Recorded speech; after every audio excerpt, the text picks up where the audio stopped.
The following is a presentation of the St. Louis Chess Club.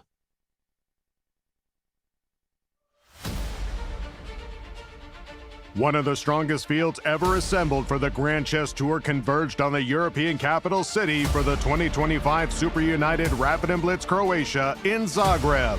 Reigning world champion Gukesh stumbled out of the gate in the Rapid with a loss, then proceeded to go on an incredible 5-game winning streak, culminating in a convincing takedown of living legend Magnus Carlsen, wowing spectators and putting the field on notice. The Indian superstar then extended his lead, pulling away from the pack and securing first place going into the Blitz section. Unfortunately for him, it was a short-lived triumph as his advantage evaporated after a disastrous start, blowing the standings wide open, allowing another contender to take the crown. A new king was not hard to find as Magnus Carlsen played superbly, racking up win after win and quickly gaining a stranglehold on the lead that could not be broken, proving why Magnus is the ultimate wild card, leaving one of his favorite cities as its champion once again. Following an incredible run in Europe, the Grand Chess Tour returns to the chess capital of America for players' final chance to pick up tour points in the faster time controls at the 2025 St. Louis Rapid Blitz.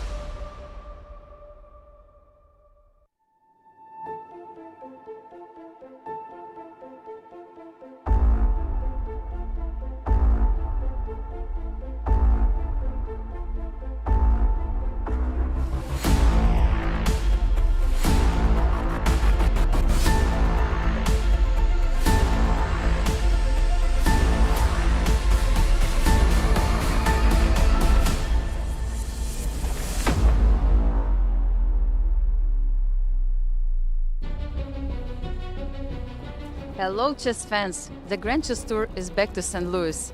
We are in front of Gateway Arch, and which is a part of the logo of St. Louis Rapid Blitz. So let's start the tournament. Let's go to the studio and follow the action. The Grand Chess Tour has returned to America for the last two exciting events. First up, Rapid Blitz featuring some of the best fast chess players in the world. All the action from St. Louis starts right now. Hello everyone and welcome to our show. I'm your host Nazi Paikidze, joined by legendary grandmasters Yasser, Seirawan and Peter Svidler. Peter, hello. It's a pleasure to be with you both. Feels like old friends are rejoining. Hello everyone, welcome to our live coverage of the Grand Chess Tour. It has returned to St. Louis and the club is abuzz. The best players in the world have descended here on our fair city. Nasi, do the honors. Tell our viewers the roster of players, and it's a good one. Let's have a look. Yes, sir. We have a fantastic roster of players, starting with the superstar Fabiano Caruana from the US, Uzbek number 1 Nodirbek Abdusattorov, the player who's played every Grand Chess Tour, Wesley So, French number 2 Maxime Vachier-Lagrave, another American star Levon Aronian, world champion Gukesh, Wow. and then we have some wild cards, Leinier Dominguez, Liem, Sam Shankland, and Grigoriy Oparin. Welcome everyone. And the format for the St. Louis Rapid Blitz. Well, in Rapid, time control is 25 plus 10. In Blitz, it will be 5 plus 2. Right. As we already know, players can offer any draws. Right. In Rapid, it's single round robin tournament, and the players get 2 points for a win, 1 for a draw, and 0 for a loss. In Blitz, they will have double round robin, and it will be traditional scoring system. 18 games of Blitz coming up. Tell us about the schedule. We have 5 days of exciting chess coming up. First 3 days will be the Rapid portion, 3 rounds per day. After that, we move on to the Blitz, and if there is no clear winner, we'll have playoffs. Excellent. And Peter, the Grand Chess Tour, tell us about the standings. Absolutely. Let's take a look at the overall tour standings right now with only 2 events to go. There you have it. And an important note, of course, after a hiatus, the finals return. This year, after the Sinquefield Cup, there will be, in September, October, a Final 4 will descend on Sao Paulo, Brazil, to contest the overall tour victory. And there you have the current top 4, but I think the player best placed to secure his spot in Brazil is currently Maxime Vachier-Lagrave, who is only 2.5 tour points behind Alireza Firouzja with an event to spare. Very importantly, he is playing here in the St. Louis Rapid Blitz and Alireza isn't. And there you have MVL on your screen, 34 years old, above 2800 on the URS rating, very, very impressive. a GCT runner-up twice in previous years, and a World Blitz champion to boot, of course. And there you have the new playing hall, by the way. They're playing just a few short meters away from us. Right. In here, in Clayton. And it's a very beautiful playing hall with a view of a St. Louis skyline there in the windows, which currently are probably somewhat closed, but still. Thank you, Peter. And Nazi, do the honors. Tell our viewers the pairings for the first Rapid game coming up. Let's have a look. We start with Fabiano Caruana facing Maxime Vachier-Lagrave, Wesley So against Nodirbek Abdusattorov, Levon Aronian facing Gukesh. That will be our key matchup. Absolutely. Grigoriy Oparin against Liem, and Leinier Dominguez against Sam Shankland. The players are going to be fighting hard over the next 5 days. Tell us what they're fighting for. Well, they're fighting for Grand Chess Tour points, as Peter mentioned, and a lot of money. Total prize fund is $175,000 for this event. First place gets $40,000, but everybody gets good prizes. It is very, very nicely rewarded. Peter, you mentioned there that you guys saw MV, and there's our playing hall. You mentioned MVL as a former World Blitz champion, but I've got a feeling we've got a number of world champions in our field, including Liem. Absolutely. Liem, I believe, won the World Blitz in 2013 in Khanty-Mansisk. Right. I think he beat me 2-0 on the way to the title. You did your best. Well, no, but... in terms of helping him achieve a victory. That is a fair comment, yeah. Few players sitting in this beautiful new hall. That's MVL and Sam Shankland in the back. How do you like this beautiful hall, Yasser? I went onto the stage. It's an elevated stage, and I tried to bounce on it and create as much noise. We needed a good test, you know. You got to feel the controls, and it's really nice. It passed the test. It passed the test. And I think the players are going to really enjoy this new venue. We've got cameras literally all over the place to get as many views. Hypnotize the clock. Yeah.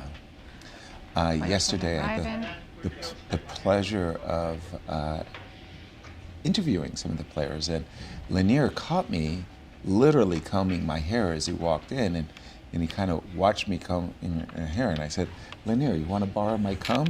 He said, I wish I could use it. We also saw some players getting caught in the rain. Yes. Yesterday, that was very unexpected. The skies open. Yasser has gone viral, apparently, on Instagram with the video of him drying Gukesh out before the interview. The poor very nice of you. The poor man. No, literally, he was walking from the club to the studio. It's 50 meters, and the skies opened up, and he came in, and there's our world champion. And he was about to get photographed, and I couldn't. I had to get the paper towel and dry him off. Amateurs. A friend of mine and me, we went for a 5-mile walk in that train. That's the way to do it. Nicely done. We're going to start with this game, and we will bounce around to the games during play, but keep in mind it is rapid, so we will be kind of quick fire there. And once they're in time trouble, we'll focus more on one game. Exactly. I want to say that Levon is coming into this competition kind of with the wind in his sails. He's had a fabulous month or so. Great summer for him. Yeah, exactly. $250,000 and more richer. And he's up against Gukesh, who is actually not coming. Gukesh is coming off a poor competition. He did poorly against Duda in that was a exhibition match. That was a strange one, because I thought normally you would think this is some kind of warm-up for this. Yes. But 6 games of Blitz is not really very much to warm up. Exactly. And Duda ended up, I think Gukesh won game 1, and then Let's go listen to the arbiters as they're making announcements. In terms of the restrooms, the restrooms are behind the We're going red to have sign. a special bell ringer to start the round. Founder of Saint Louis Chess Club, can you see? Yeah, her traditional first round bell ring. And then you can exit out, then go to the commentary room. Our international arbiter, chief arbiter for this event, Brian Yang, just welcoming the players and telling them the protocols to go to the bathroom. And the junior ranked bell. The game's off. We have her silhouette. Just a second, Jeannie. We don't have a really That was a quick start. That was a very quick start. Whoa, Caro-Kann. I'm very happy to see this. I know. It's like, whoa. Everybody plays everything these days. Caro is. But when I think about Gukesh's defenses, I didn't think that the Caro actually was there. And we see the exchange variation of Caro-Kann. You have audio on your board. So we do. Yeah, we do. And it provides a very nice backdrop. Exactly. The nice wooden sound we are also used to. The dropping of the rain. Bishop G4. I've played this many times with the black pieces. E5. Yeah, this is, I think, a very modern way of approaching this. There is still about 25 games going from here. And as you can see, Levon not even remotely surprised, blitzes out H3, which is maybe not the most obvious move in the position if you see this for the first time, but it is absolutely the more popular way to reply. Actually, no, D5 is still slightly more often seen in Grandmaster practice, but H3 is a very serious option as well. I remember seeing this for the first time in a U.S. championship. It was Sam Shankland versus a wonder Liang. I mean, I played the Caro-Kann. We have played the Caro-Kann, our lines, and I had never seen the move E5, and Sam Shankland very quickly played H3, and I go, what is going on? You know, Modern theory. Yeah, modern theory, leaps and bounds. What is the current protocol, if you will, on this position? Somewhat here? surprisingly, by far the main move in this position is knight a5, not any kind of a recapture, no not a return with the bishop. So that's been played in the 22 games. We don't see you yet, Peter, once we see your board. Yeah. I know. All right. But I was asked the question. So Yeah, of course, and it is only fair that you should answer that. Attempted valiantly to answer it. You would think E4 would be maybe the best move, or something like Bishop E6 in Which has for been some played. sort. It has been played a little bit, but by far the most popular move in this position is this somewhat odd-looking move, knight A5, just trying to shift the queen away to worse squares, because you would prefer to give a check with this queen. If you, to illustrate maybe the point a little bit, if you do the same here, the queen will of course go forward to Check. E4 probably. Yep. Whereas if you do it in this position, the queen has to go back, because you cannot give black a tempo to play bishop G4, D7 And rescue it. to any check. So you, after queen C2, you get this position where you can, for instance, you can take on G4. You've taken the sting out of white's attack on the queen side a little bit. B7 is no longer hanging, which is very relevant. Without the inclusion of knight A5 and queen C2, white would have very happily taken on B7 here, of course. But white gets good positional compensation, because this is a very beautiful bishop now. D5 pawn is going to be perpetually weak. White can try rounding up the pawn on F4 games. The most popular move here is queen E2. You have to play queen E7, because otherwise you will drop the knight on G4. White goes knight H3 and tries to win the F4 pawn back. And you get very sharp positions. These are very unusual looking, kind of slightly Martian landscapes. The most popular move here is F4, F3, trying to at least sell it more dearly. At least maybe to force white to spoil the structure by taking on F3 with a pawn. Very sharp position, even with the queens coming off, still remains a very sharp position. The players continue to blitz, Peter, and we have a completely new position. Yeah. Instead of all that, bishop E6, the move that I mentioned, has been played. White went bishop takes E5, knight E5, D5. You would like to play D5, D4, but it runs into queen A4 check, so knight D7 is the best move. White went knight F3, and black played queen C7. They're all playing incredibly fast. This is obviously one of the main lines of the machine. Currently, white is a pawn up, but the pawn on E5 is very vulnerable. Hanging on to it might turn out to be more difficult than it looks. You can do something like queen A4, pinning the knight to D7, also perhaps slightly disincentivizing castling queenside, because maybe the pawn on A7 will hang in some positions. Even though black could still maybe do this. And the resulting positions look like an absolute mess. For instance, here the engine suggests, who wants to castle? Like, nobody wants to castle. We can just play with the queen. Walk right into the D file. Where black can play D4 and completely open it up. And it says for some reason white is much better, and black is supposed to play queen B8 at some point, which is something I would never do here. I would very much like to play against the king on D1, but the engine is not impressed. You could also just castle, of course. Nothing particularly wrong with castling. Black will castle long. Now e5 is hanging. Black maybe wants to play g7, g5. I'm very much enjoying our pick of the game of the round, because this is going to be very, very exciting to Who would have watch. thought from exchange Caro-Kann we would get such an exciting position? Hey man, if you want to have fun, you got to play with Caro-Kann. I want to turn our attention to the game between Fabi and MVL. As Peter mentioned at the top of the show, from the Grand Chess Tour perspective, Fabi needs a result in this event. To make it to the final to four. make it to the playoffs, absolutely. And he has chosen what our opening books call the Sozin, what I've always called the Fischer attack against the Najdorf.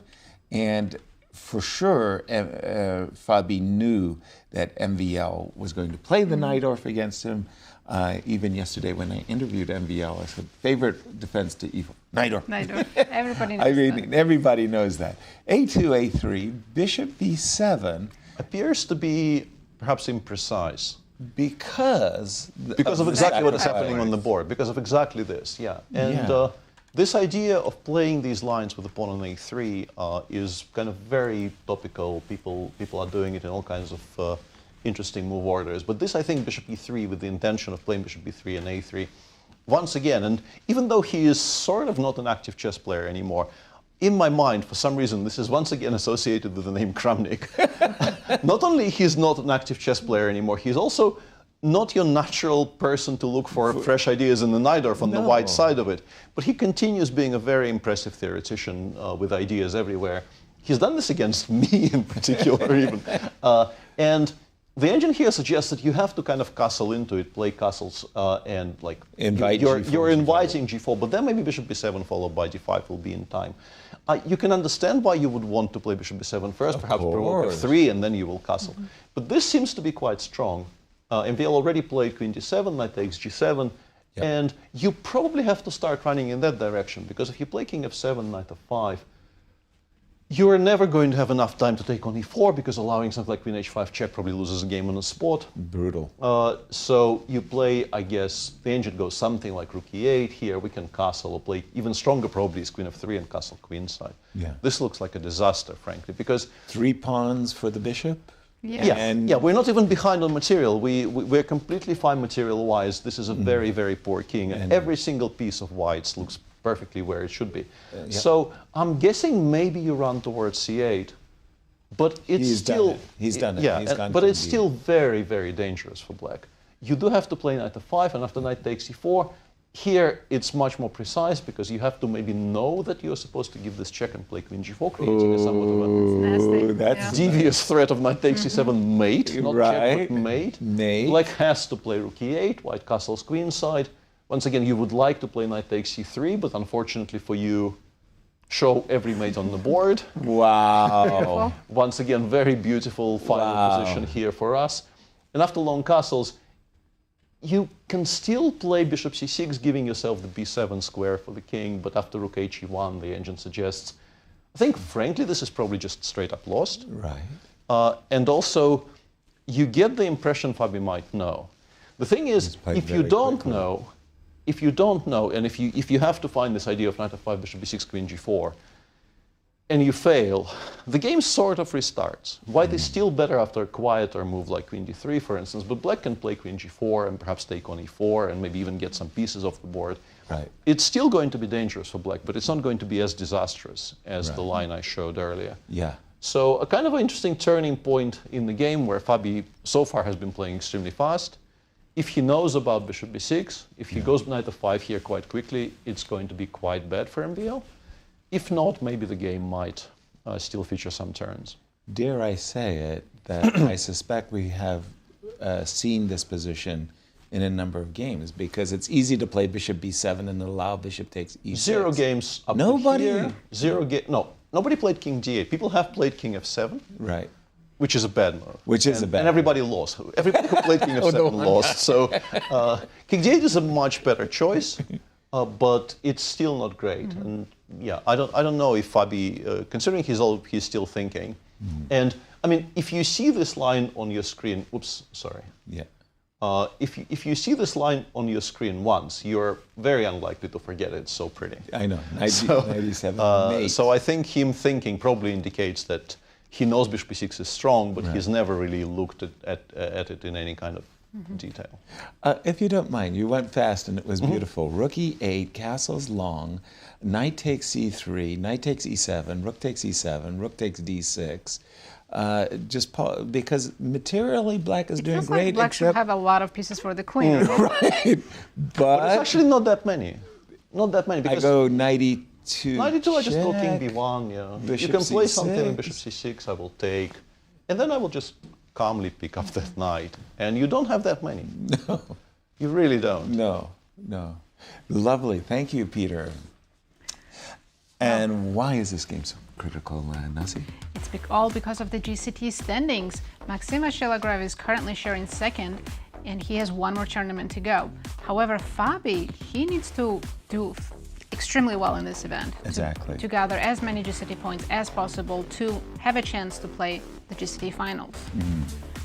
And I'm just going to take a quick walk around the stage as we get through the opening stages. Wesley So versus Nodirbek. Interviewing yesterday Nodirbek, and I asked him, he's coming from an unbelievable generation himself, Gukesh, Prague, Arjun, Yes. Vincent, Alireza, Vincent Kalman.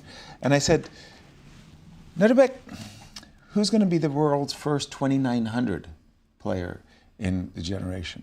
And he paused because he so wanted to say me, that he was modest.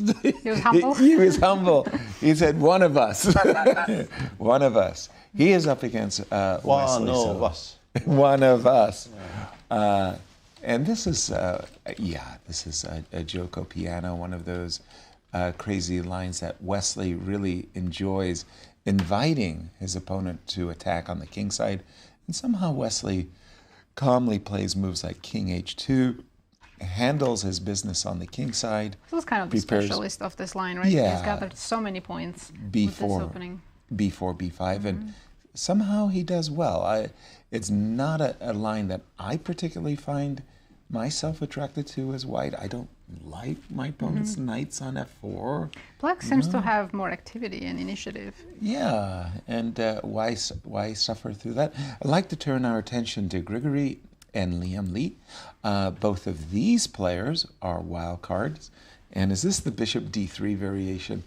Not just bishop d3, but also h3 first. Yeah. h3 as favorite, well. yeah. Yeah. Like, you know the story I was saying, During Karen's Peter, during the Karen's Cup, I was saying, imagine that a parent came to you and said, my child is a genius, a great child, is wonderful, wonderful. Would you please be the teacher of my child? And you go, okay, kid, you got to show me some of your games. And they play bishop d3. You go, good. I can work with you. I've got a lot that I can teach you. It turns out that Magnus Carlsen and others. But on the other hand, if you actually think about it for a second, and this is obviously what is happening here is they're playing the same opening weirdly, because sometimes like an English opening is a Sicilian with colors reversed and a tempo up. This is just the four knights, just with colors reversed and a tempo up. Right. And if you play the four knights with white, the move bishop d6 is not absurd. No. It's, I think, the third best move in the position after bishop b4 and knight d4, and like a clear third favorite. So what white is doing is saying, I would like to do the same exact thing, but I want to include a useful move h3. And then I want to play bishop d3. What is happening later is sort of more striking to my eyes, because after castles, d6, well, I just decided to go, just leaving it completely stranded on d3. But we are about to play c3, bishop c2, perhaps d2, d4. Black very logically replied with d6, d5, which I like, d5, knight d5, c3, bishop e7. But amazingly, the engine actually very much likes this for white. It says we've achieved something. It says both bishop c2 and maybe even bishop b1, but I kind of think bishop c2 is slightly more natural. f5, d4, e4, knight h2. It's not immediately obvious that this is so great, but I guess what we would like to do is to play f3, and if we force black to capture, then our setup is going to be very, very nice. And in particular, because this is just such a hamstrung piece on c6, it has no squares. And yeah, let's make some kind of suboptimal moves for black. If you look at the position like this, it's just like machine says we're winning. The bar just keeps going up. Machine says we're winning now. Wow. Basically, because we're going to have a very strong initiative in the center. The bishop on c8 is horrible because it's restricted by your own pawn on f5. Your knight on c6 needs removing to some better squares. White has very nice squares for his pieces. Maybe c3, c4 will become a threat. So obviously, if we get here, black needs to be a lot more concrete. The idea of f2, f3 has to be met somehow. The engine suggests maybe playing bishop h4 with the idea of meeting f3 with e3 and trying to get the bishop to f2, which would be a nice square for it. Anchor. But yeah, no, this is very much fun to watch. Bishop c2, f5, by the way, already played onto the board. Wow. A very exciting first round, I want to say. You know, it's funny, Peter, I like the position for white after d4, e4, knight h2. I had no idea the advantage was like so high. No, it's not high at first, but if you make a couple of inaccurate moves, it just bottoms out. You know, you need to be very precise. And I'm expecting d4 because nothing like... That else makes sense. Yeah, you haven't done this to play d3. No, no. It's pretty clear that you haven't done this to play d3. Okay, lovely. And then finally, our One last more game game. left. Yes, Leinier Dominguez against Sam Shankland. And they have blitzed their way right that's to a silly. main Sveshnikov setup. They're still in theory, I believe. Yes, absolutely. And what was very, I thought interesting, again, I was interviewing the players yesterday, and you're going to get a chance to listen to all those interviews. I was doing, you know, fast, and I go, Fabi, your favorite defense to 1e4? And Fabi said, Sveshnikov? remarkably, yes. That's exactly what he said. And I always thought, you know, from the 2018 match, that he hates the Sveshnikov. But it has become his favorite defense. And it's become the favorite defense of many others, Peter. Absolutely. It's very solid, and also it's extremely concrete. I think the thing that people like about openings like the Sveshnikov is that it's sort of, it is very much, once again, I keep on using his name today. It's going to be the second mention of somebody who's not playing in the tournament in the first 15 minutes. Yeah, but it's sort of the Kramnik approach to opening theory, where you're not trying to get an unclear position that you will play. You're actually trying to solve it as a math problem to be completely fine out of the opening, preferably by force. And Sveshnikov very much belongs in that camp, together with maybe, let's say, the Marshal. Although the Marshal these days is played in a slightly different spirit.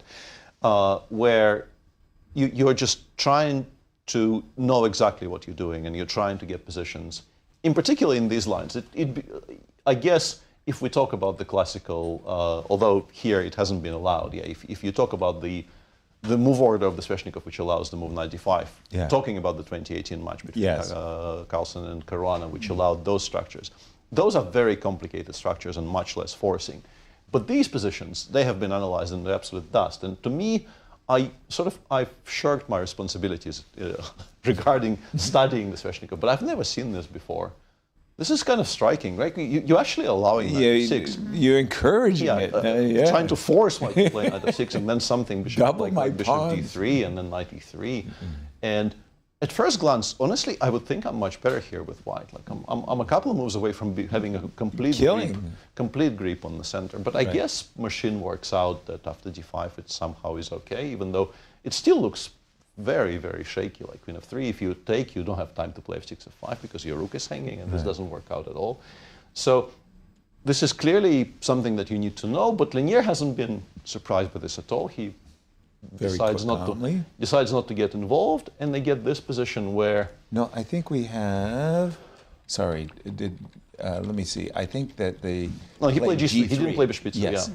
Up to bishop h6, I'm guessing with some transpositions, this is still a position which has been seen in previous practice, but there white did play bishop e2, and Leinier went with g3, which I think has been answered by this quirky-looking move queen d7, seemingly blundering a fork, but... Whoops. No. All the way to h1. So knight b6 is not great. You have to do something else, I guess, bishop e2. And apart from this cute little trick with queen c6, what you're trying to stop is the bishop coming to h3. This is why you're choosing queen d7 over, let's say, something like rook b8. Because getting rid of that piece, in particular trading it for the bishop on e6, would be something that white very much wants. I also want to point out the time difference. Leinier is already 10 minutes down on the clock. I mean, it's not unusual for him. He likes to get into time trouble. But still, Yeah. I mean, in rapid, that's half your allotted time. Peter, I was drawn to a comment you made that these positions have been analyzed into the dust. This is relatively fresh compared to some of the absolute main lines of all of this, where the bishop g5 rook b8 lines, which I think or at least used to be more fashionable. This is a lot less path well trodden. Okay. Well, great. Well, we're going to keep an eye on this, and I'm going to turn it back to our Key matchup. marquee matchup. Levon against Gukesh. Let's do it. Levon versus the world champion We do have Gukesh. long castle and g5 and all the moves that Peter predicted. Okay. Oh, my so screen was telling me it's good. Yeah. Queen c7 was where we left it. And again, as Peter mentioned, we very much would like to capture this pawn on b7. So black defends the pawn while simultaneously intimating he's ready to capture on e5. Castle's long, rook e1, I would say so far so good. g5. Okay, with very aggressive intention. Knight d2, h5, insistent. When you say A. Yeah, and look at this. One of the things Levon says, I am not going to touch this pawn. I am not opening up the g-file against my king. Even though you can take on e6 and get rid of the bishop, right? Yeah. It's even knight g5, knight e5 apparently is completely fine for black. Not even rook g8. Not even rook g8. No, you just go. I was also very curious about this because I thought we're offloading some pieces off the board. We're also, taking away the idea of g5, g4 from black, which looked attractive to my eyes. But machine says this is completely fine. It does say knight d4 is a strong move. But Gukesh's reply, the machine frowns upon. After knight d4, the engine suggests playing g5, g4 immediately is much more precise than e6 spending looks it. so natural, though. Yeah, not allowing knight b5 is just such a natural thing to do. Exactly. But I think there's a very specific reason why it wants to play g4. Play g4. Because now after a6, Levon has the option. I think we probably should approach it from the other way around. Yeah. After a6, Levon can and should play knight to f3 with the intention of meeting g4 with knight g5. And this turns out to be very annoying. Because knight e6 is a massive, massive threat. I guess if you play knight c5, I will play queen c2. Yeah. And gh3, I'm assuming I have some sort of bishop f5 shenanigans. I haven't looked into it very closely, but I'm assuming this is the problem. Yeah, so long as I don't have to do something horrible, like g2 takes h3, but I can play knight takes h3, then I'm stopping the attack and well, it's still winning. some messy, right? I can play rook g8 here, and it's... Yeah, rook g8, but after rook g8, the thing is, even knight takes h3 so we do take solves a lot of our problems on the king side, because we end up not opening the g-file properly for black, and we have stabilized to a very large degree. And this is why it wanted to go g5, g4, because apart from the fact that g5, g4 instead of a6 was very much our plan, it also keeps the knight on d2. Was there well, by the way, we do have knight f3. Was the possibility of knight b5? I'm assuming. I guess it's not that scary. Yeah. Okay. Yeah. Peter? So after g5, g4, knight b5 does exist, but black is kind of untroubled by it. You can play queen c5. It actually also introduced the idea of g4, g3, because there is now this X-ray along the a1, a7, g1 diagonal. And it's just a mess, but it's a kind of a mess where you start feeling like black might be doing completely fine. Instead of knight b5, I think it slightly prefers the move queen c2. But gh3 is now playable. A quiet move like king b8 is playable, but mainly it's just gh3, and let's say after bishop f5, rook g8. Because we cannot go knight takes h3 in this position, the position becomes incredibly difficult to assess. Computer calmly goes g2, g3 and says, maybe white is still slightly pushing. Once again, this is maybe the first opportunity for me to make a small disclaimer that yes, I'm using the engine, but it says depth 20 here, so take it with a small grain of salt. But this, I think, from even purely kind of a human standpoint, this is not a very useful piece. Right. Keeping it locked in was very, very sensible from this very, very sort of simplistic viewpoint. Yeah. And Levon did spot knight f3, and of course now, having played knight f3, I'm pretty sure he goes knight He here. He did. That's on the board. Yeah, and now he is much better. Thank you, Peter. Thanks to Ben Underwood, we have some amazing stats that we want to share with our viewers. Nazi, take it away. Let's have a look at Levon's past history in the Grand Chess Tour. Wow, in Rapid, 30% wins. Now, these are from the Grand Chess Tour events. These are all the events, and he's been around.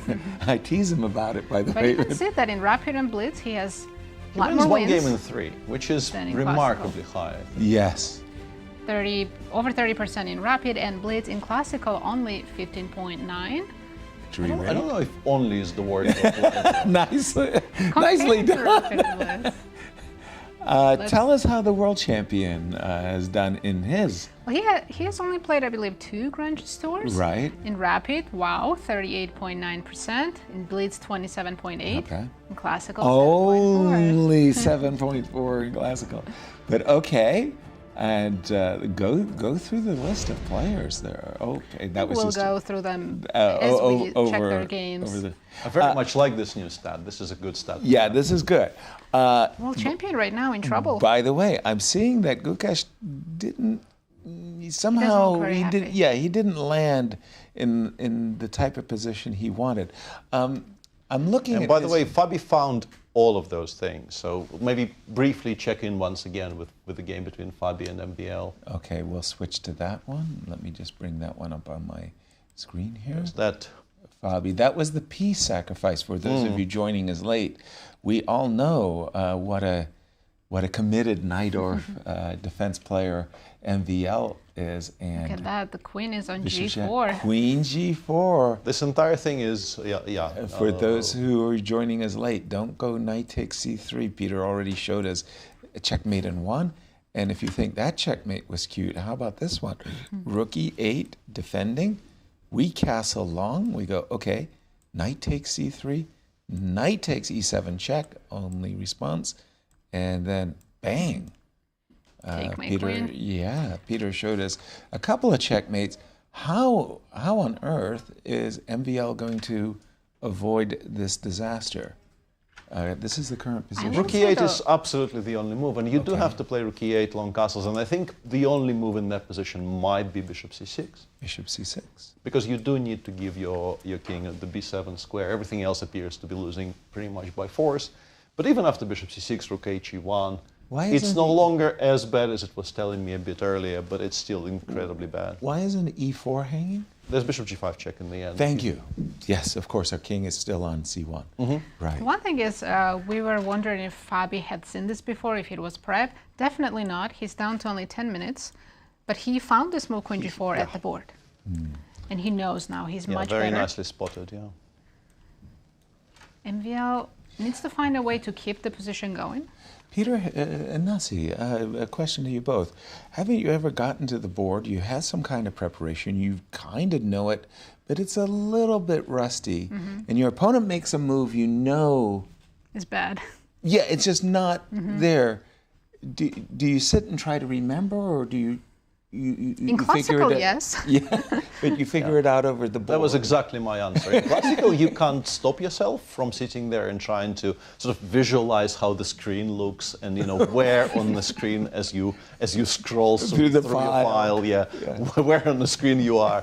But in Rapid, I think you're much better off trying to calculate things out because you can't afford. And this is honestly one of the more unpleasant limbos you find yourself as a top player, where you kind of semi-remember, but Yeah. not quite. You just And if you can actually force yourself to completely give up on the dream of actually winning a game of chess without thinking and switch back to your normal mode of, okay, this is a good position. I know it's good because this is not the right move. Right. So let's work out why it's good. Right. Somebody like Fabi, I think, is just much better off just thinking, okay, this is now a puzzle that I need to solve over the board. let's go through it. We've got this current position. We're expecting. Hold on. E8, right? Has to happen. Rook E8 is Rook the only thing that E8. doesn't lose on the spot. Yeah. We're expecting this very powerful move, castles. We're expecting bishop to c6, defending the knight on e4 Rook indirectly. H1 is by far the best here. Rook H e1, and I'm assuming king b7 or No, king b7 loses. You have to play knight f6. knight f6 first. You have to play knight f6. Nothing wins by force. It looks But after queen f4, Rook e8 on the it board, looks by like the way. e7's hanging and it should be winning. yeah, but it's G4 is hanging. somehow not. Yeah. Yeah, long castle's played instantly by Fabio. Of course, he has already worked out that knight c3, knight c7 is winning. And yeah, MVL now needs to spot bishop c6. If he doesn't go bishop c6 here, the game is more or less done. Kaput. And after Okay. knight f6, where does the queen go? You took the words right out of my Queen f4, mouth. yeah. f4. Queen f4. Queen f4. No Strictly the only capturing. move, bishop f8. Okay. It's not And easy. now, sadly, you have to start cashing in. The engine goes knight d6, bishop d6, queen takes f6, and says white is much, much better, but this no longer looks like the game might end in the next 3 moves, right? Because I Right. will take on e1, I will play king b7. It's how We many seem to have pawns? survived a little bit, right? Four But it's still pawns? very bad. No, Not 3 getting pawns. mated. That's a win. 3 pawns for a bishop. Yeah, and maybe bishop d4 The black knight on here. b8, it's not getting developed easily. Except the weird part is it does somehow defend the king from does. b8, right? I've got the d7 square, I've got the c6. Actually, instead of bishop d4, it might be important to play rook e6. Rook That's strong. e6. Yeah, you have to kind of go in. Force the bishop away, you probably play bishop f8, which is weirdly a move you can Wow. play because the rook is unprecise. And now I drop back to e3. And what that does is it locks the bishop on c6 in because you're not going Yes. to be happy allowing rook b6 check. Exactly. I was reaching for that g2 pawn a moment ago. Not even because it's a pawn, because you would dearly like to play Play knight knight c6. c6. Yeah, but you're not going to have time. Okay. And this is bad. And how? Give me a number, Peter. How bad? Is it? 1.5, and I suspect it will grow. I think it's a kind of a 1.5, which probably grows if you leave it running. So if I do Queen some- c8, okay. Queen c8 trying to play knight d7, but he's gone knight f6 immediately instead of bishop Without c6, bishop by c6. the way. Let's see what the difference is. Yeah, and that's now after very queen different. f4, it's sort of the same position, but you are one tempo short and you're not going to. So you queen don't have h3 time also for wins. bishop Everything c6 wins. anymore. Yeah, Sorry, everything wins? sort of. Queen h3 is also +3. Queen h3 is +3. Yeah. Wow. Because rook takes d6 is a threat. If you play queen h3 here and you try to play bishop c6 in response, you get hit by rook takes d6 and you cry a little bit. Uh-oh. Knight that- d6 is a checkmate. It is it's not a check. It's Not just a fork. yeah. It's not I get your rook, you get my knight. Yeah. Check Actually, queen h3 is maybe mate. even stronger because if you play queen f4, black does have knight h5, and you might have to go back to g4 and h3.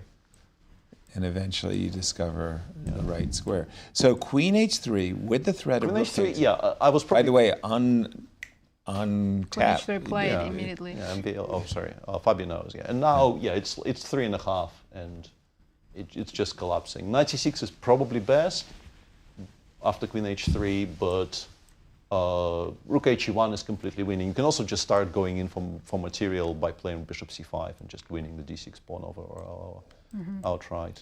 It just collapses. Now it just collapses. Yeah, without the king on b7, that king can never improve. Yeah. Exactly. And d6 is kind of like the gate to black's position. You take away the d6 pawn and pieces flood in. A bit of an opening disaster here for NBL. I wanted to say that if I go back in the history, there was this incredible candidates tournament that lasted a year and a half. And in the second half, Bobby came with a bit of prep for MVL's Najdorf. Absolutely crazy. It almost felt like a correspondence game. Right. MVL defended brilliantly, almost had a draw, messed it up, and Fabi won to knock MVL out of first place. Jan would go on famously to win that.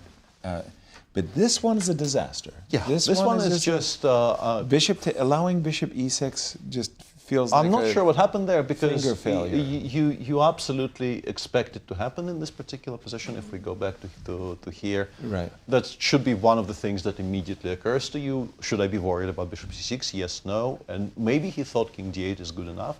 But I have a feeling, yeah, maybe he just mixed something up in his mind. It feels like it, yeah. We can blame finger the jet failure lag, in the maybe? opening. Maybe, but finger failure sometimes, because you do realize that castles G4 might lead to something. You go, oh, okay, let me just include bishop B7. You go, I mean, I think the failure is you actually just touching the wrong piece, where here it's a kind of a move order mix-up, right? Plus maybe some consideration for, exactly as you're saying, maybe you realize that castles might be met by immediate G4, G5, and you think, why not take something out of it? Yeah, exactly. Do we have some stats on these two? Let's take a look at Fabi's statistics. His victory rate across all formats in the Grand Chess Tour. Rapid 29.6, Blitz, apparently his best format, 38.7, and in Classical 19%. That's pretty high. Impressive. And let's look at MVLs. I believe he's played a lot of Grand Chess Tours as well. Yes, he has. Again, look at his Blitz, 42%. He's famously very good in Blitz. Rapid 32.9, and in Classical 15.9. Nice. Let's go back to Levon's game against Gukesh, because we expect Fabi to convert this without any problems. If you don't mind, I'm just going to stay, because I did want to see this last move.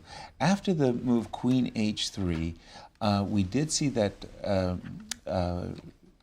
Fabi is prepping the move Rook takes D6. Rook takes D6 appears crushing, and then came the move Bishop E4, which is, I mean, just as good as any other move, frankly. Nothing really helps. Takes Rook H1, which is probably the most natural thing in the world, is crushing. Bishop G5 check, yes, it exists, but it does nothing. You can simply play King B1. If you go Knight D2 check, I assume I put the king on A1, checks run out, and then my checks will start eventually. And my turn. Yeah, my turn. And once it's my turn, it will be supremely painful for black. All right. Thank you, Peter. And where would you like us to go? Levon against Gukesh, because things are heating up there as well. And again, this was his Caro-Kann, where we love it because the kings are on opposite flanks. That means the players can go crazy on the other side. And we left it. Levon had just played the move Knight G5, picking up the action. Knight C5, Queen C2 makes sense, right? Takes on H3, Bishop We saw F5. this in our analysis. Boy, These players are good. Whoa, this one, however, is well, it's very understandable, I think. It sort of loses, but if it doesn't lose, you absolutely want to play that and not allow Knight takes H3. Because if you allow Knight takes H3, your attack is gone. As well as if Rook G8. For example, Rook G8, Knight takes H3, no more attack, rather safe king. And we're still a pawn up, remember. Right. We're actually still a pawn up with white, so. Yeah, because you never took back on E5. Still standing strong, yeah. Yeah, so we have material and a safe king? Sign me up. That didn't happen. He took on G2. Sorry, I kind of just messed this up a little bit. So we played Bishop F5. He took on G2. B4 is correct, very strong. Surprising for me before, because we couldn't take. Why couldn't we? I guess there's Queen D7 in the end. Maybe Knight takes D8, Queen H3. Oh, I think this might be the reason it's not that great. Or Queen E7, Queen H4 maybe is another thing that you have to watch out. So the pawn on G2 is actually useful. The basic point is that we're going to leverage an attack using the pawn on It's this G2. B4 inclusion. It's So very strong. So therefore, B4 is correct. Okay. Queen E7 is also correct. It's by far the best reply. And now, interestingly, white has two moves which lead to a large advantage. The one that machine says wins is F2, F4. Yeah. Preserving absolutely everything. You know, the reason why I reached for the F pawn just now was because in the previous variation, the queen was on H3. The king needed some room. My king needed room, so of course I'm going to play F4. Yeah. But it requires bravery, I want to say, because if you continue the variation, black will play Knight E4 here. There's really nothing else. Right. And the engine just goes Knight takes E6 twice. First with one knight and then the other, allowing Queen H4, allowing all of these things. With the knight still on E4. Put F4 played, yeah. F4 is played. Gukesh will F4. play Knight E4. There is absolutely no choice. You need that knight on a good square. Yeah. Yeah. Well, no. Whoa. Knight Interesting. D7. Okay, and he played it quickly too, Yeah. Peter. I think That he I has think to makes speed White's up. life slightly easier. He has 6 minutes, so he has to play faster too. Yeah. Now we go bishop takes, knight d takes, and we are kind of better everywhere. Yeah, we have it. With the knight still on g5, there's never going to be any mating attack on the king side. We are No queen h4, no rook g8. Yeah, d8 is hanging. If you go rook e8, I can go rook d1, rook takes d5. You know, I can we As you dominate say, everywhere. Is there h4, h3? Can black try that? Yeah, you got to try something, right? Eventually, I will take on g2. I think here by the probably way, I do maybe. take on g2, the queen or the Doesn't king. look so bad, huh? I mean, if I tuck my Picking up king all on the h1, you know, Looks pretty safe. it looks pretty good overall. Okay, don't get me wrong. I mean, but kind of an opening disaster here for Gukesh. I don't know if he's a natural Caro-Kann player, but this didn't work out well. It was the move a6, right? A6 was slow. injurious. But I want to defend his honor here Please. a little bit because I don't think this has anything to do with his understanding of the Caro-Kann. but he got that This is position. not really a Caro-Kann of old. You know, No. this is just an extremely sharp variation which happens to arise out of a Caro-Kann opening. Yeah. Fair. But yeah, I'm looking at this position. Hang on. What? Fabi, in the line that we were discussing, Fabi did not play king b1, and the bar appears to say this may have let some of the advantage go. Really? We're going to... He's still better, but he is not... Rembiel has a chance to survive, maybe? And bishop b3, appears to be very, very questionable specifically because it allows rook e5, and now pieces will start coming off. This is a huge improvement in black's fortunes because you kind of need to play bishop g5, and then you kind of need to take queens off. And you absolutely can imagine black not losing this position. Yeah. You're still worse because you have a full queen on queen the side starting hasn't squares moved. there. Yeah, You're right. still worse, but you absolutely can imagine not losing this. Yeah. Like f3, you go knight c5, you still haven't, like, rook d6. So much material has come off that, you know, I can play rook a7, bishop f2, rook c7. Of course you take white here. White Right. has zero risk and decent winning chances in practice, but I think objectively the engine holds this without a single, you know, broken And bead of Rembiel sweat. has found rook e5. It's on the board. Wow. Yeah, that's a massive turnaround because after king b1, knight g2, as I mentioned, just go king a1 here. It's plus Just look- 5. Yeah. It's plus 5 on my screen here. Yeah, You know? but it looks so easy too to just tuck the king Rook e1, away. rook e1, king b7, and now we can go bishop e3, and eventually something like once this bishop is traded off, like we have threats. I'm watching the players. Rembiel looks relieved. Like, You can imagine that. and yes, I think you Fabi absolutely just can maybe imagine. missed this rook e5 move. Maybe. That forces all the That's- trades. Maybe. I must say that's an easy move to miss because you do play the move bishop e3 with the concept like, hey, please take Weirdly, on f2. even king b7 doesn't lose on the spot. So bishop e3 was just completely uncalled for. Okay, talk about defending his honor. The move bishop, you know, you're seeing that the bishop on b6 is vulnerable to an attack. Queen c6, king b7. So you're almost inclined, right? Yeah, very cute thing, by the way. Please. Let's switch to my board for a second because it's. Maybe I know why he didn't play it because I think the thing you expect after king b1 is the move king b7, Right. and the only reason it really loses is a very peculiar thing because normally when you're leading an attack, you would like to attack with all the pieces on, and white wins very simply and by force by just trading everything, and then suddenly both of these guys are hanging. You have Nice. 3 extra And you pawns. just win a full piece in this position, and you end Right. up with 3 extra pawns in the endgame. Right. So, yeah, a kind of an uncharacteristic miss for Fabi because he's been calculating very, very cleanly. But he's down to 2 minutes now. Maybe he was slightly above that when he played bishop e3. But I'm guessing the clock maybe played a bit of a role here. Yeah, we should zoom in on the board and watch the players because Bishop e3, rook e5 on the board. 2 minutes and 10 minutes for MVL. That's a pretty impressive and maybe difference. of Fabi the also clock. feels now that he missed some opportunity. Yeah, don't you have that sinking feeling Yeah, too of when course. you're like, it let affects your something go. play. Yeah, your mood. By the way, I'm going to put you guys on the spot as we should get in our predictions prior to results being achieved. Nazi, ladies first. Who's number one in the event? You know, I've never picked Wesley before, so I'm going to go with Wesley. Wesley. Yes? Yeah, just a second. Despite the little hiccup, I think Fabi needs a big result in this Rapid and Blitz. And you think I'm he'll going to get it? do Fabi. Okay, I'll take Nodirbek. Ooh, who, by the way, came in yesterday to the studio full of confidence. This is a man who really believes in himself, and I was very impressed. And Var, you know he's going to stay with Levon. You always leave Levon open. You know he's going to get picked up. Yeah, Levon always gets drafted in these By things. the way, Levon was my number 2 pick for the event. I think he's ready to... We've sort of been ignoring that game, but there's a very, very cute tactic I want to show. So let's just briefly show the current position in the game between Leinier and Sam Shankland.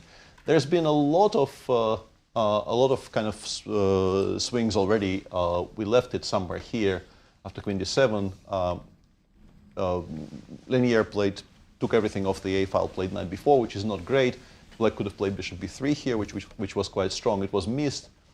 Instead, Sam played f5, which actually Leinier could have replied to with ef, but he didn't. He played bishop g2, f4, and now he played this cute move bishop h3, which is very strong.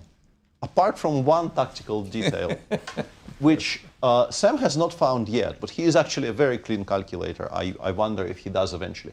The idea, of course, is if we take the light square bishops off, this is a much stronger piece than this. And there is only one way to avoid it, and it's very beautiful. You start by going f takes g3. White, of course, needs to recapture, because allowing gf with check is not great. And if you include bishop b6 and fg3, queen c4 stops you from castling, and things are kind of shaky. I'm pretty sure the plan is to go f takes g3. Right. And now there's a very, very beautiful shot. We are interposing something in front of the d5 square. If you take with the queen, you've lost the rook on h1. Nice so you kind of have to take with the king. But now the queen no longer connects to d5. And we've traded the wrong bishop. We left the good one on the board. It will return to e6. And black is actually better, because this is not a good king to have. No. Sam, as I mentioned, this has been on the board for about 6 minutes, maybe. I think I don't have the exact timer, but for a while. Sam hasn't played it yet, but if he doesn't, he's much worse. Like if you play something like king h8, you are significantly worse now. As you said, good knight. Yeah, knight will come back to d5. You're kind of busted. Right. So he needs to find it. And I thought bishop d2 check is an unusual enough tactic to show our viewers, because I think it's quite beautiful. It is, and visually, that's a pattern. I'm don't not look sure for it. Yeah. I would find it myself. I mean, and in a He rapid hasn't. He game- hasn't, and he's played king h8, and now he's in trouble. Yeah, now Leinier is very much in control. And I think we should jump to Levon's game, Please, because thank you for that. he's getting very close to Gukesh's king.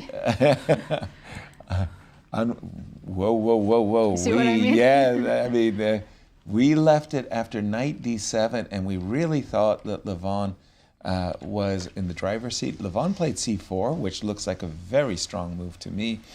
We had also looked at rook d1, just ready to pounce on d5. Right. And in case of h4, queen takes g2, but, you know. He's going for the mate. Very logical. Logical. Very logical to play Takes, c4. takes. And we're already there. Ooh, b5. Yeah, continuing to press, nasty making threats. every move sort of a tempo. Black probably has to play something like knight b6, but he is going to be much worse in all of these opening endgames, because just simply ba6, queen c7, and g2 is never going to survive. And we still White have has a pair of connected very passers. strong passers in the Yeah. center. The bishop on f8 is going to be very restricted by them. It's a borderline winning advantage for Levon. Maybe it's just straight up winning advantage Yeah. for Levon. Which border? Yeah. Yeah, no, this looks very, very good. I'm going to go back to Fabi versus MVL, because we are in an ending where their pieces came off the board, and congratulations to MVL for just surviving Absolutely. the onslaught. That We didn't expect that would happen. No, Not but at all, okay, we are somehow this knight is still. Well, you can take on g2, and the engine says it's time to start looking for a draw with white. White is no longer even in the running for advantage. Whoa! No, Starting with king c7 is also okay. Okay. is also fine. You just need to take on g2, and he has taken on g2. It's Next important move. not to leave white with all three intact. Exactly. Breaking those pawns Can apart. Emil completely turn this around and start playing for a win? Because Fab is down to his minute and a half. It's still equal. White is not really worse, but yeah, I mean, with the time advantage, and also I'm sure Fabi realizes he's let something go because it looked winning.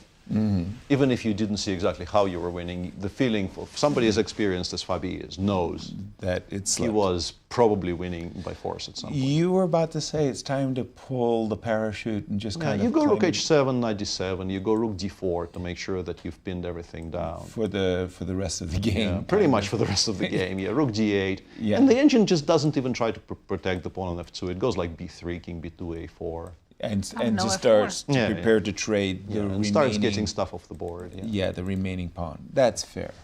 I mean, Yeah, I if, can. if the knight's going to be pinned, of course, black doesn't have chances to win this. And there we have it. Rook takes h7 check. Knight. Yeah, exactly. I mean, you're a piece up, but that piece after rook d4, rook d8. Again, I think many players would be playing a4. I understand the We expect computer. f4, right? Or just f4, yeah. There is no particular reason not to preserve the f-pawn as well. Yeah, I wonder why The engine. the didn't engine want- wasn't doing that. Now after king c8, black actually gets to unpin, but he still shouldn't lose this with white. Objectively, I think the expected result here is still very much a draw. a draw. Yeah. I want to go back to the game of Levon and Gukesh because, again, the world champion Gukesh comes in with this very, very big target on his back. He is the world chess champion, and when he's defeated, not only the players but the players' fans, the players' governments, in some cases, notice and say, "Congratulations to you! You're third place in the world, beating the world champion, or what have you," and they are rewarded. The Chigorin Cup, I believe, or the Chigorin Club is called. The yeah. Chigorin Club. Yeah, you're. Yeah, you pronouncing the Russian name correctly and me not is not the twist I expected today. But That is a first, Peter, in our history of broadcasting together. I have never, ever done that. I will never accomplish it again. Let me relish the moment. B takes c6. What are the clock times between these two? Levon has plenty of time, more than 6 minutes. Okay. Gukesh down to his last 2 minutes. Right. And his position is not looking good. Those white pawns are really scary. Well, as Peter said, they're connected and they are passed. But we've got to push him, right? I would still begin by taking on g2. Yeah, to be they're taking on honest. Let's get rid of that, yes. Maybe for some reasons we're not even sure why the king can, after king takes g2, maybe even escort the pawns. The problem I have is that if I play e6, the desirable e6, you play bishop e7. right? Yeah. And if I could play knight d5, That would be then good. it's more Yeah, what I after want. e6, your knight on c7 gets a bit stuck. Precisely. So that's why I start to think, take on g2 first, bring the knight back. Exactly, and actually put one of the knights on e6 and go from there. Exactly. So maybe just to start, maybe in this position, I don't know if bishop a3 is a threat? disturbance or not. But if I play knight e6 at once, and you play bishop a3, well, I know I'm taking on g2, and then I'll be very happy to go f4, f5, f6. No, I think it's mainly a kind of a phased question. Pretty much all of those moves are winning. The question is like, how do you remove the most counterplay? You don't want to give black any kind of counterplay. Exactly. And He's knight gone with e6. knight c6. And by the way, I was thinking of bishop a3. He goes bishop b4 just to be irritating. You know? I guess we could take on c8 and go rook e2, just to Okay. even stop rook c2 from ever happening, and then we will Makes- calmly take on g2 with the king, and then eventually we'll start pushing. Yes. And I don't really understand where the counterplay is about to come from. The king is also on a7, very, very far away from any kind I like of... rook e2. It also protected the a2 pawn, so Right. there's absolutely no counterplay. Yeah. I mean, it all is I think all this is what gelling. will do, yeah. It's all gelling very, very nicely for Levon. Maybe even an argument to be made for rook e4. I mean, I don't like it when they tempo me and I can't tempo them. You know. Rook e2 Yeah, played. very solid. Solid. Very solid. Yeah. Yeah, and you would like to maybe try to attack the pawn on f4, but having the knight on e6 would spade to all of those hopes. The rook could swing behind the pawn, rook c, but as Peter is mentioning, the knight. Yeah, you can go like knight e5 and rook c4 in some order, but then the pawns will start getting pushed. Exactly. And Levon very confidently gets up in this rapid chess game. He has more than 5 minutes. He can afford to walk around a bit. Chill. Okay, you were mentioning counterplay. I mean, if there was no pawn on a2, I would say maybe, but there's a pawn on a2. There's nothing. Yes, It's still a lie. is. Yeah, I don't Still quite see how you even ask a pertinent question, frankly. Yeah, you're not making White's life difficult at all. Does any trades benefit black? Rook for a knight, maybe? Sure. Look for a pawn. Even better. You know, bishop for 2 knights. Yeah, there's some trades that do benefit.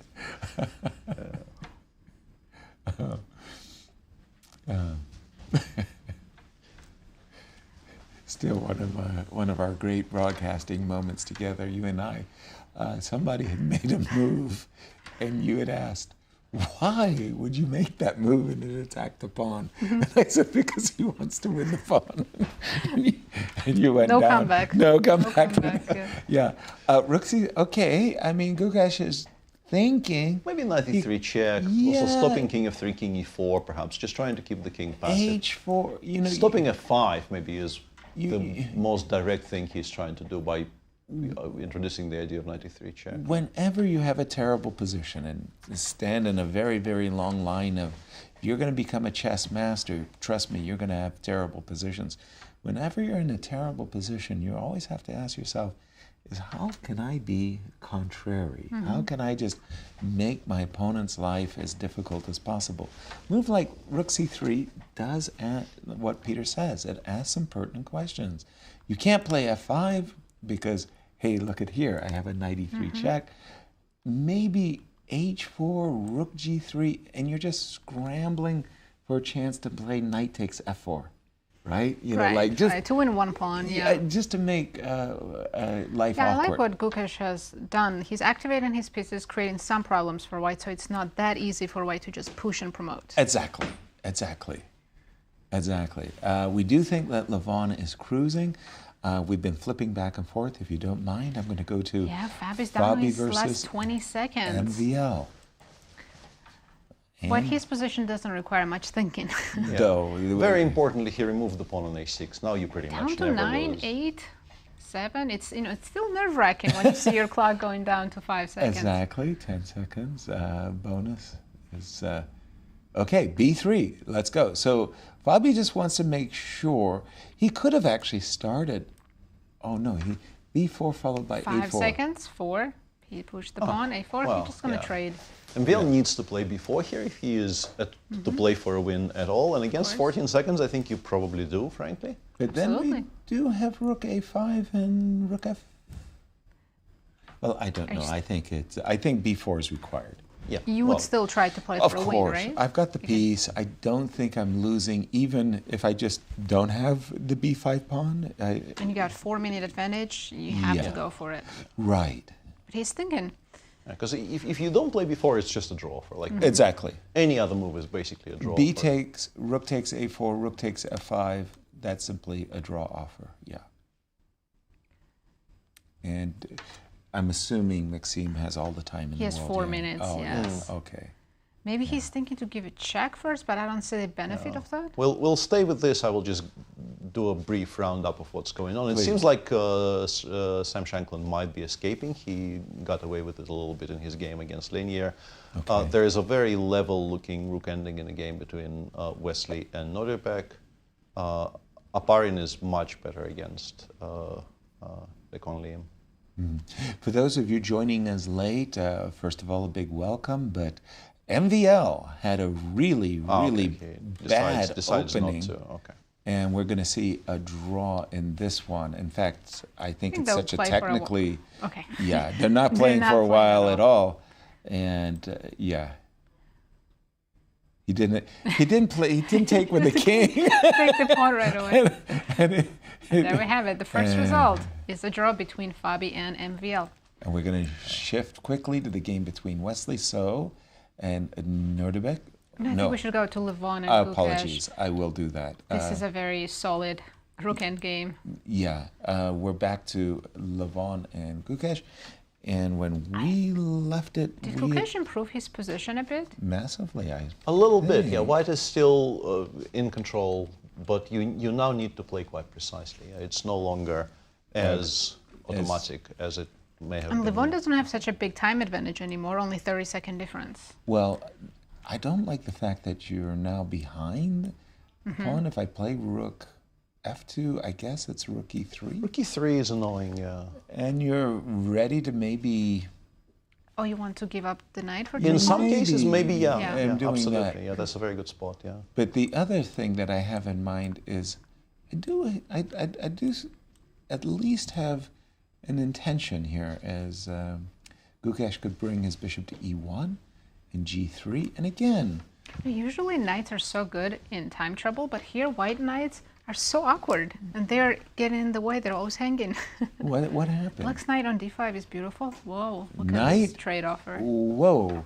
That is the Knight best f6. move of the machine, actually. Machine very much likes it, because if you take on f4, I think the idea is to go knight d5, take on b4, and claim that this rook ending is lost after e6, and then king h3, king h4, and so on. It does look completely lost, frankly, king h3. It does. Yeah. Actually, maybe even throw in e7, and then I get to f6 just in time, right? Yeah. Just, e7. e7, and I get to f6, and it's completely winning.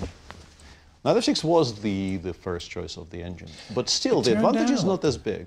It turned out that knight on d5 was actually The best knight? really monstrously in the way. So Gukesh said, no, I don't want to transpose into that losing. Knight rook e3 is ending. just a blunder, because now both knight d5 and both knight d4 and knight g5 basically win material. Oh, it So was the knight- piece. Knight d4 in Fine. particular, because there's also knight c6 check ideas, which are regrettably it. very strong. He has done it. Black is losing either the Ooh. knight or the bishop, So we've got a check. or the rook. We've got a fork. Knight Yeah. c6 takes b4, and we've got those Yeah, tricky this knights. is game over. Oh, breaking news. This is Levon is now cruising. Knight f1 check doesn't really help because Just, Check. check and take on And the now next the rook move. is defending both pieces. It's overworked. Yeah. Exactly. You can throw in h3 check, which saves the knight on the pawn, but the other problem is the e-pawn is about to queen, so it doesn't even matter. Like, yes, you can play h3 check here, but I will, takes and e6, and this costs you a rook. And then I will pick up the knight on f1 as well. It's By two the way, moves. yeah, the knight on f1 is sadly, for Gukesh fans, trapped on the f1 square. He's down to his last 6 seconds. Yeah, rook b2 H3, here. rook b2. Yeah, I think you resign somewhere around here. Yeah, there's no compensation whatsoever for black. Here you're a full piece down, and you're also probably about to get mated after like knight bd5 and Yes, e6, e7, and so on. e6, e7. There was a game, I think from the Olympiad in Chennai, where Gukesh had some setup where his e-pawn was defended by the knights, and this is like a runaway express train, right? With all the squares protected by the two knights as the pawns just march triumphantly. Yeah. If there was no pawn on a2, we could have a, well, I mean, it's not a very fun discussion, but I was going to say rook and two knights against king and rook, yeah. Obviously completely winning, because nobody's ever going to trade rooks there, but... By the way, Levon's move have a rook handshake. f2 basically says, I'm not even going to let you sacrifice your knight. Yeah. Congratulations to Levon taking down the world champion in the first round. Where are we going, Nazi? Let's check Leinier Dominguez against Sam Shankland. I believe he is winning now in this endgame, knight versus bishop. But that is a gorgeous knight, and that is a terrible bishop. It's like a big pawn. Yeah, Fred Reinfeld taught me this when I was literally learning chess, that this dark squared bishop is an ineffective spectator. It has no role other than defensively. No Peter, useful moves. Yeah, and there's a very kind of a teachable moment here some moves ago where we had the kind of a very similar position. Let's maybe switch to my screen for a sec. In this position, black is still holding, but it's very important not to play g6, g5, which looks like the most obvious move in the position that was Shem played. But after bishop d6, you can't really take that because it actually gets caught trapped in the corner. And getting to the c4 pawn is very difficult. The bishop can actually kind of prevent the knight from ever reaching the c4 pawn. And after g5, unfortunately for Sam, what happens is exactly what happened in the game. The knight just trades c4 for c3, and then you can't stop it getting to f7. Right. And once it gets to f7, you can't actually protect both these two pawns. And once one of them drops, you lose. That's putting it simply. Once one of them drops, you lose. We try. And there you have it. Yeah, that is a good teachable moment, the pawn on g5. And here, it looks like you might put the king on h4 here, but the issue is you can still go knight f7. And then I think we're actually in time with the king march, because yes, it will sort of seemingly abandon control over the f3 pawn. But if you actually think about it, in order to attack it, you have to give up on g5, and then the g pawn will queen. You're just not fast enough at like something. You lure the king further away, and then you go king g3. By the way, if you don't mind me saying it, I was attracted to the same idea as this Leinier. is so beautiful. This is checkmate. Oh, this is great. Yeah, this is even better. Yeah. I mean, you don't have to run to c5. You could just... Instead, he played king f1, saying, yeah, please give me the g5 pawn, and then I will put the king back on e2, and I will queen it. Yeah. And if you don't give me the g5 pawn, I'm going to checkmate your king, which is exactly what happened. And Leinier starts with a win. With wow. white pieces. So will Grigoriy Oparin, who is the first-time wildcard in the Grand Chess Tour, I believe, and he is now many pawns up in a night ending Grigoriy against Levon Liem. ooh, but that white pawn on a6 makes all the difference in the world. Actually, that's not very many pawns up. It's just one pawn up, but it's a good one. But it's such a good one. It just basically means that this knight is forever playing the role of a spectator. It has to be the watchdog of the a pawn, which means you're playing effectively a piece down. Yeah. I like knight. In that sense, it's similar to the last endgame we saw, where Sam's bishop was also a spectator and not a participant. Exactly. Can black king get mated here? Yes, yes, of course you can. It Easily. Knight g5. h6, knight e4, g5, There we f5. go. Yeah, Yeah, I was going the other way, but you're right. Knight e4, knight e4, knight b5, mate. Yeah. That is pretty funny. Yeah, and he's gone knight d8, which is something I also wanted to ask you about, and I think it wins very easily, because he will just play knight takes c6 here. And then d5, d6, d7. Ah. You don't actually... You're not need even to in the include square? The king, yeah. We're no, not even you're in- not, no. Oh. Yeah. And he's done it. There you have it. Because black king is too far away. It's a6 and a7. Yes. That's a beautiful study-like finish. And we do have knight takes c6, d5 on the board, and Grigoriy. By the way, Liem is one of those players, when he does get these opportunities to shine in the spotlight, he usually comes through. He's remarkably He's had some very good good results as a wild card over the years, but yeah, this has not been a particularly convincing first round, and there you have a resignation. Which means there's only one game running now. Congratulations to Grigoriy, great start. Absolutely. We're back to the Wesley So versus Nodirbek. It's the only game left. And we've got 4 rooks. Yeah, pretty dry though. Peter, if I remove the c4 pawn, there is no black pawn on c4. We're 4 rooks. You got the double g pawn. I would worry. Honestly, I would worry because I'm not sure I will have enough squares to protect the g4 pawn from, which is, I think, why Wesley is still playing, because he can still sort of trouble black a little bit. But I guess you just go rook a4 before forever. Yeah. He's going to try to play f3 and bring the king over to win the c4 pawn, but you don't have enough room, right? Isn't rook there a d4, chance rook to g4. play rook Yeah, exactly. I e2 think to if there is a e7? winning chance, it's somehow doubling on the 7th and winning through that. But I think Nodirbek should have plenty time to. But we are talking about a 2-result game. Oh, absolutely. Absolutely. Okay. Black is completely tied down to the protection of the pawn on c4. There is no proactive counterplay of any sort. Although, like, you can try playing rook b1, rook d1, and giving mate on the other side, but unfortunately you lose both the c4 and the g4 pawn just in time. Yeah. Yeah. Rook d1 and rook b1 threatening checkmate. You better make sure that you can extract that pawn on g4. And we do. Is it see maybe Wesley. time now? Rook b1. Okay, but Wesley is going to go for his own Check first. checkmate Yeah, on it's the gone back rook rank. b6. I think it's much more prudent not to allow any of this. Yeah, That's I fast, think we managed right? to lose it. That's fast. He's going with the defensive move rook g6, but Rook c8. can Wait, white now wait, win wait. the c pawn? Yeah. Well, Rook rook c8. c8. So we're threatening a mate in one. Or rook e8. He e8. chose rook Similar e8. I mean, thing, they're yeah. very similar in spirit. Yes. King The idea is king h7? h7. But then rook e c8, and we did win the c4 pawn. That was my question, Peter. But maybe it's still a draw, right? I Probably play rook still d2, rook c4, rook f6, and I force you to play rook f4, and I don't think I lose that. that again. wasn't. That I was. think that one we hold, right? Okay, that was the one I was trying to avoid. Yeah. Okay, and we do have king 8 h7. seconds for Nodirbek. 8 seconds. And for Wesley? 25. Okay, yeah. They're playing on increment now.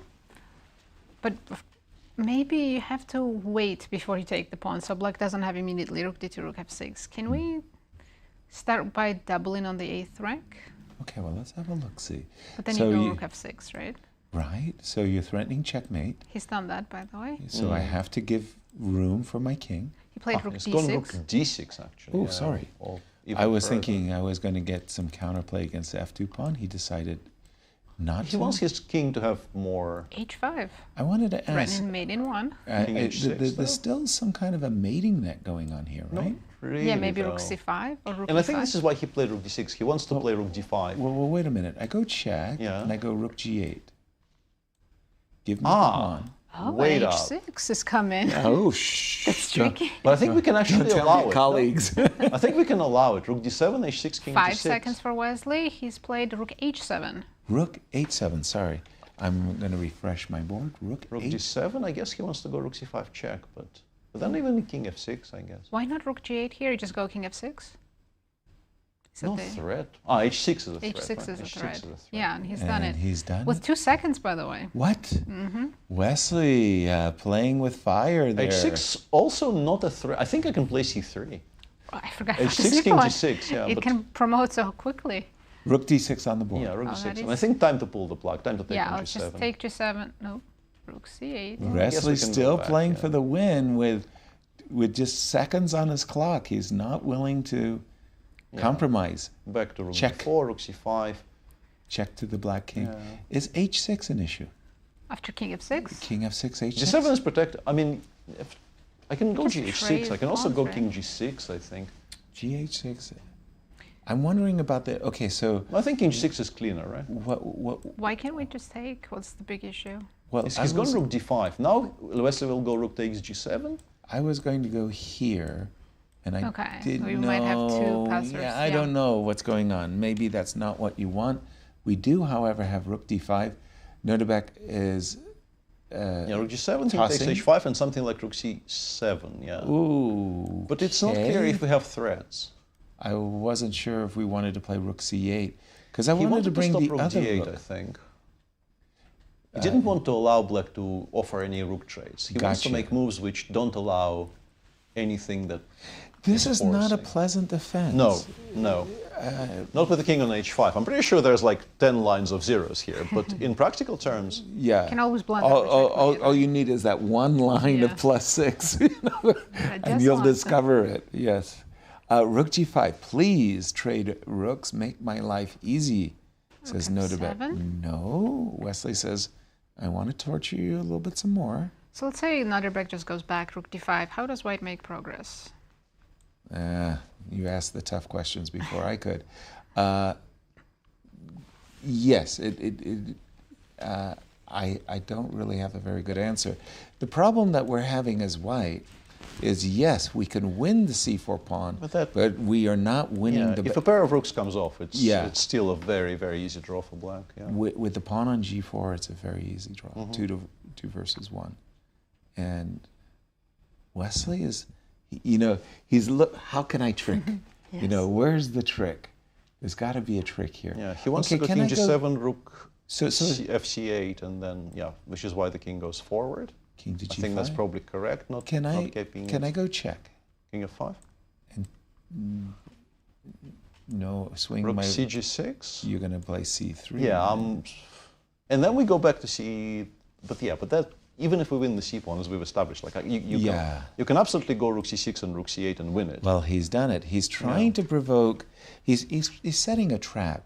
He wants Nodirbek to play c3 so that he can then shift the rook back, and then c3 and g4 are weak. The rook on d4 right now Doing a good protects. job, yeah. Protecting both at the same time. Exactly. Ooh, rook e4. Fabiano played on 3 seconds. 3. These guys are thrill seekers, you know what I mean? Yeah, he's going to push the king further down and put one rook on the c file, I guess. Yeah. Or just gain some time and then do it. Yeah.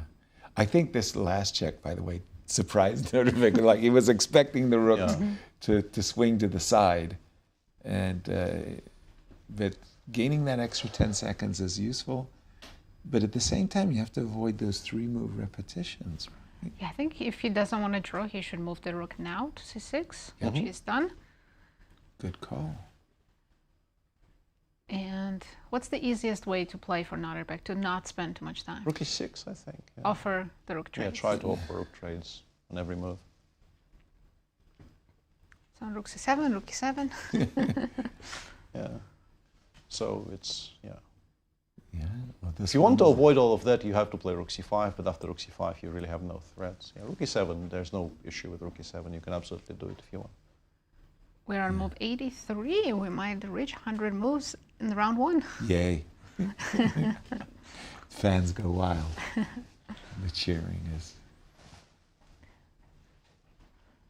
Yeah, I think Wesley knows that there's not much he can play for here, or not many tricks he can set up. Yeah, you can go rook f5 check here and play for a loss, but Yeah.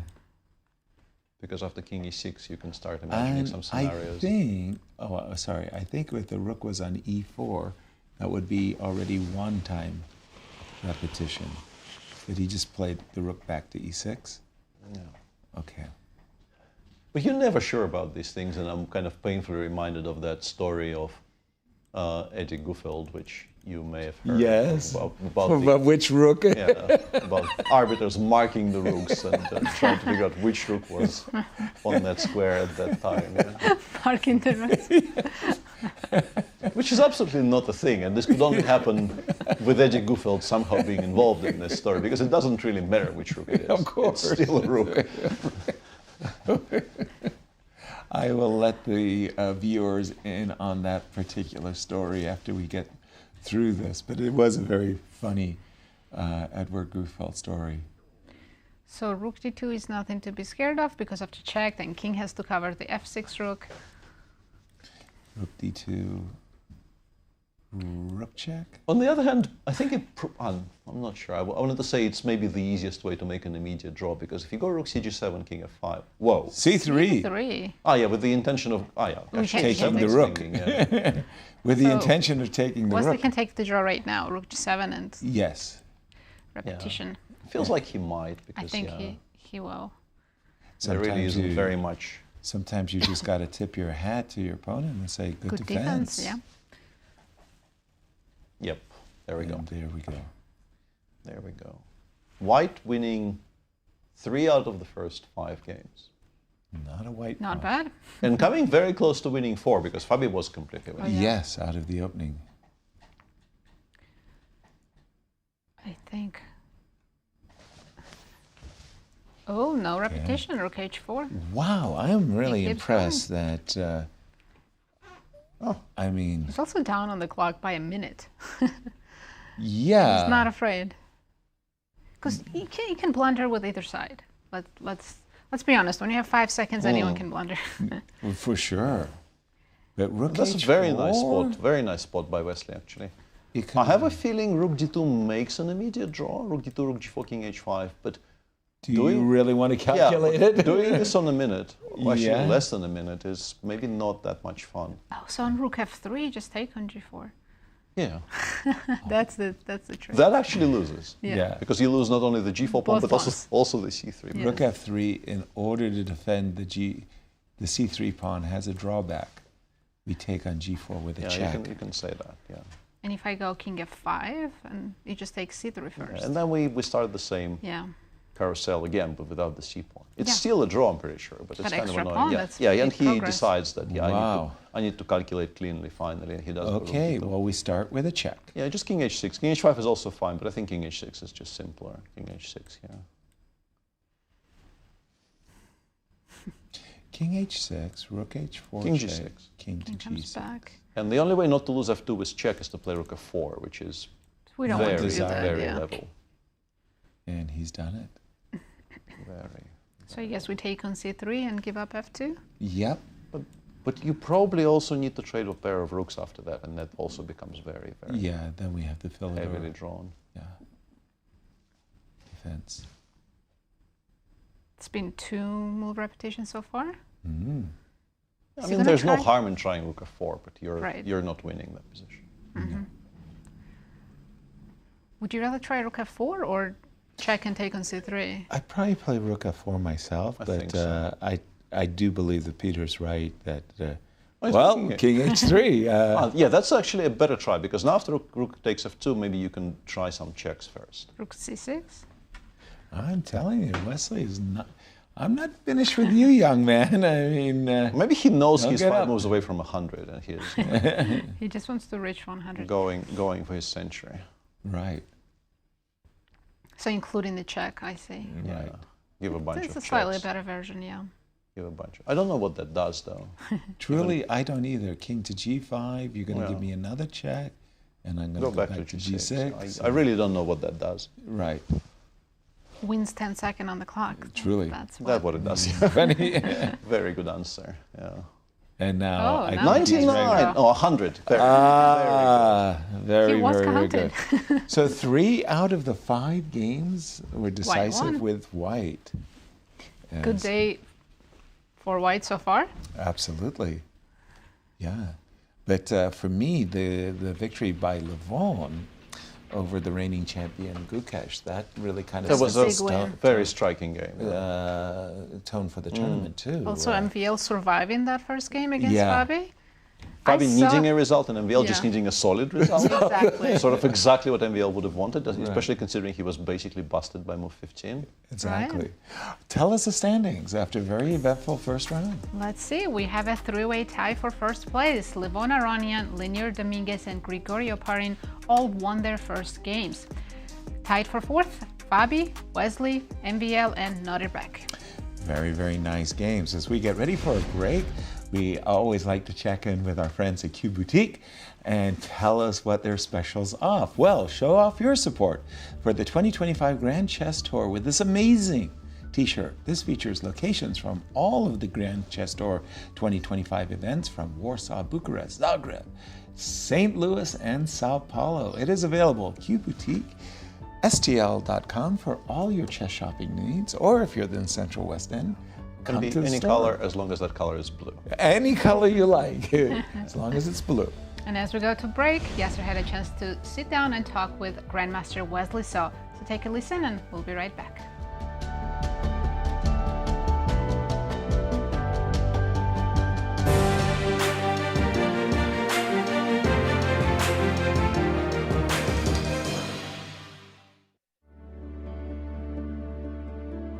Wesley, thank you for joining me for the interview. Thank you, Yasser. It's very good to see you. And likewise.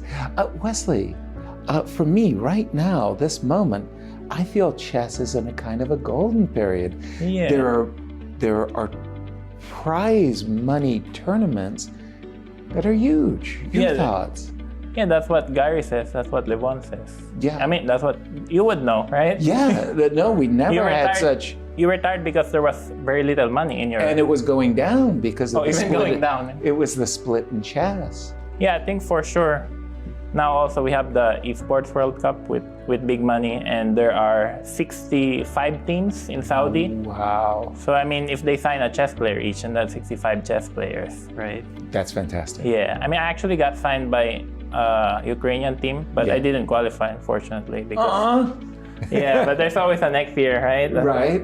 But I feel you're right. Probably a golden age of chess. But chess really relies heavily on the private sector, Yeah. especially in the US. So in the US, we owe a lot to Rex and Jeannie Singfield, obviously. Sure.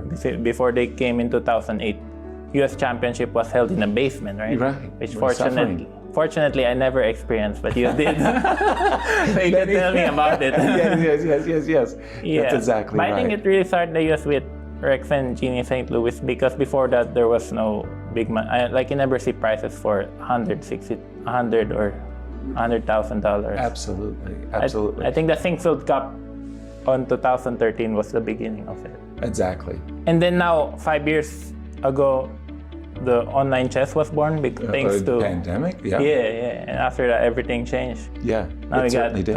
guys like Hikaru and Levy. Yes. Yeah. Streaming. Got them, and, yeah. Wonderful. They're making chess more viewed, more watched. Yeah.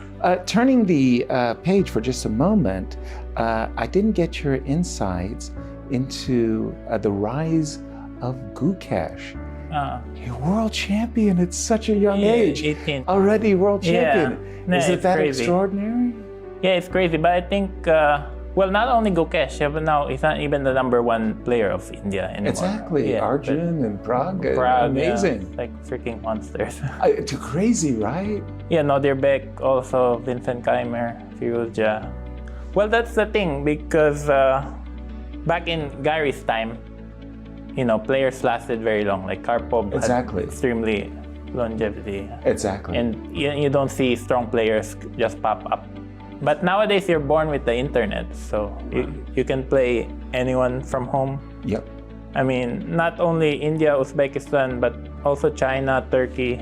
They have very strong young players. Right? Like this kid, Erdogmus, he just beat Peter. I right? know. Our buddy Peter. And the kid 4-2. played great. And he's 14. That's crazy. Yeah, I mean, I can't imagine anyone beating Peter at 14. No, So me the too. so the thing, they're born like they probably learn chess at 1 year old playing playing online. And then they're wired for it. Yeah, I Something mean, is there's going this in. 3-year-old I met in India last year who was already a good chess player, and you can actually watch on Chess Base India. Really? Yeah, and Amazing. then he's 3 turning 4, and he's already a good chess player. So, That's crazy. But that's the thing. Like all the information is accessible. Yeah. Maybe you can even install you can even install a chip in your brain like a cyborg one day. Right? It's coming. It's coming. Final question for you, Wesley. We just spoke about the rise of the millennials, the rise of Generation Z, and they're getting younger and stronger. What do you have to do?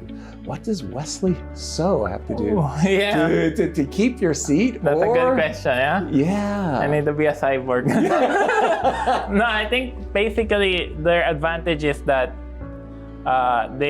these youngsters, the teenagers, they're playing a very different style of chess. Right.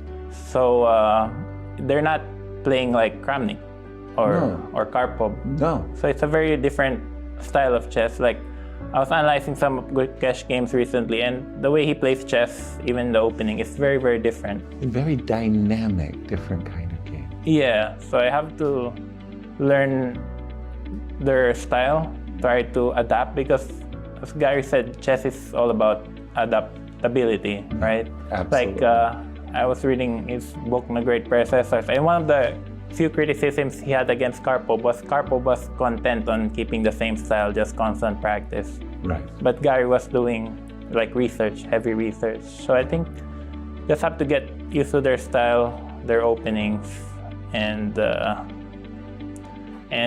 yeah, it's not easy, but it's very doable. Right. Wesley, so thank you so much for joining me. Yeah, thank you so much. Good luck in the Grand Chess Tour.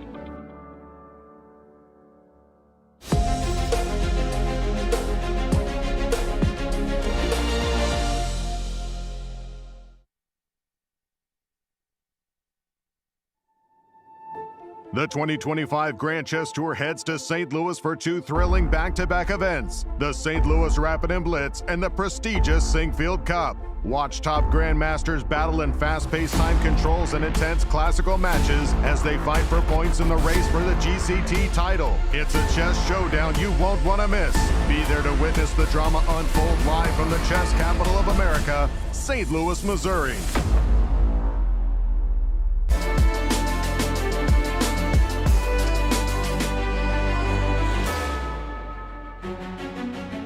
Welcome back, everyone. Let's take a look at our current standings after eventful round one.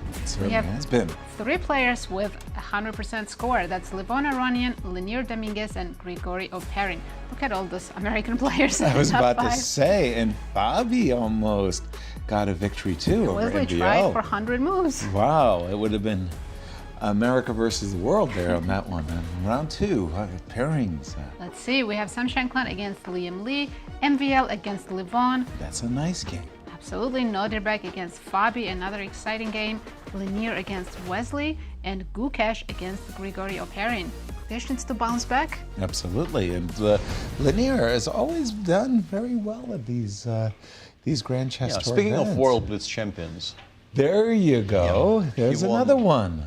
Leinier. he won the 2014. We start with the Maxime Vachier-Lagrave against Levon. Let's do it. I'm going to bring up Maxime, and by the way, a French defense. I always admired the Armenian Olympic team because they had a number of French defense players, Raphael Vachier-Lagrave, Simbad Laputian, Lapouche, as we used to call him. A long, long line of people got victimized by Laputian, including one Garry Kasparov in a French. And the French. And our own Vachier-Lagrave also plays and our French. own Var. Knight takes e4. And I really want to give credit to Alexander Morozevich for introducing this line. This Have was we ever very... told the story of his training camp with Boris Spassky on air here? Whoa, tell us the story. Because it's just the beginning of the round. Maybe we have just enough time for Please. that. Because obviously, and we have to. Bishop. Yeah, Levon has ideas everywhere. Everywhere. Those are quirky ideas even earlier than the quirky ideas Alexander Morozevich used to play. Let's show what he was playing because it's kind of relevant. And it's a story about Boris Spassky mainly, but it's also a story about chess a little bit.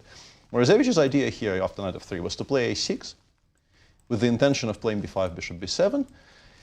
And he notched up many, many fantastic victories from that line. He beat me with black once in it, and many stronger players than me as well. But this is the one I remember most vividly.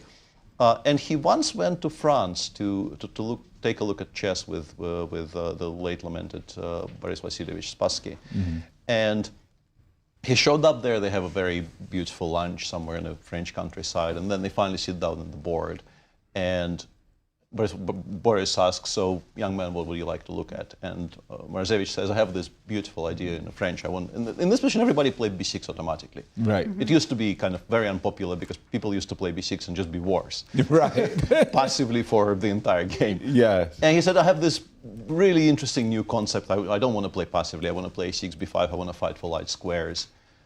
And Boris looked at him kind of quizzically and said, "A6, eh?" Morozevich says, "Yes." He says, "Why not a5?" Morozevich is kind of taken aback and says, "But Boris Vasilyevich, I'm very serious about a6. Like, I have this whole concept behind it." And Spassky says, "Yeah, but why not a5?"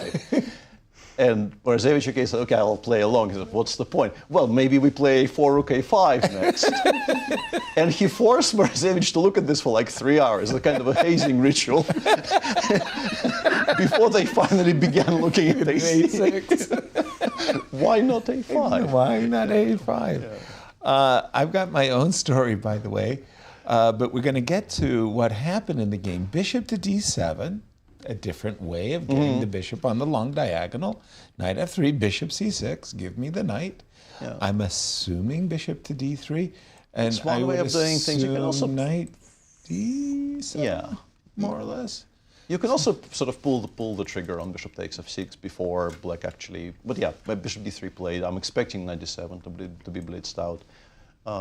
This is like a kind of a weird mix of Rubinstein and Rubinstein adjacent things. Bahadur Jababa. We had the Fort Knox variation where we did this types of stuff, and even bishop takes e4, bishop takes e4, c7, c6. Yeah. Looks a little bit like a Caro-Kann. The story I have, which I thought was really brilliant, it goes back to the 1974 candidates final between Karpov and Viktor Korchnoi, and Viktor Korchnoi is playing on the black side of this French defense line. Karpov's playing knight to d2. And Murray, Yasser Murray, the grandmaster from Israel, was advocating for bishop e7 on move 3. Another eventually Morozevich line. Yeah, and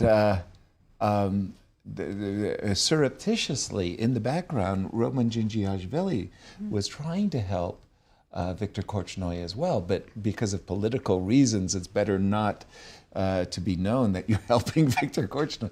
And he calls Viktor and he says, I've got this great idea on move 3 that you should move your bishop. And Viktor says, yes, I know, I've been looking at it all day. Bishop e7. Goes, no, says Roman Djindjiashvili. You play bishop to d7. So the idea is you take and you go bishop c6. Yeah, or maybe a6, bishop b5. Why not a5? Yeah. We do have knight d7, and like you say, a mixture of the Morozevich, Rubinstein French, knight d7. Is this there? Let me take a look, because and what is it called? First of all, let's start with the Bern variation, apparently. Get out of here. Nobody calls it the Bern variation. And bishop d7 already is extremely rare. Okay. Already from here, there's only 20 games in the database I have access to. Knight f3 by far the main move. Whoops, that was probably not what I should have pressed. And now I don't really have the back button.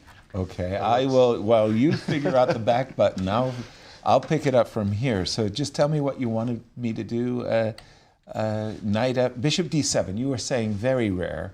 25 knight f3 by far the most popular, and the bishop 6, of course, is the idea. And yeah, I wonder, I'm almost, thank you very much, Jordan, and I'm sorry for the mishap.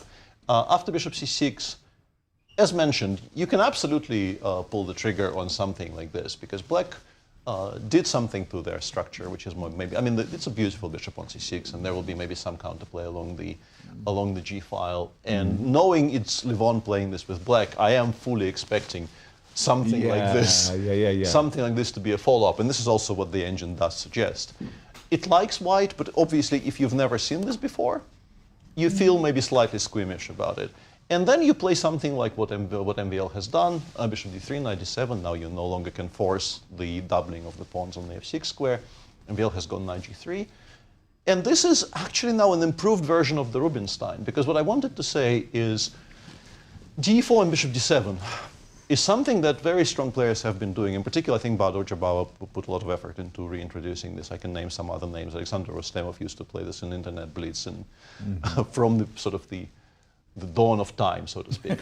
And one of the ways to reply to it would be something like this. Okay. It's actually one of the main lines of responding to bishop d7, c6. And if you compare this position with what MVL got, he played bishop g5 instead of castles. And the bishop in this line very often goes to b2. It doesn't go to g5 at all, because it doesn't really have much of a future on Exactly. g5. Exactly, and you're only encouraging h6 anyway. Yeah, very nice semi-bluff here by Levon. He seems to be doing completely fine after, let's say, not king f8, not after king f8, but after castles, I would say these types of positions are quite healthy for black. Yeah. You still probably pick white a little bit, but it's just fine. Thank you, Peter. And yesterday, of course, we had our opening ceremonies and technical meeting with the players. We've got some video of yesterday as we'll take a look at getting ourselves set up. Players are getting ready for the drawing lots. Technical meeting? Yeah, with the arbiters. The most important thing that I really wanted to emphasize to the players is the new tournament hall. Yes. All of the players have been playing in St. Louis a number of the Grand Chess Tour events, and so it's so normal for them to walk to the club or to the World Chess Hall of Fame. That tomorrow, guys, show up, and we're going to go to the new tournament hall in Clayton as the players picked their numbers for both. What was the Blitz. souvenir that they got? It's a travel bag, a travel nice. kit. Put all your nail clippers and shaving creams. And again, Brian Yang, our arbiter, made sure everything went according to smooth as silk it was. And we do There were have no arguments during technical meeting? no, usually those come later, the appeals committee, meeting castles. And we have that on the board. Where would you like to take us? Let's check how Nancy? Gukesh is doing against one of the current tournament leaders, Grigoriy Oparin. And congratulations to Grigoriy, our wild card. He won his first game against Liem. This, it looked like a Chigorin, Rui Lopez, but actually it comes from a Rasalimo. Yeah, and there is a particular little moment which filled my heart with much sadness because this is a position which is quite well known. As mentioned, this is a Rasalimo with knight c6, bishop b5, not the other way. I mean, there are some other like e6 Move and g6 are orders, possible here, but this is kind of the old classical response to the Rasalimo with d6, bishop d7. Rook e1, bishop f1 is maybe the central line for white here, knight f6, h3. And here, after e5, c3, I was very much looking forward to this.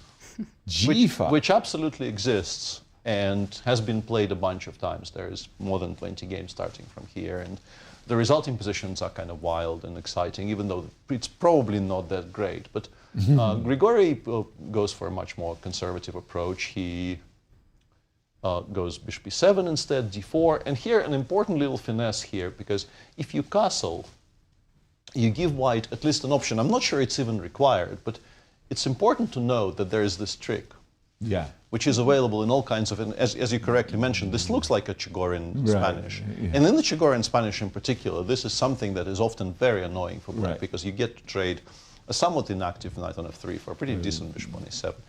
And you have a kind of a stable advantage for the rest of the game, which is why Grigoriy goes b5 for now. The bishop still has the f8 square, so the same tactic will not work. Gukesh goes d5, the knight goes to a7. Importantly, it pretty much always goes to a7 and not b8 because you want to reroute it towards c8 and b6, or maybe c8 and e7 in some positions even, but on b8 it really is kind of stuck. And also black is much better placed to react to a4 when the knight is on a7. And this is the current position.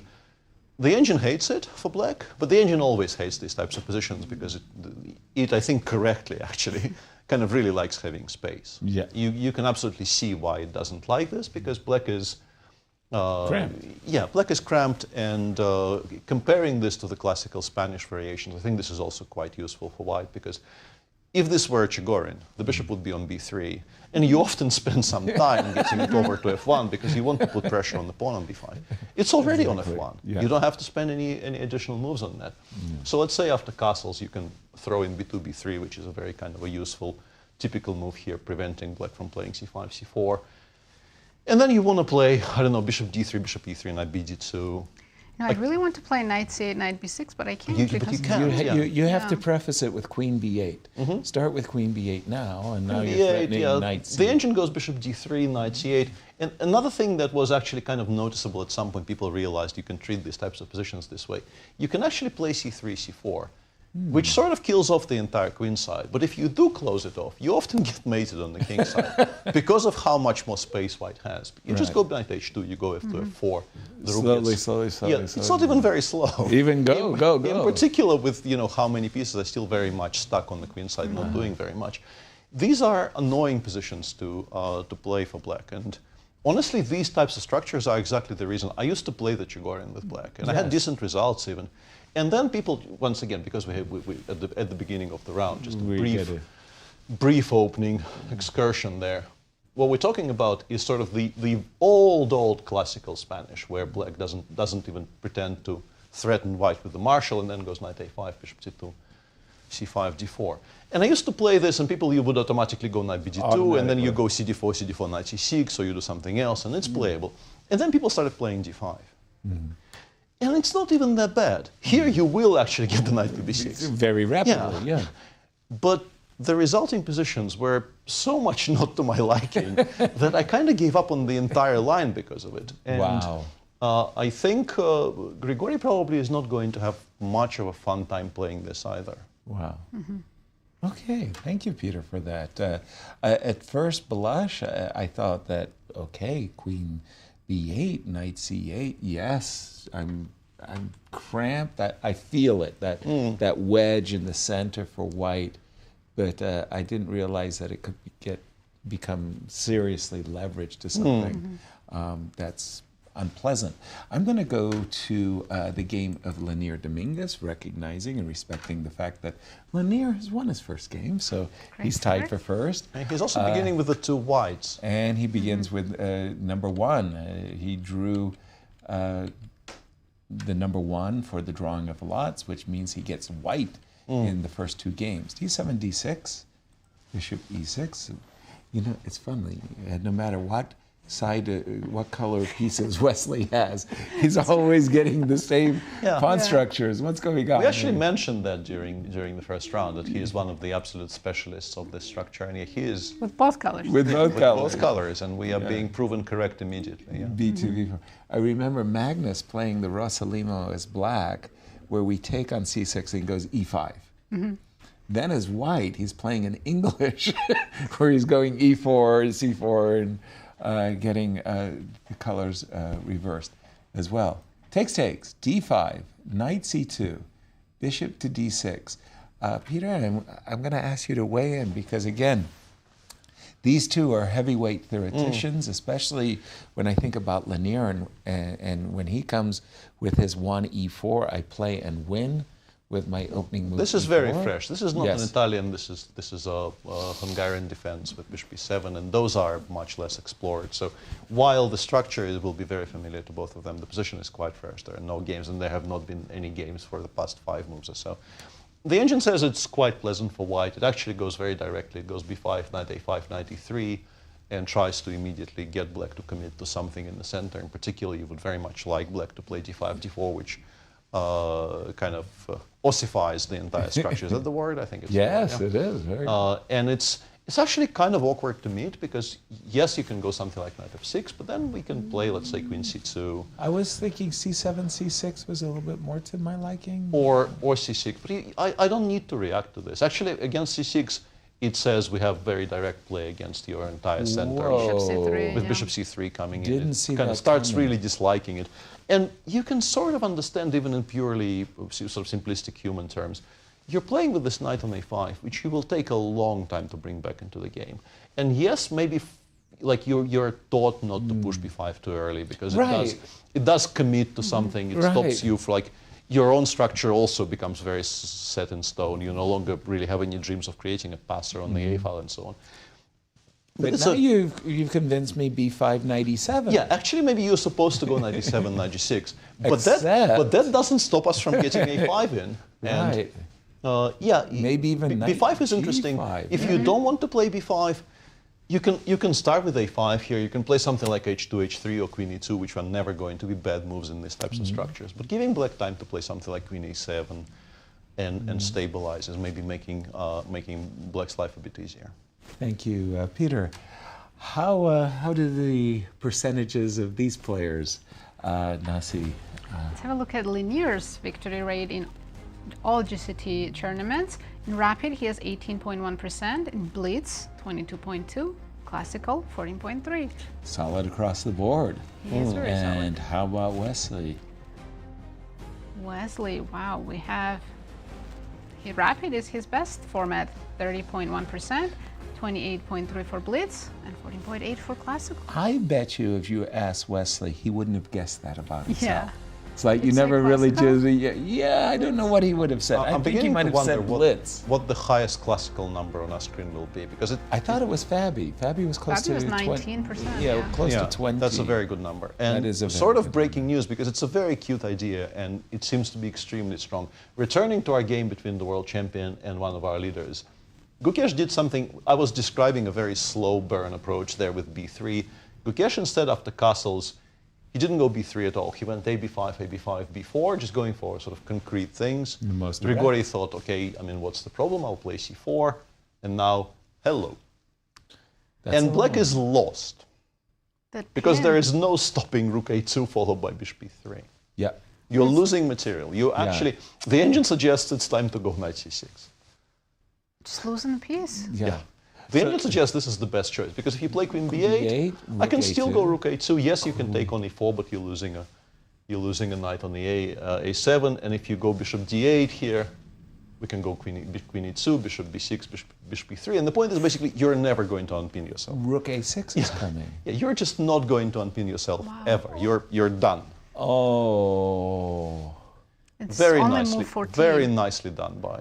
Oh, what a nasty trap! And Grigoriy, I guess he thought, okay, if bishop b3, I'll play queen b8, and my next move is knight c8, and I'm actually completely fine. Of course. But no, this is not the plan. This is the plan. Easy to miss that move. Very easy to miss, but is now basically over. Wow. You know, seriously, think about this. How many times have we played rook on a1 to a2? Swung it across to g2, go bang, bang, bang. We don't usually go rook on e1 the other way. That is very beautiful, very and also extremely efficient as well. It's just winning. And just wins. Yeah, machine goes knight c6 and says, you know, maybe we get to win the pawn on e4, but even if we do, let's say we go knight takes e4 here, white just, I don't know, takes knight a3. Yes, we currently have 2 for the piece, but you know how this movie ends. Yes, slowly but surely. You know how this movie ends. Yeah. It never ends well. Yeah. By the way, I noticed that Wesley in his game against Leinier took a definitive route. And it's not good. And it's not good. For Wesley? Yeah, he did after bishop d6, b5. He did not play knight to e7. He did go knight a5, which was kind of conventional. But after knight e3, he played the move No, d4. but bishop takes a5 is a massive mistake there. Just go knight f1 here. Yes, and I wanted to say bishop f5 he is a didn't go very knight shocking decision, frankly. Knight f1, just leaving the knight on a5 high and dry.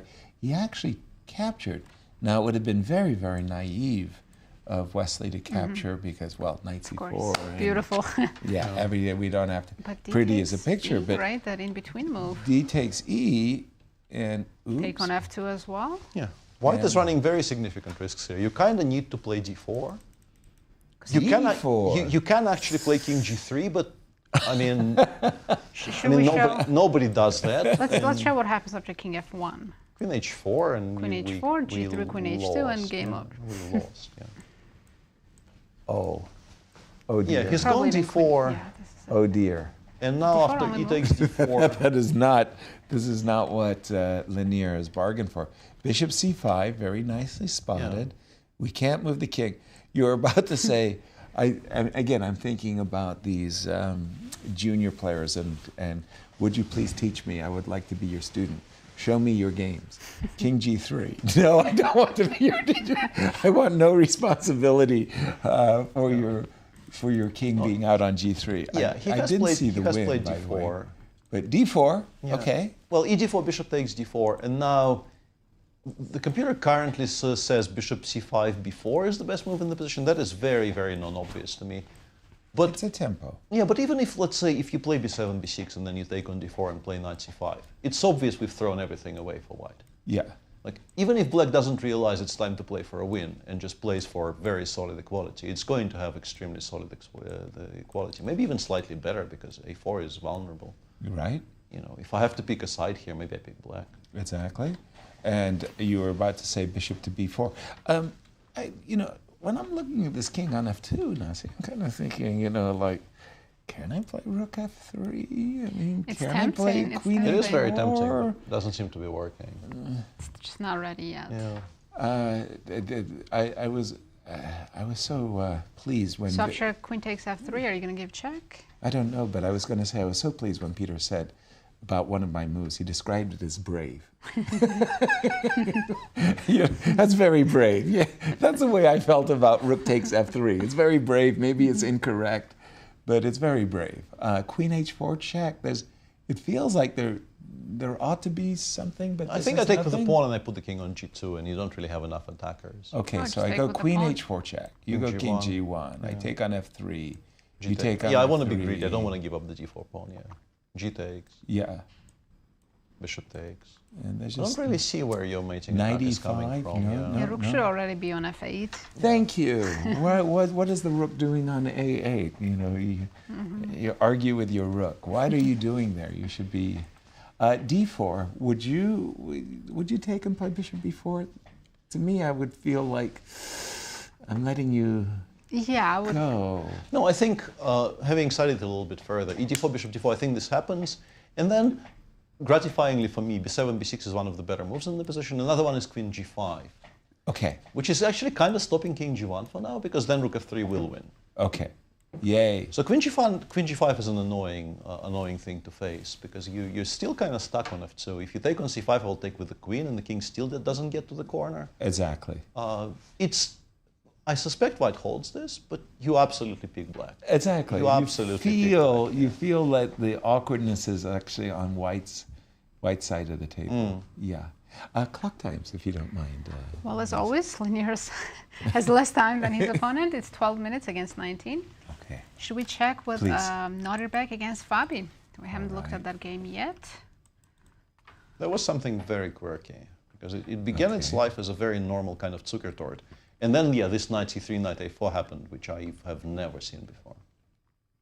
So far, you would almost say, if white hadn't misplaced his bishop on d3, where it's far too active, and placed it on the passive square e2, we'd call it equalish. No, but this is, you know, this is very, very classical stuff, which has been known course. for more than a century. And then suddenly this happens. A5. Yeah. Wow. Okay, a5, knight c3, knight a4. I was going to say this is probably prep from both, but they have spent more than 10 minutes in this opening, so I think they're surprising each other.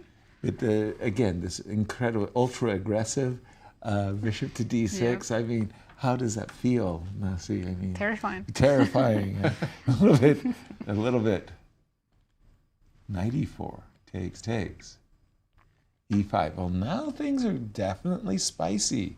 Yeah. Break this one down for us, Peter. Let's take a look. It feels like it's a kind of a position like I before like before two I switch bishops the for engine white. on, I do and too. I will eventually switch the engine on.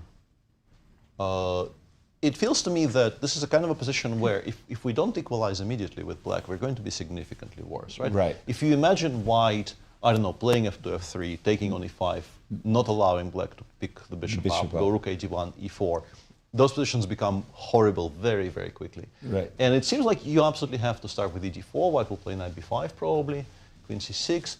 I was hoping to play f3. I was trying to calculate this in my head, because obviously if you allow me to take on d4, I'm borderline winning. Exactly. So it has to be d3. And I was hoping something like rook c1 will work. Right. But apparently knight c5 is extremely Just solid. holds. And because there's a pawn on a5, we can't really shift this piece very easily. And this works out for black. You can also... yeah, the engine actually doesn't go f3, it goes e4. Which has happened in the game. All of this is on the board, yeah. Yeah. And now you can play knight c5 immediately, or you can actually take on e4, knight d4, queen d5, and this appears to be working out. Although it's quite dangerous because after, oops, not f4, of course, after f3, allowing knight f5 would be very, very dangerous. So the knight has to drop back to d6 to take away the f5 square from As well as maybe bishop c4. from this horse. And white has a very good compensation. Those are gorgeous bishops aimed at the black king side.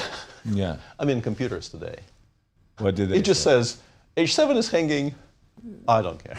Whoa. Nobody ever plays this move. Like this is, if this happens in the game, Yeah. I will finally retire from all of my chess-related professions. You know, I will. Yeah. No more chessable courses, no more commentary, I'm no done. more, Yeah, no more online title Tuesdays. Official announcement today. A4. Yeah, if all the way up to a4 happens Your onto the career board. is in Fabi's hands right now. Yes, pretty much. Yeah. Don't do it, Fabi. Don't do it, I Fabi. still like the game. I would still be involved with it somehow. We want you to stay in St. Louis with us. Yeah, and actually, all of this up to here is already on the board. You're borderline dangerous. I'm on very shaky ground here. Frankly, I'm on very shaky Just a ground. few moves away. Yeah, Right? right. From Yeah. Moment of truth. You know, it was weird because you actually did make a finger failure with the move F2, F4, but in some kind of weird way. Well, you can do it. You can do it in this direction. You can play Right. Bishop C4. Strictly, the only move is Queen G5. It needs to cover. Now some we're square. talking. And now F4, because it comes with a tempo, is a lot That's more what sensible. yes. Only square is G6. F5, seemingly only Getting square interested, is G5. aren't we? Yeah, but it seems like it's difficult to shake this queen away from the G5 Hold square. on, hold on. I'm spotting knight E6. No. Regrettably, F6 doesn't work. And yes, you do win the piece back, but you give black finally time to start making free their own hand. moves, D8, and rook it's D2. completely fine. Yeah. Free hand. Yeah. Yeah. No, this is a very fun position. I'm very much enjoying this. Wow. As long as A4 doesn't happen. As long as they As long as A4 doesn't happen. Boy, you know, feeling the Keep an eye on that. beating hard in our chests here. I mean, a career is at stake. I mean, that's huge. Yeah, I would like Bishop C4 in this position. If he plays F3, We're I in trouble. will. We're in trouble. And full credit, by the way, to Grigoriy Oparin, who realized just how bad his position is and has played knight C6. He shouldn't save the game, but it's at least good awareness, you know. Exactly. No trying to postpone the inevitable. Nazi, what would you like to One take us? game we haven't looked at yet is Shankland And there is a Svidler. reason for that. And it's at Berlin. It's a Berlin There is a Endgame. reason for that. Yeah, Looks very balanced. truly. Bishops of opposite color. You know, somehow I feel like Sam is walking a little bit of a fine line here. I liked A5. I'm not 100% sure I like A6. On the one hand, you're saying, you know, I am giving my bishop a long-term target. I am playing for bishop F2, bishop takes, A7. On the other hand, the pawn on A6 is really very vulnerable as well. So even though on the surface it appears very, very equal-ish, balanced, underneath some strategic risk by both players. And G2, G4. You're not done with me yet. Yeah, Okay, F3 good. hasn't happened in the Nodirbek game. So. Oh. Nodirbek just saved Peter's career. Yeah. Bishop C4, F4. Yeah, There you go, Peter. you don't get rid of me that easily.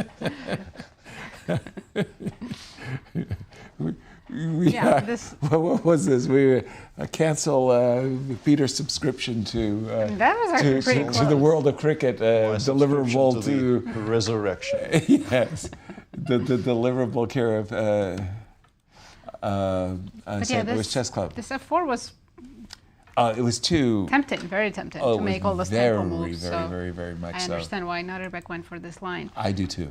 Do you want to look at the pie charts for this event? I already know who's going to win. I made my predictions. And you're never wrong. I'm never wrong.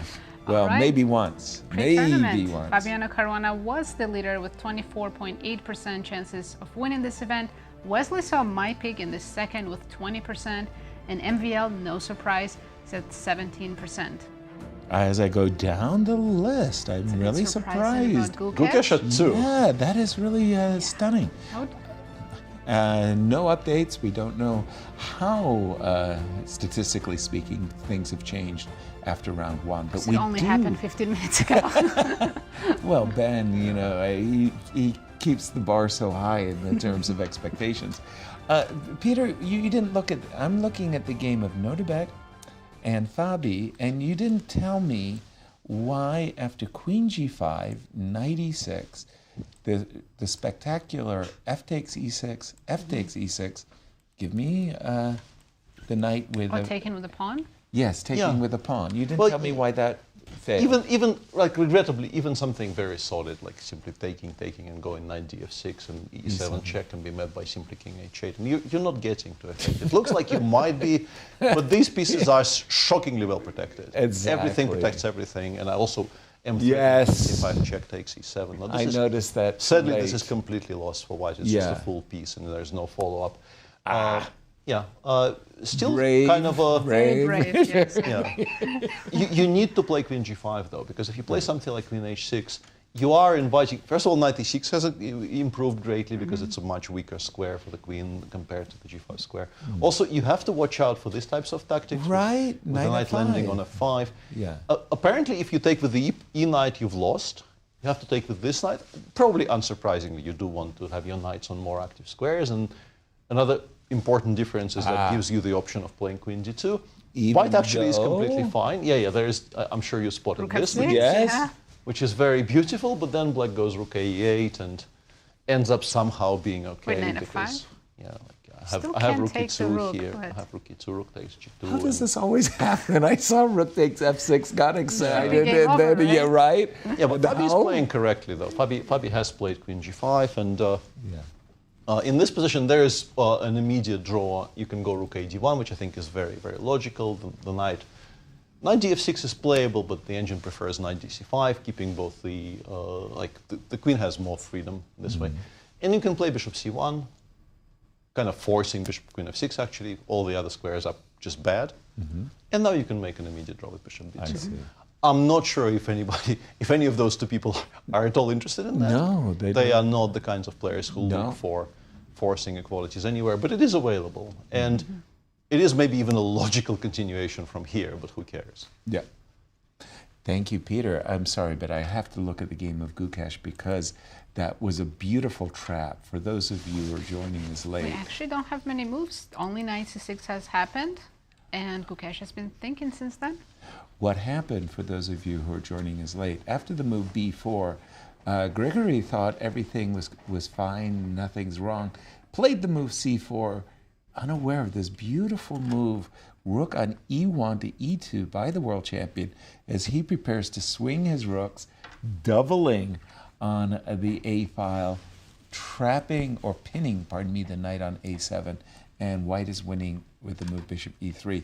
Recognizing that predicament, knight c6 was played, and Gukesh captured the knight, and we're expecting Grigoriy to capture the pawn on e4, which has just happened. He will have two pawns. Interestingly, maybe the other knight to d2 was slightly stronger because the engine very much liked following it up with knight a3, immediately attacking the pawn on b5. But of course, it's not going to be very much different anyway. You're still going to be a full piece up. Exactly, for two pawns. Yeah, it's maybe slightly cleaner because the knight gets to better squares faster. He's got knight bg2, knight takes e4. I assume you probably take... But then, you end up with the knight being on poorer squares. Like it's a very similar position, but your knight doesn't get to Can we squares. trade more pieces since we're up material? Knight g5. Knight g5. Yeah, I don't think Yeah. black takes. I think I play bishop d3. maybe g6 or d3 even. Yeah. I don't know if I want to trade the light square bishops. Yeah, It's good I was positioning, but I don't hoping. want to trade pieces. Yeah. Yeah, takes, the takes. bishop is the best piece black has. So. Absolutely, I'd like to preserve it. Yeah, he's Maybe- gone bishop e3, which is a very interesting kind of. He's offering bishop f3. Yeah, which will not happen. I'm pretty sure you're not freeing up the bishop on f1 so easily just for You're one getting pawn. 3 pawns, but Yeah, rook d2, rook d5. I don't think bishop you do that. g2, and Yeah, that would I be don't think you fantastic. do that. Bishops. You guys are talking about fantastic. I saw a pawn. They're like, wait, let me look at. But now, having said that, I do have two pawns. If I do manage, Peter, it's not crazy. f65, yeah. But if I get d5, e5, I mean, Well, this could become a tricky conversion. A tricky compensation. conversion, yeah. yeah, definitely Gukesh for choice. Nasi? Let's check how Levon is doing Okay. against MVL. Pardon me. Levon won his first game. He defeated the world champion. And With the black piece. No, with the white pieces. Yes, this was not the bird French. Burn. This was the burn. Burn, it's different. It was a kind of a mixture of the Rubinstein, the Fort Knox variation, and we did have bishop takes f3 and c7, c6, queen a5. Maybe this is another one of those why the bishop isn't so great on the g5 square. Gives the tempo, yeah. Yeah, bishop had to come back to d2. Seems, and in particular now that white actually had to trade the queens by taking on d5. I think black is just supremely healthy, no? Exactly. Even though white has the bishop paired, they're just passive The one on bishops. d2 is not very impressive. Exactly.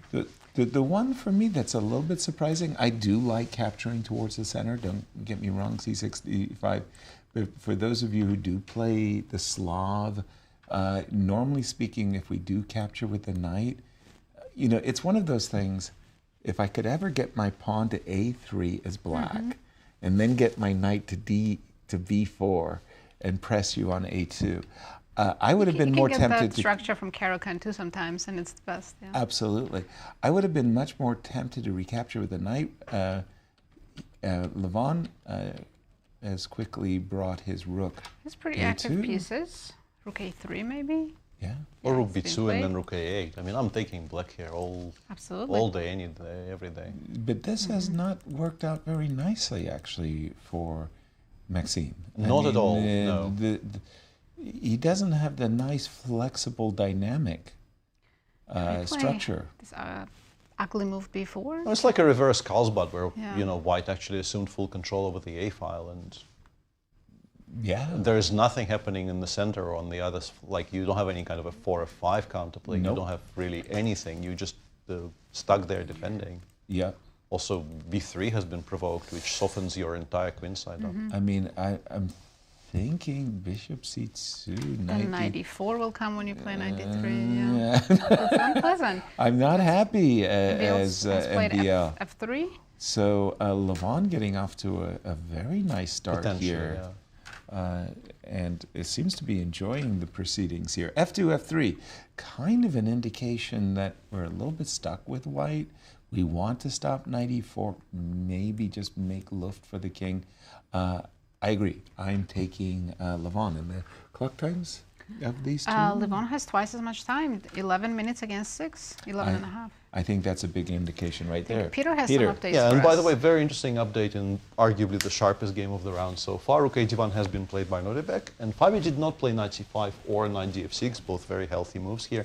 He went knight d6, which was actually a massive mistake, but it went unpunished, at least for now, because Nodirbek did not find, I'm sure he saw bishop c1, but I think he kind of misunderstood the fact that eventually the queen has to get to f6, Okay. either immediately or you can include queen h4, rook f4, queen f6, but it doesn't make anything better. And now your favorite move is very, very strong. Both here with the threat of bishop b2 and here with the threat of bishop g5. Because here, maybe he stopped here, but shockingly after bishop g5, the queen, Has no you squares. can play queen c3, but it continues getting chased around, rook d3, rook g3, perhaps rook d3, rook e3. And the engine is suggesting that maybe even queen takes g5, rook takes e2 might be one of the better options. But then you're struggling in a poor endgame and exchange down. Yeah. Instead, Nodirbek played knight b5, and black is back to being completely fine after both the immediate knight takes e4, and also you can throw in rook e8 first. That looks like a nice tempo because Yeah. of g2, right? Yeah, he's played knight takes e4, b takes e4, and now once again you go rook a8. White probably needs to get rid of that queen. I'm assuming the plan is to play queen d2, but then after takes, and knight e5 is probably the most natural. I'm not feeling Black is it fine, anymore. yeah. You know, we went f4, f5 with enthusiasm. You know, like our long square, our bishop on the long diagonal was going to It looks like you have to clobber give it up now g7. for that Yeah. night. Yeah, I'm not you're still happy. okay after, even bishop b5 is equal, rook f4 is equal, rook c1 is equal, because c7 is very vulnerable. But you're no longer really pushing. With the queens coming off and a lot Yeah. of pieces coming off, you no longer have any attack to speak of. Exactly. Thank you. Thank you, Peter.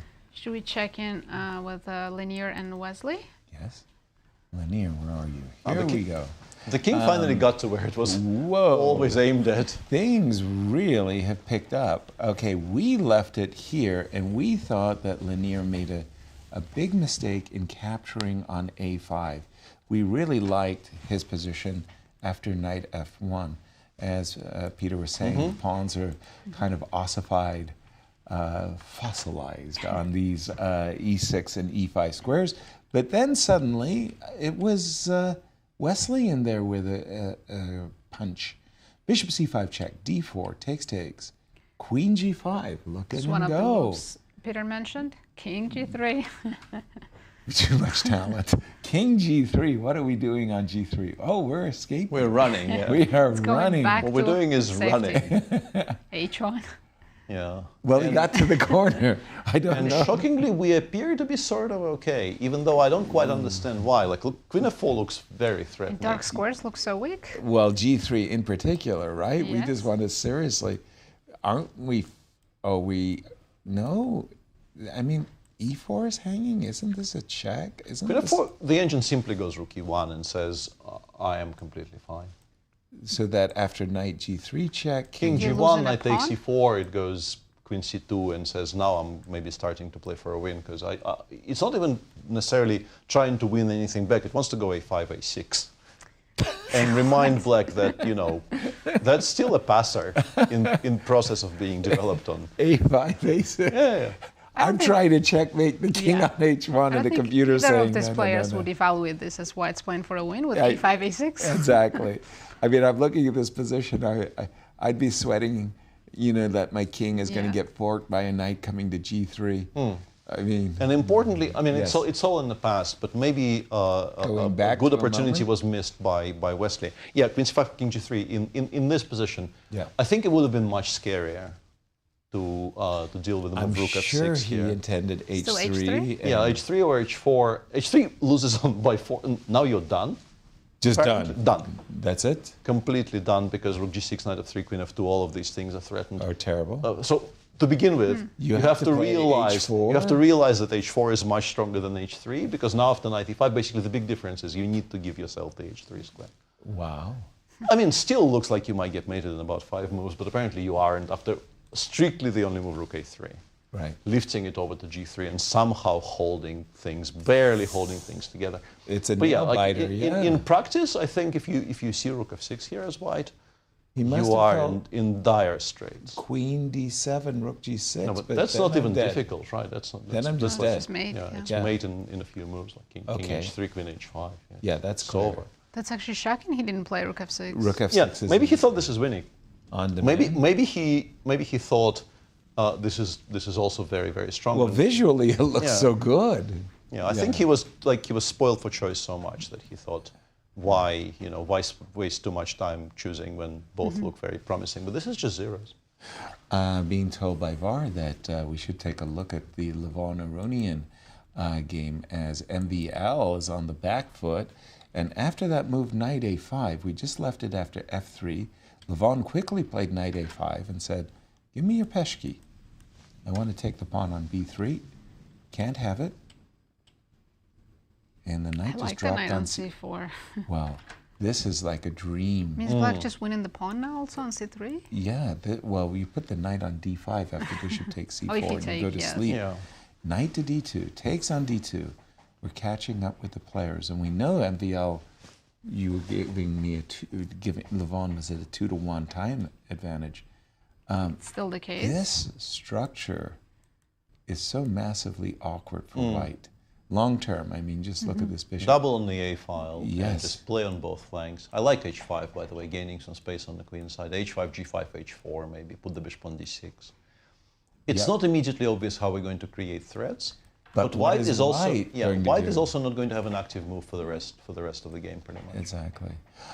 Interviewing the players yesterday in anticipation of having them on air, I asked MVL about the Grand Chess Tour, and he says, you know, playing Levon Aronian 100 games, you know, I know them so well.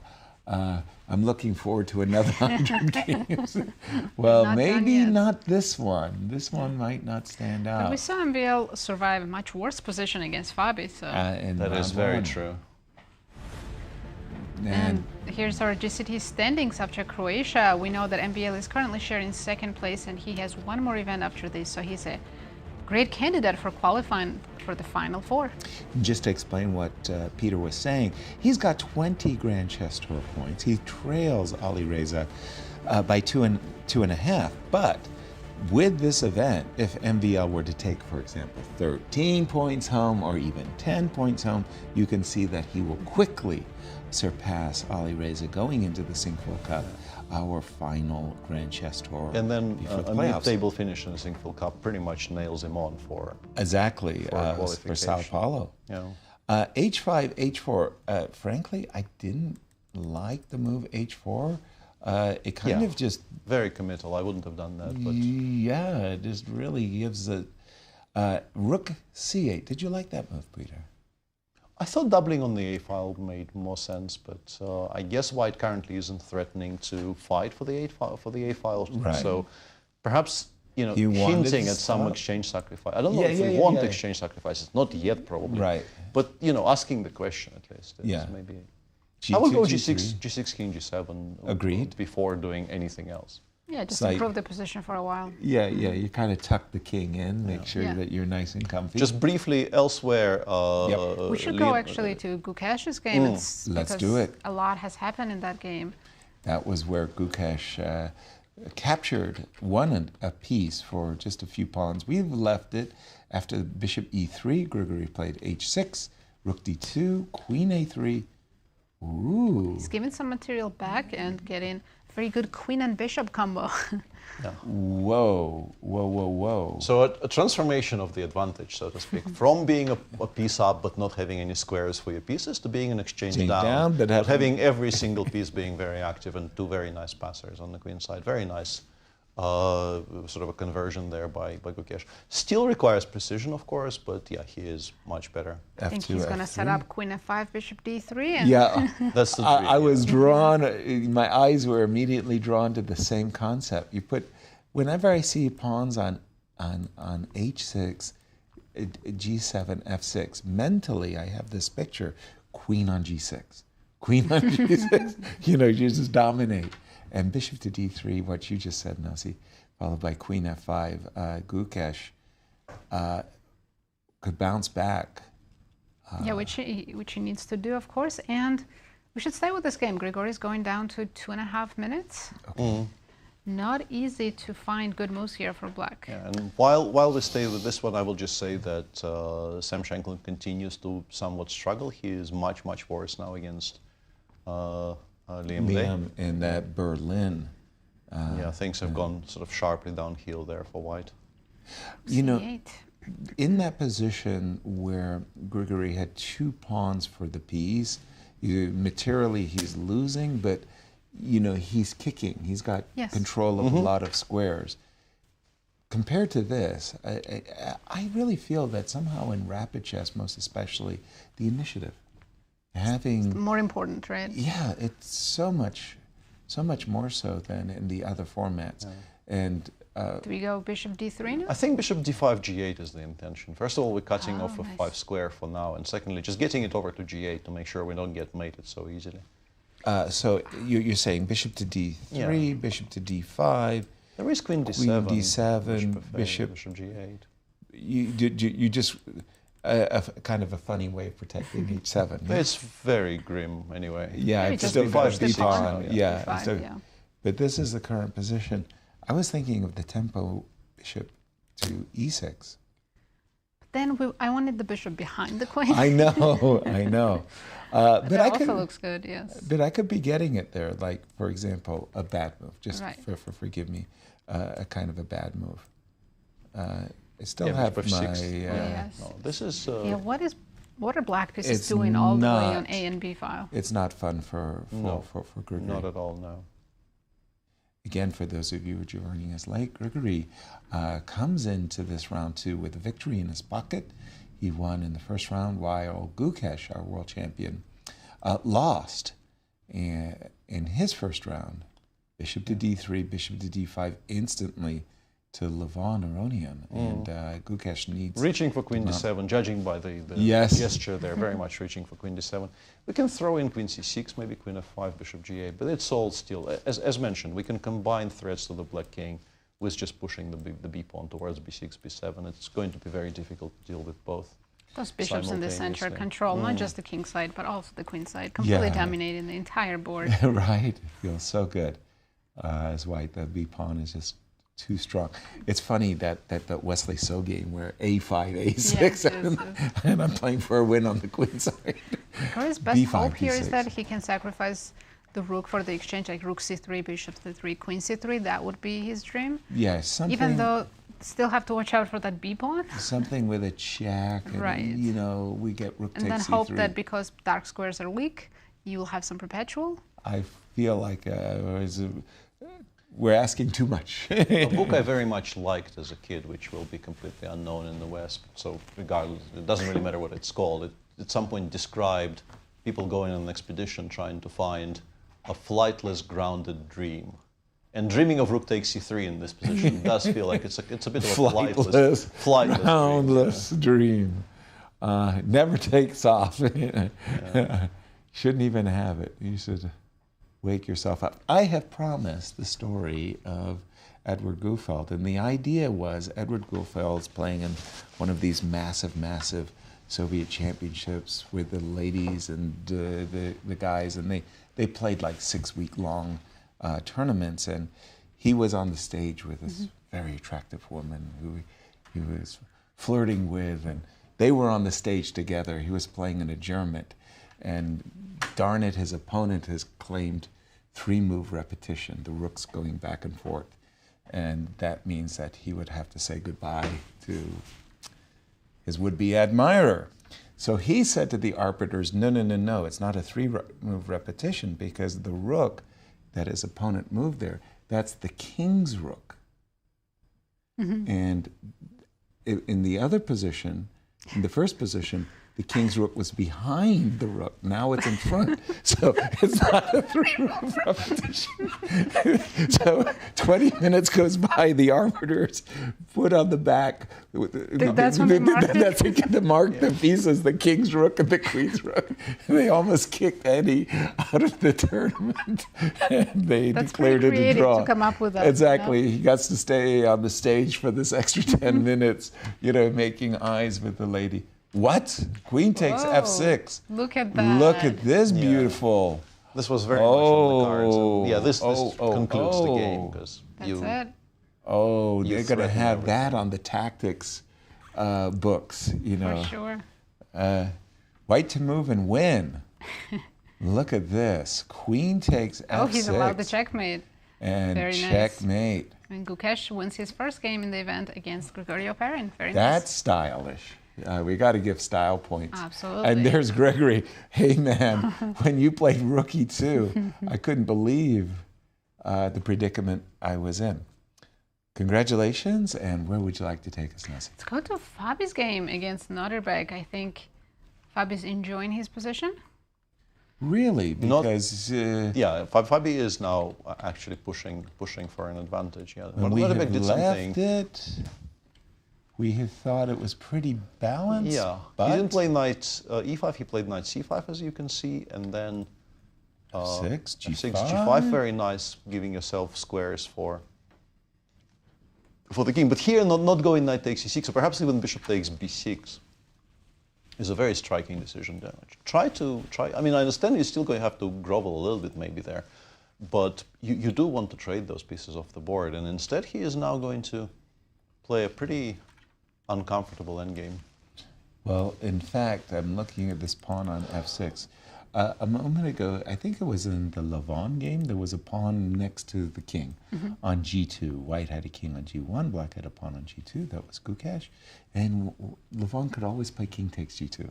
I'm looking at this pawn on f6, and I go... Just want to take it, right? Yeah, munch. Bring the king to g6, and very much that pawn is very, very weak. So Nodirbek on the back foot, rook to d2. We're still within the drawing margins, but it's definitely slightly better for black because the bishop is stronger than the knight. Although he probably should have played rook f8. Rook takes d2 throws, I think, much of the way. Trading rooks definitely helped White. By the way, I'm trying to look at the chess clock. Is Fabi Yeah, he's really down on the clock. 25 seconds against 4 minutes. 25 seconds? Yeah, now White is completely fine. You can go knight c7, stopping knight e6 for the time being, preparing knight d5, rook d6. So just playing against the pawn on b6. Fabi's threat is actually to play bishop to e6. He would like to play bishop b6, and rook that's c8, why rook you c5 or something. Yeah. That's why you're saying shut it down, knight c7, stop, and at the same time introduce rook to d6. So Makes sense to me. Bishop f5, rook c8 has to happen quickly. Yep. But then, And then we trade some pawns. Yep. Yeah, should be And equal now. sort of like the worst is past, right? Fast, yes. although just to be obstinate. You're not allowing me to play rook c8. I've got the old double threat combination going. Which is why the engine actually still goes. He's gone knight d6 instead, which is also okay, but now after rook d8, maybe you're slightly worse. Rook d8 followed by king h7, g6 as fast as possible. Yeah, and Fabi spots it immediately. I saw the rook going to e8, and then somehow it got on my board. The rook kind of stuck on e8, and it was like, did Fabi just blunder a rook? No. King e3. What's the story here, Peter? King h7, g6. He actually could have done this even on the previous move. He didn't need to burn a tempo on bishop b6, actually. Right, because the rook on d2 was undefended. We don't go king e4, king e5, do we? We might. We might? We might, yeah. Because it's very difficult to kick it away. It was legal. I was like, what? You put the king on e5? And, well, there are only two things which sort of hold here. One is rook d4. With the intention, I'm guessing, to... we have knight takes f7 there. This is quite cute, yeah? Rook d4, king 6, knight f7, knight e5 check, and king takes d4. Nice, nice. Wow. Tactic saves it. Yeah. Or actually king e4, king e5. Those two things don't lose. Everything else might actually be straight up losing. So rook d4, but... Yeah, Nazi, you're brave. I don't know. King g6, king here. Yeah. And the desirable Yeah, rook, you don't have rook c8. Yeah, you would like to go rook e8. d7, c7, c5, but maybe there is enough time to play rook b2 somewhere along the way. Right. Not so bad. And generate some counterplay. Remarkable. Remarkable. I can't even relate king e4, king e5 to some previous positions where I can say, yeah, your king just marches up the board, defends a weak pawn, which is actually a very good See if pawn. Nodirbek spots that tactic rook d4, knight f7. Yeah, I think he does, because he's such still a gifted in reasonable tactician. control on the clock, which I think is very important. He's just gone below 2 minutes against 35 seconds for Fabi. By the way, I was asking the players about some of their best advice, and Nodirbek said that one of his coaches told him that he must learn to weaponize the time. Weaponize the time. And I said, well, what did your coach mean by that? He says, time's a crucial factor in the chess game, and to stay ahead on the clock, and to sometimes push King your e4. opponent. By the way, Look at this. Wow. And Fabi absolutely correctly begins with rook d7, because you have to have rook c7. Yes. I'm sorry. Bless you. Bless you. Bless you.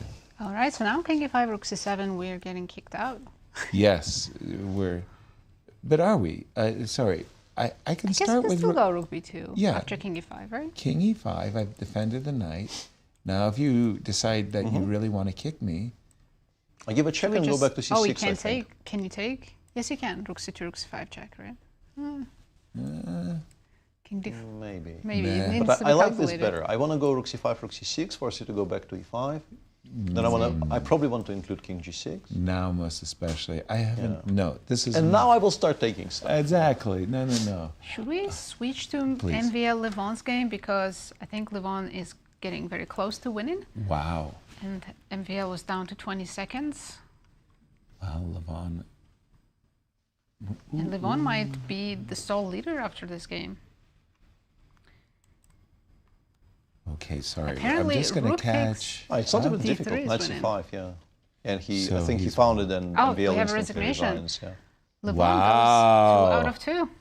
2 out of 2. And MVL struggles continue. He did save the game 1, but He was will- definitely on the back foot in Yeah. that one. Yeah. he will be the first one to say that his play so far has been a bit shaky and not Yeah. what he would have wanted. And by the way, yeah, Fabi is much better. Look at the bar. What happened there? Well, he went down on the clock, and he went up on the position. Oh, I think he's just... So, king d4? Rook c6, and then I take on c4, I think. Oh, You put it back on That's e5, it. I can start picking up stuff. So I defend the pawn. I'm threatening the munch, but I'm threatening, more importantly, this munch. King And then when e5 you on the go- move, and then I think I can take on c4 and proceed from there, right? Yeah. Knight Seems takes very c4, bad rook for white. takes, Rook b6, takes. rook takes a4, rook b8 though. Yeah, there's some shenaniganry. like Chicanery? king d4? Yeah. Chicken. And by the just to way, update people, Wesley and Leinier have drawn their game. I want to say that's actually a save for Leinier, that Wesley will rue the fact he missed rook f6 in that game. Yeah. But we are expecting Fabi I think this wins. play bishop takes c4. I think I solved the rook ending that you had on the screen there, but He's taken it. yeah, if you don't take on c4 here, I think you're completely lost. You have to go for that rook ending and hope it somehow survives, but I don't think it survives. So the rook ending you said you had. Yeah, takes, you solved rook the- b6, rook a4, rook b8. I think I go rook a2, rook g8, check, king h5. Sorry, rook b8. You go. Rook a2, Yep. rook Check. g8, check, king h5. And then I go after the f pawn. You have to probably play rook g7. I want to give you a Check first. yeah, or- maybe check. Yeah, check first, Well, because you they- cannot go king d6 because of rook e6 check. the And then I different- want to take on g2 and play king g6 after you take on f7. Let's say I kick you away, yeah, and then I go rook g2 and king g6. And this has to be winning. Right. He's gone rook c2 immediately, which is also probably quite strong. Yeah. For those of you who are joining us late in this game, an early initiative from Nodirbek seemed to give him a promising position and at least equal chances in the middle game. But the pawn sacrifice actually did boomerang, and it's Fabi. Fabi is enjoying, I want to say, considerable advantage This has to be here. winning, yeah. Check and rook g2. Exactly. Check, get the king away from the pawn on f6, then go back, take this pawn on g4. You're not worried about the a pawn. Not very much, no. Because this h pawn is super fast. Once we play rook g2, takes g4. Yeah, this looks like an easy win. Black in pieces rook are endgame. black pieces are having a very nice round here. Well, Oh, yeah? it was a Gukesh whitewash. did, Gukesh did win with white, but black will probably win 3. Levon because- won. Liem also defeated Sam Shankland with the black pieces. And this can be the third one if Fabi converts this endgame. Okay, we're expecting rook takes g4. Yeah, he wants to play rook b8, but a5. it doesn't generate enough threats. I can just take on a4, go king h5. It's not. I don't think it's nearly enough. Clock times, if you don't mind. 12 seconds for Fabi. 12 seconds? G4, rook a8 is on the board. And here we see Nodirbek trying to weaponize the clock as he's playing Yes. instantly. He wants rook b7 in the end there. Very clever. He doesn't want to give up f7. Yeah, doesn't even want to give up on Makes f7 at sense. all. Any yeah. check followed by rook to f8 or rook to g7 can be met by the defense. And in the meantime, guess what? We've got passed pawns. Connected passers. G8, king h5. Yeah, you go rook g7, rook b7, king d6, and you start chasing that rook around, actually. The game is somehow not completely over, but it is bad. Really? Yeah, rook And g7, there you rook do b7, have king it. d6. King. Because I What can actually about chase it king away F- from the f7 pawn. Can I play king f5 and slow down your What? pawns King here? F5? Or do you just go king h4, h5, right? Yeah. Well, it's kind of a zugzwang. Yeah, it's weird, right? I prefer, if it's up to me, I go king d6, king g4, king c6, rook b4, rook f7, king f5, and I think it's completely lost. Hold on. Rook here, king here, rook here, rook here. What do you do? And king f5 there, And king f5. and king f5 on the other And side. your king That's is nice. very, very, very nice. I think with the king on f5, I'm not worried about anything at all. Yeah, you're very well equipped to deal with the passer. The Now clock times. 7 seconds for Nodirbek. Oh, rook h7. He tries none Trying to of stop the king above. g4, yeah. None Trying of to the stop above. Play king g4, G4. he wants to go King f5. king I f5. think. G3, Yeah. rook Yeah. g7. You know, if I'm in Fabi's shoes, I'm kind of drawn to the move rook to d7, Yeah. just to keep the heard you. king. Well, you keep the king at bay, Yeah, of course. right? It's very logical. if you ever go king f5, it gives me this. 4 seconds, 3, 2. I think he forgot about the clock. 1 second. No, how are these? Incredible. How are these And he made a grandmasters move that was able? so far away from the clock. Rook h8. Right? How Yeah. to judge that by 1 second? That's crazy. Again, g4. He's again down to 2 seconds. H7. King 2 G5, seconds. King G5, Rook G7, King H4, and then H5, and we are King moving. G5, yes. Yeah, we're making progress. Yeah, this is serious progress. And there's no King D6 as you liked, Peter, in a previous. We're just advancing the pawns. This is a win. This is just very easy now. This is winning. Wow, what a round for the black pieces. Remarkable. Yeah. And this will be the 4th decisive game in this round as well. Only 1 draw. Wow. Okay, it still looks like G3. we push him. G3. Eventually, we're going to play rook to D4 check and rook G4, and we're not going to even worry about the F pawn anymore because we're at the doorstep. We're on G2. Get in, new queen. Yeah. Push him, baby. Yeah, I think White's just out of ideas. You got to play, all right, King F3. But now Rook D3 check. And Rook D3 check. King G2. King E2 maybe. King King E2 just G2, right? G2. Yeah. King G2, rook check. you go King G2, King G1. If you don't want to resign, you go King G2, King G1, but it is still... And he can hope for grim. some stalemates, right? If you go G2, then Rook H5 and stalemate. No, it's still not a stalemate. Nope, not yet. What did he say? You're not taking off and you're not landing. Yeah, now G2, G3 simply. Yeah. I think he made a move again on 1 second. This is 3rd time in the game. Seriously.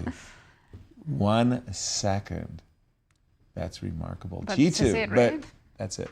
Yeah. Nothing to be done. We're making a queen, and in case of rook G7, we have rook resigns. G3. Bravo, bravo. Fabio winning a very important game there. Yes. And yeah, could very easily have been on 2 out of 2, considering how winning his position was in round 1. Okay, I'm going to switch.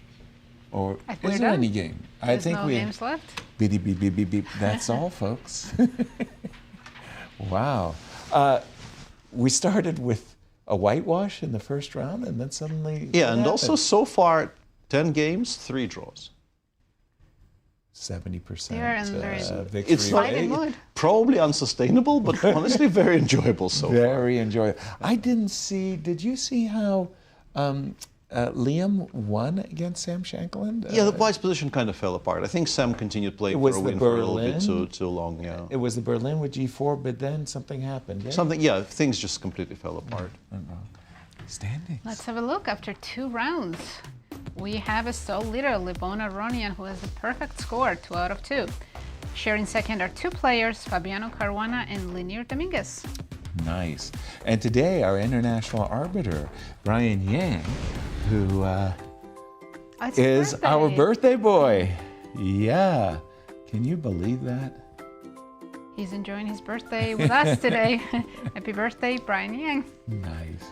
Nice. Looks excited as always in all of these pictures. Arbiters are rarely seen, not heard, anything like that. What is this? This is the start of it? No. Brian That's just working. Brian at work. Brian, he's looking around, huh? Let's take a short break, and as we go to break, Yasser talks about Grandmaster David Bronstein. Take a listen, and we'll be right back. Oh, some stories.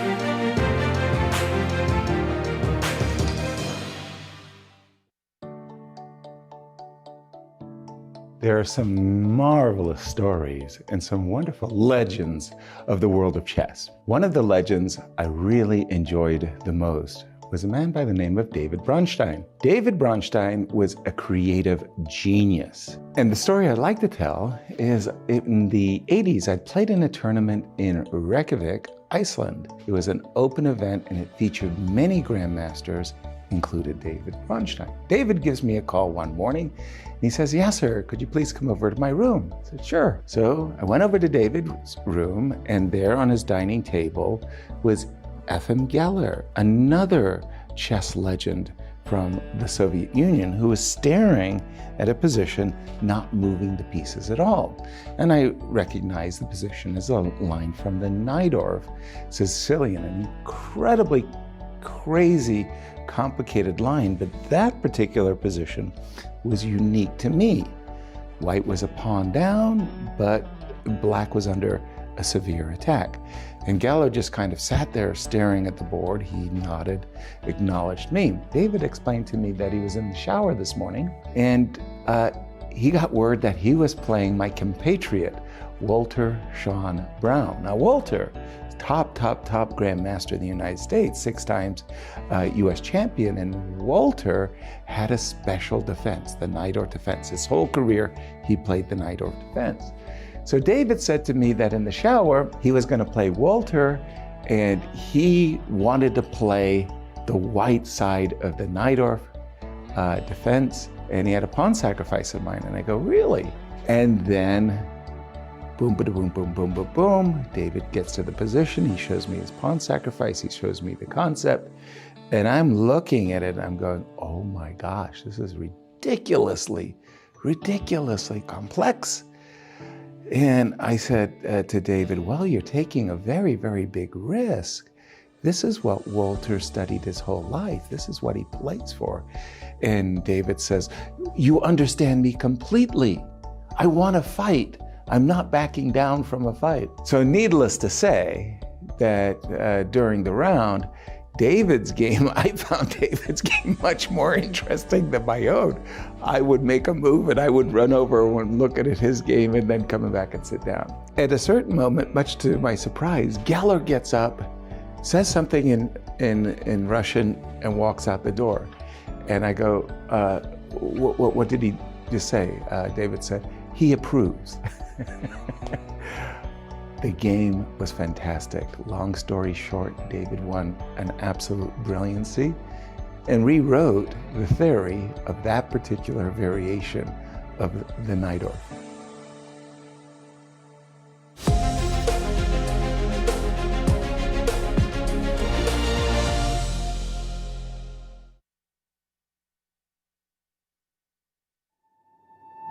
The 2025 Grand Chess Tour heads to St. Louis for 2 thrilling back-to-back events, the St. Louis Rapid Blitz and the prestigious Sinquefield Cup. Watch top grandmasters battle in fast-paced time controls and intense classical matches as they fight for points in the race for the GCT title. It's a chess showdown you won't want to miss. Be there to witness the drama unfold live from the chess capital of America, St. Louis, Missouri.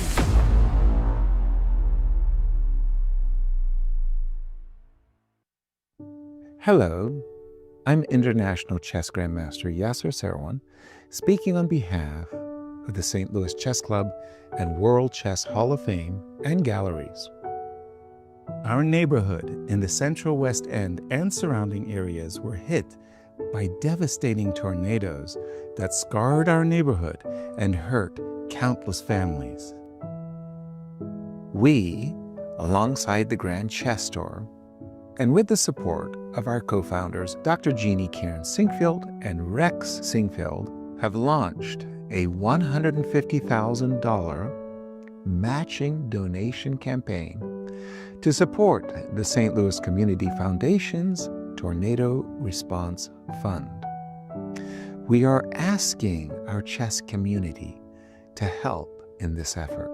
Your donation will provide immediate relief, food, and shelter to the people affected, and aid in rebuilding our historic neighborhood.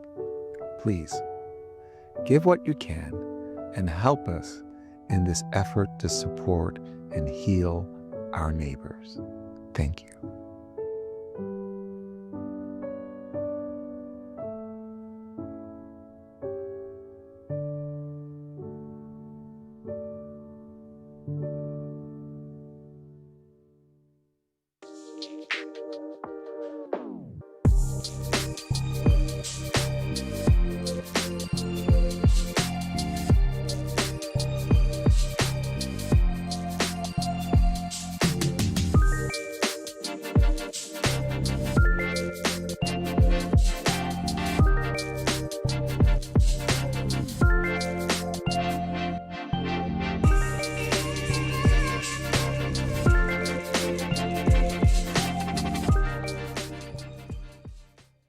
Corporate Chess League started in 2018, and we started it because we wanted to get the corporations around St. Louis to get together, casually play chess and network together. So each corporation has their own team. They bring 4 to 6 people every week, and they play over the board in-person chess. In our team, for all of us to be here, we don't see each other throughout our week. We work in different departments in different areas. So yeah, I think it's a good thing to hang out with your other peers at the club. So what myself and my coworkers get out of playing in the Corporate Chess League is camaraderie, getting to hang out with people from work, from different departments, getting to meet people from other companies, learn what they do, and obviously just enjoy the game of chess that we all love.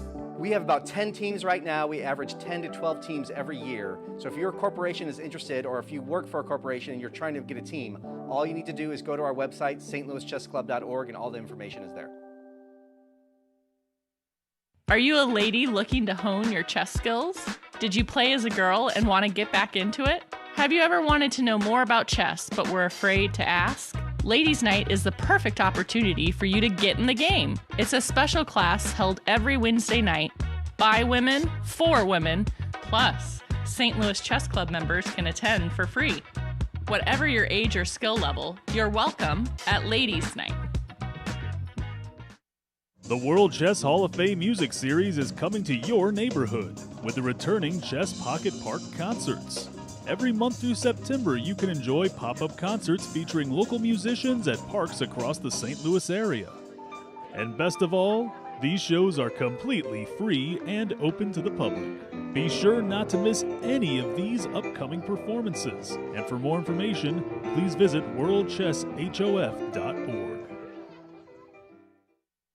Hey everybody, what's up? This is Brian Owens, Music Director and Creative Resident for the World Chess Hall of Fame, and I just want to invite you to come out to just a great musical experience. The culture here at World Chess Hall of Fame around our music series has been growing. Audiences can expect an array of genre, everything from pop and soul to R&B and country, and I really love that because it's just indicative of the creative and cultural excellence that we have here at the World Chess Hall of Fame. We want you to come out and experience it with us, and make sure you get your tickets because by next year, may be sold out. So come on down, everybody. You know Q Boutique at the World Chess Hall of Fame has the region's best selection of chess sets. But this store is so much more. Discover our masterfully curated selection of unique jewelry, clever kids games that nurture critical thinking and creativity, quirky greeting cards, books for all ages, and a wide variety of locally made goods. Find just what you're looking for at Q Boutique at the World Chess Hall of Fame.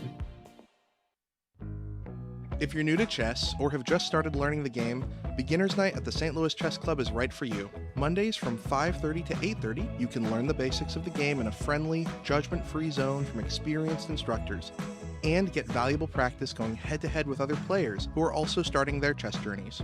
It's never too late to learn the game, and now is the perfect time to start. Join us for Beginner's Night at the St. Louis Chess Club. Make new memories, make new friends, and make something amazing at Crafts and Cocktails, hosted monthly at the World Chess Hall of Fame. Enjoy delicious complimentary snacks and fine cocktails and mocktails as you explore your creativity through unique and fun projects. You can craft at your own pace or ask an artistic instructor to help guide you through the process. Need some inspiration? Check out the dazzling art on show in our galleries while you're here. It's a fun and affordable way to get together with friends, meet new people, and nurture your own creativity. Whether you're a beginner or expert, you're welcome at Crafts and Cocktails at the World Chess Hall of Fame.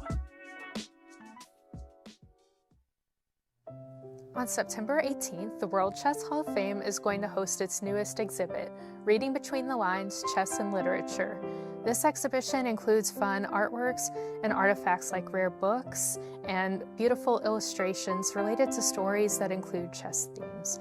When you visit, you'll get to see how authors from different time periods and across the world have incorporated chess into their storytelling, from Lewis Carroll's Through the Looking Glass to Walter Tevis's The Queen's Gambit. There's going to be a lot of really wonderful artifacts for you to see. We hope to see you at the exhibition opening on September 18th, and you can learn more about this event at worldchesshof.org.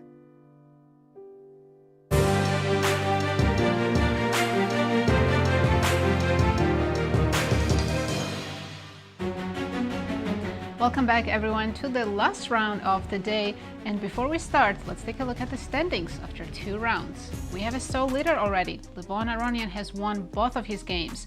Sharing second are 2 players, Fabiano Caruana and Leinier Dominguez. And then there are a lot of players with 50%. Gukesh, Wesley, Liem, and Oparin. Yeah, and of course we're using 2 points for each game that we're playing. That's why we've got a 4-0. And the pairings for round 3, our last games of today. Oparin is playing MVL, Liem is playing Gukesh, Wesley against Shankland. The tournament leader, Levon, is facing Nodirbek Abdusattorov, and Fabi against Leinier. Big matchups. And our schedule. Well, we're finishing up day 1. Tomorrow we'll have another rapid day, 3 rounds every day. And on Thursday we move on to the Blitz. Exactly, 9 games each on the Blitz days. As we get ready for this round 3, Peter, what's caught your eye in these first 2 rounds? Very hard to pick even 3 things. I mean, very, very exciting first 2 rounds. Incredible percentage of decisive games, and could have been even higher, frankly. Right. Some misses already. Very notable miss there for Fabi in round 1. Fabi could have also been on 2 out of 2. Because he caught MVL in a Najdorf and was completely winning. Just very, very sort of promising start to the event in terms of excitement and things happening. Yeah. And Levon seems to be in great shape. Yeah. Maybe his summer is not over yet. I know. Well, he's had a wonderful summer this far. So this last round today, he's it. playing with the white pieces. Yeah. Is he going to try to go 3 out of 3? Why not? Why not? We're here. A little bit surprising for me, Sam Shankland. I think of Sam as a great opening theoretician, and he's not really had great openings. He didn't get any advantages from any of his games, and then he just kind of got outplayed. I think he himself has always felt that classical is his game, really, and you know, of the 2 events here in St. Louis, I think he would have much preferred a wild card to the Sinkfield Cup, and maybe would have felt more at home there. But also the openings didn't go his way, and yeah, so far not a particularly good start for him. Yeah, thank you, Peter. GCT Tour, that's what it's all about. Let's remind our viewers the standings. Currently, Alireza Firouzja is in first place, but he's not participating in this Rapid and Blitz. However, a player who's in second place, MVL, he's playing here, and he could become the leader after this event. He's currently sharing second with Prague.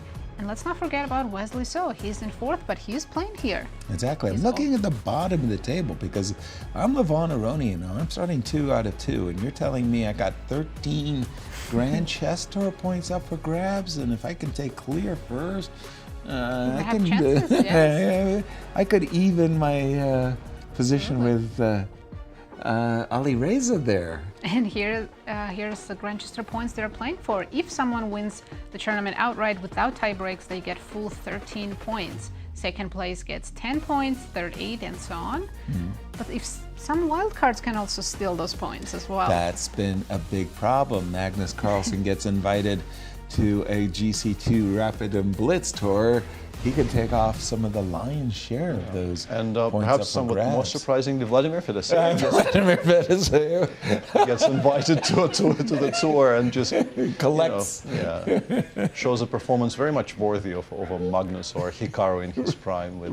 He got like 25.5 out of 36, I think. Something ridiculous. Something completely ridiculous. Yeah, not record-breaking, but pretty close to record-breaking. We would describe that as a 3,000 performance. Wei Yi actually came in on the previous year and also did very, very notable as a wild card on the Grand Chess Tour. So players taking their seats for this, the 3rd and final round of the day. And for you, Nazi, what has stood out? I just want to say, because it's so fresh in my mind, Nodirbek. Playing 3 moves with 1 second on his clock at the end. He's prepared for the Blitz part of this tournament. That's living life on the edge. That's a little too rough for me. You know? Absolutely. I think the one thing that stood out to me is so far MVL's shaky start. Yes. We already mentioned that, but yes. I do expect him to turn things around and start winning. Exactly. As you just saw, Nodirbek adjusting, Judubin the pieces. Grigoriy on the white side up against MVL. And this could be the key matchup. I mean, we know Grigoriy is a wild card, first-timer in this event, and I know MVL's playing with the black pieces, but he's got to take his chances. And as you say, he's been on shaky legs. For Grigoriy, he won his first game, and he got, I want to say, entrapped, ensnared by Gukesh in the cruelest way. Rook E2, Rook E1 to E2. World champion showing a tactic that is not common whatsoever. He will be up against Liem. And then he did finish with a beautiful checkmate, queen sacrifice as well. Exactly, queen takes so he gets the stylish points for sure. Indeed, indeed. I think almost all the players have arrived. We're playing on a brand new stage here in Clayton. We're just outside of St. Louis. St. Louis Chess Club, the renovation is going spectacularly well. I did a run-through yesterday, and it's a real labyrinth. There's so much space. There's so many rooms in the club now. I can't wait for when it's done. Can't wait to play there. I know, exactly. As we see Levon, our tournament leader, taking his seat against Nodirbek. Combining those two things, Levon recommended we visit the City Museum. Yes, you did. And the labyrinth in there is quite something, and it feels like Levon feels right at home in those types of surroundings. Yeah. And we're gonna start with this game, of course. Levon is a sole leader after 2 rounds, but there are 2 players that are closely following him, just a point behind, Fabi and... we're all blanking. Leinier. Thank you. Who had actually also started. When Levon is sitting in this particular pose, it's like a tricky shirt, because like the top of the shirt feels like it's not a Levon shirt, it's like a normal striped shirt. And then you realize there is a painting. In the second half, yeah. it's pure Levon, yes. What do we expect first move? E4. That's what I think as well. Yeah. Yeah. And the handshake. And by the way, it was the French defense by Levon that produced that kind of weird mixture. Oh, we have the Scotch gambit. Well, not yet. Not the gambit just yet. Yeah, it seems like just a Scotch opening. Scotch opening, yes. Yeah. Very nice mixture of openings. We have 2 English openings, but 2 very different ones. There is something with 3 H6 on the board. Gukesh showing us how it's done by just playing a normal opening and then just randomly saying H7, H6 by move 3. Not bad. And we have the Scotch. By the way, and the Bishop Sicilian. Queen, I wanted to go back just one move because, again, I keep in mind I played in Swiss tournaments and it was required that you had to score literally 90%, almost 100% to win the tournament. So as black, I would essay in this position an old idea of Wilhelm Steinitz, Queen H4, and trust me, it's not good. You end up playing positions, I'm not kidding, that go King to D8. Yeah. I don't think we're going to see that here. Not very recommended. Not recommended these days. So we have Bishop to C5, and then I'm taken back to 1993 in the match Garry Kasparov, Nigel Short. Queen F6 on the board, Queen F6. And you were talking about Martian landscapes a while ago, and these positions are not heavily trodden at all. Well, not anymore, but they used to be very topical, and I think there's actually a lot of theory here. I'm a bit surprised by Queen takes F3 and B takes C6. I thought you were supposed to just take on C6 anyway, with probably the D pawn, but these are still quite well-established positions. I think we should very quickly jump to Fabi's game against Leinier, because first of all, those are 2 players who are sharing second right now. Right. But what is happening in this opening? Oh, yes. Yeah, this was actually, this goes back to the time of Viktor Korchnoi. I remember looking at this, but it's been so long I've forgotten everything. And this seems like a bluff. Once again, my engine is not very strong, but this feels like a bluff. I don't think it's a finger feller. The main move in this position by far is Queen A4. Both E3 and Queen A4 are very, very well known. If E3, black plays A6, and this is sort of reasonably well established. There's been some very high-profile games starting from here. I think there was a game in the candidates with, I think, Wesley against Nepo. There was some game from here. And there is also this really crazy-looking move, Queen A4, just giving up F2 with check. Right. And normally you don't take it first, you go G5 first, and only after Bishop takes E5, you go Queen F2, Knight takes E5. Yes, you give up the Rook on A8. Of course. Knight King G8, Knight A8. But you have a lot of play for it. You give this check, you take on C4, there's a lot of play for the Rook. I think this is supposed to be a forced draw. As far as I can remember, I think this is supposed to be a forced draw. Yeah. But Queen B3 is, let me check. Yeah, It's a novelty. appears to be a novelty. Appears to be a bad one. At least once again, this is not a very strong engine. But after A6, well, your knight is hanging, F2 is hanging, you appear to need to play F3. And now both Queen F2 check, and also you can throw in G7, G5, although the evaluation appears to be improving for white. So it still likes this for black. But I'm guessing it's one of those, it's a very typical thing that top players do these days. You do something for one game. In particular, you do something for one rapid game, where the chances of your opponent, if he has never seen this before, of producing the sequence of moves which quote-unquote refutes it, are lower. Right. And you just try. And you obviously aren't intending to repeat this ever again, because people will know. Right. If you do it for a second time, people will know. But yeah, this feels like the engine quite simply says you can take everything, go knight takes b5, e5, and prefers this for black a little bit, bishop h3, d7, d6, but it's some kind of an almighty mess. Who knows what, obviously if black gets to play bishop b7, castles, bishop b6, black will be much better, but you can play, let's say, long castles here, creating a threat of knight takes d6, to which the engine says you're supposed to play rook a6, maybe. Obviously. So from this, you get kind of a rough idea that Fabi will be blitzing for the first 20 moves. Leinier clearly will not. No, not. And maybe white will not even have such a poor position at the end of it. So kind of a good bluff, I think. Yeah, Fabi made this queen b3 move very quickly. He has 26 minutes and he left the board because he knows it's going to take a while to figure out what's going on. Against Leinier in particular, he'll be there a while. Yes. Statistically speaking, how do these players do in the GCT tour? Their victory. Oh, pardon me, we've got a new graph. We have all of it. We have Look win, at loss, this. and draw. So look at this. This includes rapid games on all of the Grand Chess Tour events, and he has a lot of draws, 50%. 50% of his Not games surprising. 31.9 loss and only 18% win. I think in this particular case, Leinier had a bad, you have one really bad result, then you have a couple modest results, and then it looks bad. But I think it's because of a single bad event. But this is specifically rapid, not rapid. Yeah, it's rapid only. And how does he match up with Fabi? Let's have a look. Fabi's doing not well. Much better, yes. His but win the rate. loss, look at Fabi's Win and loss loss. are very close. Yeah, almost 30% for both, and draw rate less than 40%. And this again, only rapids. We're taking out the classical. We're taking out the blitz. Yeah. As Leinier is going to be in the tank, we're going to take advantage of that to move around the board, and we're going to take a look at the game between Grigoriy and Maxime. Again, Maxime starting poorly, drawing his first game, lucky draw, and losing just now against Levon.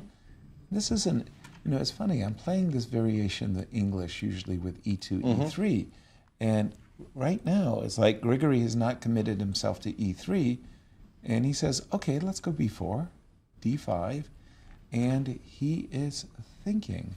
I'm just wondering, again, I'm used to seeing the position with E3, and I've usually answered the move E5 with D4, again, with the pawn on E3. That's the old theory, but these days they do all kinds of things instead of that. What would you recommend, Peter, for Grigoriy here? Well, c takes d5 is obviously playable, but I think they generally try not to play it this easily for black, because I think it makes black's life a lot simpler. You can play, I don't know, f6 here, and there's no longer much pressure in the center, or, I don't know, bishop f5, and even long castles sometimes becomes playable, all kinds of stuff. So I would like to be slightly more imaginative, but I don't know what that looks like. Maybe I can convince myself I can play b5. Okay. Probably the reply is d4. Okay. I want to play maybe queen b2. Okay. Knight a5. Wait for you to choose a square and With a go, tempo? I don't know, d3? And either, also b2 maybe is not the square, because I would like the bishop, which is currently on c1, to be aimed towards either a3 or b4. Yeah, exactly. But yeah, he's going to takes d5 in the end. He ended up. Let me just refresh my board. Nope, sorry. So again, you wanted to start with b5. That was my intention. Yeah. Okay, there are ideas here, right? Knight e4. Yes, that looks good. Queen c5. I'm not exactly sure So many tempo moves. I know how I'm supposed to. I think c takes these. d5, strictly speaking, is best. And c takes. I d5. thought I saw him on our video screen taking on d5 already. And yeah, playing and playing queen c5. Yeah, and queen c5 is not really recommended. I don't like that He move. should have gone queen b3 according to the engine. No, I don't like that. I think black has the Instantly superior... a very good game after takes and d4. Yes. Exactly, yeah. Very, very nice position for Levon straight away. Sorry, for MVL, not for Levon. Yes, right away. And you, a moment ago, you were mentioning the idea of bishop f5 and castles long, and this looks like easy play suddenly for MVL. Nazi, pick Nice. another Let's check with Gukesh. He's playing Liem, who's coming off of a nice win. game. Yes, and for And those who are Catalan. joining us late, the world champion has had a topsy-turvy affair, losing the first game, winning the second, and now he's on the black side against Liem in a Catalan. This is the game that started with early h6. There was like a third move h6. So it was knight f3, h6. Why are people not getting punished for this? It's not easy to punish anything anymore. It's an opening circus. So it becomes a Catalan where black has committed himself to the move h7, h6, and you would think, well, in this particular position, whether it's knight d7, knight c6, c6, a5, you'd think there'd be better ways of making a tempo move than h6. Nope, you'd be wrong. As the players This is quickly still a got to this theoretical position. Is it? Yes, they transposed into one of the Catalan lines. Well, as a Catalan expert, you would know that. What are you doing? Knight c3? Knight c3. Actually, instead of a4, I faced b6 before. Which also makes sense because you want to bring this fellow on c8 in the game, b6, bishop b7, and or bishop a6. Knight c3, queen a5, defending the pawn on Still see a4. there are 5 games in the database, and e4 was played in 3 of them. Also very sensible. Oh, it is a full pawn sacrifice now, because I'm assuming black can take on c4, and probably should, because otherwise it's really unclear what you're doing this to yourself for. Right, with your bishop stuck on c8. Yeah. So you go dc4, knight d2, you have b5 now that the pawn is on e4, and your c6 pawn is not hanging. Knight d2, b5, that looks... I'm not even sure knight d2 is, frankly, anything. There is d6, d4, d5 here, but I'm skeptical. Somewhat skeptical, yeah. Okay, just a second. Knight... But e4 is not obligatory. Yeah, you're my top agent in this matter. Nazi, you got to rescue me. What are you doing with white? I think I'm going knight d2. You think so? Yes, Knight yes. d2, b5, d5? Yeah. You're going for it. think So we you're have to trying, you're in ambush. Open our You're- bishop, yeah. You're hoping for things like this. Knight e5. He's gone knight d5 instead. That position with the pawn sacrifice was much sharper, but I'm not entirely sold on it, frankly. Knight e5, the engine, for some reason, is kind of sharply critical of it. I wonder why. Yeah, question mark might be too harsh. Yeah, that seems very harsh. Wow, question mark. I don't think it's because white is worse. It's probably because they had a better move. Like a missed opportunity, yeah. Yeah, this brings it down to zeros, and it did very much like e4. If we briefly to continue after e4 Right. to take c4, the position we were discussing. Yes. Knight e2 is not great, but you can start with queen e2. Now b5, d5 will be much stronger because, just briefly to finish our discussion, if you do this way, Yes. I was very much looking at a move like e6, e5. killing off the bishop on g2, and it looked to me like it might be completely fine for black. Whereas if you do the same with the knight on f3, your position will get completely blown up. Yeah. Right. So queen e2 is very strong. You perhaps have to play something like queen a6, but now the engine even goes g3, g4, which is actually a very topical idea here. It looks like we're blundering another pawn, but your knight will be somewhat vulnerable to attack, let's put it mildly. And then you threaten to play g4, g5, whereas there's no real play on the queen side. Yes, we're a pawn down. We're not even trying to win it back. We're trying to give mate on the other side of the board. So e4 was very, very critical. Knight e5 allows black to perhaps simply just start trading and go knight d7. And this one, it's still quite sharp after c takes d5. If you take with the c pawn, the engine really dislikes it and says this is very, very dangerous for black. But you can take with the other one, with the intention of meeting e4 with d takes e4. And importantly, this is why we have a queen on a5. You would very much like to take with a knight and put it on d6 and be winning, but it costs you your all-important pawn on e5. Pride and joy. You can do it this way and then play knight e5, which is very pretty. But what it ends up being is not very much. Because if bishop e5, bishop e6, and if rook e5, bishop f6, and black probably survives this, frankly.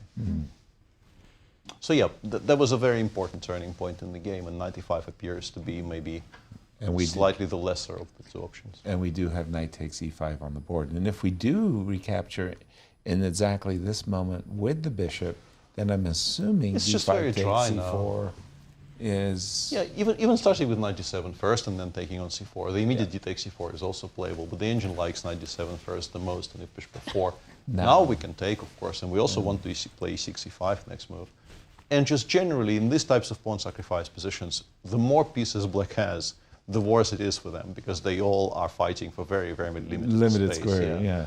So not having another knight on d7 here is of a huge advantage to black. And just to continue this precise position, if we go knight e4, and I'm assuming you go knight b6, or and knight to d6, yeah, nothing, no. It's just not very impressed, yeah.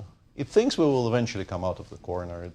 It's because we've removed some pieces from the black camp. It's much easier to run pin. Like it plays rook a6 if the pawn is attacked again. Let's say if you play queen e4, it has rook a6, then it wants knight f6, knight d5. Right. And it's just not very bothered anymore. Yeah. If the pawn were on a2, and the pawn were on a5, Boris Gelfand many times plays b3, yes. And he gets a target on c6. Right? He gets something nice. Liem struggling to getting an advantage in his game against Gukesh. I'm going to toss it back to our tournament leader, Levon Aronian. He's up against Nodirbek, and it was a scotch. It was, and did he sacrifice a pawn? What? He did, yes. When we left it, there was a trade on f3, knight e7, bishop to d4, bishop e3, takes 6. Tell me when we're out of theory, Nazi, because I'm no expert, but I'll follow the database. It all the moves look pretty logical to me. That both players they left the database very early on move 10. What was move 10? Move 10 was. I'm not convinced by knight a4. When bishop e3 was played. Yeah, I think. Yeah. And that looks like a logical move. How it can does. Not play bishop c3 e3? was played before. Okay. Sorry, you were saying. No, just generally, I thought the knight is quite well placed on c3. I didn't really feel the urge to play knight a4 altogether. And yeah, now white has a very healthy compensation for the pawn in the current position, but I'm not sure how you make much progress.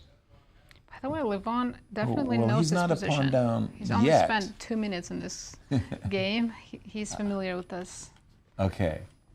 That's when he gave up the pawn. Yeah, if you put the knight on c5, if you went knight a4, you almost kind of gravitated yourself to this position. So I'm a pawn down, but it's like these double pawns too, right? So it's not. The knight on c5 is worth that pawn, right? Yeah, For and now. also the open d file. Okay, the open for me, d file, this guy is not working. Yeah, the truly horrible knight on e7, which has no squares, which is why the engine actually, instead of a7, a5, which is a very logical move, you want that pawn sort of further away from where it could maybe launch some counterplay. Also, stopping b2, b4 maybe is something that appears logical to you. Yeah. But what the engine really wants to do is to start playing g5, h5, g4 as early as possible. g5. h5, so that this knight... Yeah, give yourself a g6 square for the knight, and just generally, your majority is on the king side. And this is where your play is supposed to be. a5 is, like, you're not really playing on the flank where you're supposed to be playing with the move a7, a5. Which makes me think White should actually play h4, yeah. just to be, you know, like this contrarian, obstinate... Left played b3 for now, and the engine once again says time to go g5. G5, right? Time to go g5. King b2. G5, h5, and rook e8 was played. Nodirbek has not Maybe he wants sensed to go the moment. Knight g8, knight f6, Maybe, reroute the knight. Yeah, okay, I do agree with that, but there is this rook d7 in those positions that you allow me. But for the moment, my bishop is also kind of a little bit stuck, right? Okay, I start with e4. Let's go. Yeah, this is what the engine very much wants in all of these positions. e4 to remind black that maybe even playing against the slight weakness on e5 might be interesting in some positions. Yeah. Do I take with the... I'm afraid if I take with the king, you might have c5, bishop c4. Right. That as well, yeah. That as well, yeah. It's a tricky position to play. It's very much a tricky position to play. Well, also, I have this feeling that when Levon starts well, that is when he's at his most dangerous. Because then he's feeling it, and he's just letting it go. Confident Levon is a lot more dangerous. I love that. Very, very, very much so. He loses control. Let's be very clear. On the topic of starting well and being confident. And here he is, 2 out of 2. No, but I wanted to kind of turn it around, because the person who is struggling the most currently is Sam Shankland, and he is once again in a lot of trouble against Wesley. And it's kind of difficult to get out of the rut here. If you're a wild card, and perhaps this is not your absolute favorite format, perhaps you don't feel as confident playing Rapid and Blitz as you are playing Classical, and you also begin 0 out of 2, and you're black against Wesley. This is not the greatest combination of things. Right. And currently, if we get to the position they have on the board, I think it will be difficult for us to properly cover what's going on. But I think FE5 is just very strong, no? Okay, we're catching up to the players. One of those positions that I've always thought were very good for White, frankly. F2, F4, that's an interesting move. I tend to be in that G4, G5 kind of camp when I see a hook. But all right, F4, and Sam went for the very sensible plan of getting rid of the bishop on c1, but you're not getting rid of the bishop on c1. You have knight takes c1 there, which I blundered. If takes c, knight c1 in between. Yeah, knight c1 still exists, because I thought queen e5 bishop f4. Yeah, but splat. We're not actually winning. Then maybe it's not that bad. The engine I can see still prefers White, but yeah, because there is knight c1. F5 played, I'm assuming Sam will snap on c1, otherwise... double exclam on f takes. Just really, really buttress. What a great move that was. Rook takes c1, queen takes e5. Yeah. Okay. Maybe route the knight, knight e3, knight c4. Had I a dark square bishop, bishop f4... That would be game over. Would be game probably over. would be game over. Yes. And you were about to tell me Knight e3 is a very cute move here, with the intention of going knight c4 and e4, e5. Because we need our bishop on g2 to play. Yeah. We would very much like for it to participate in the game.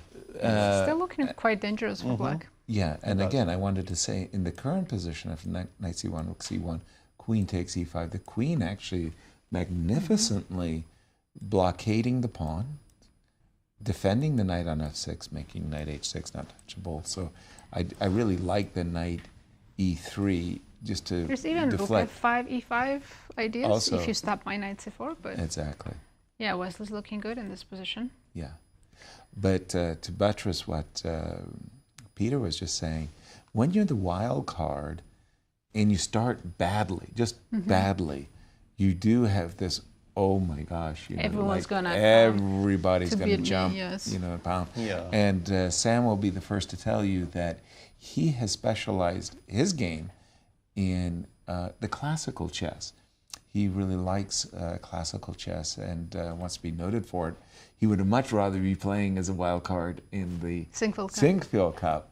And he'll say, well, Rapid and Blitz isn't my specialty, but he knows in today's game, he's got to be able to play all formats. All formats. Yeah. Should we check I'm very curious how Fabi and Leinier's game is going after Fabi's surprise move, queen b3. Okay. Currently tied for second are Fabi and Leinier, and you're absolutely right.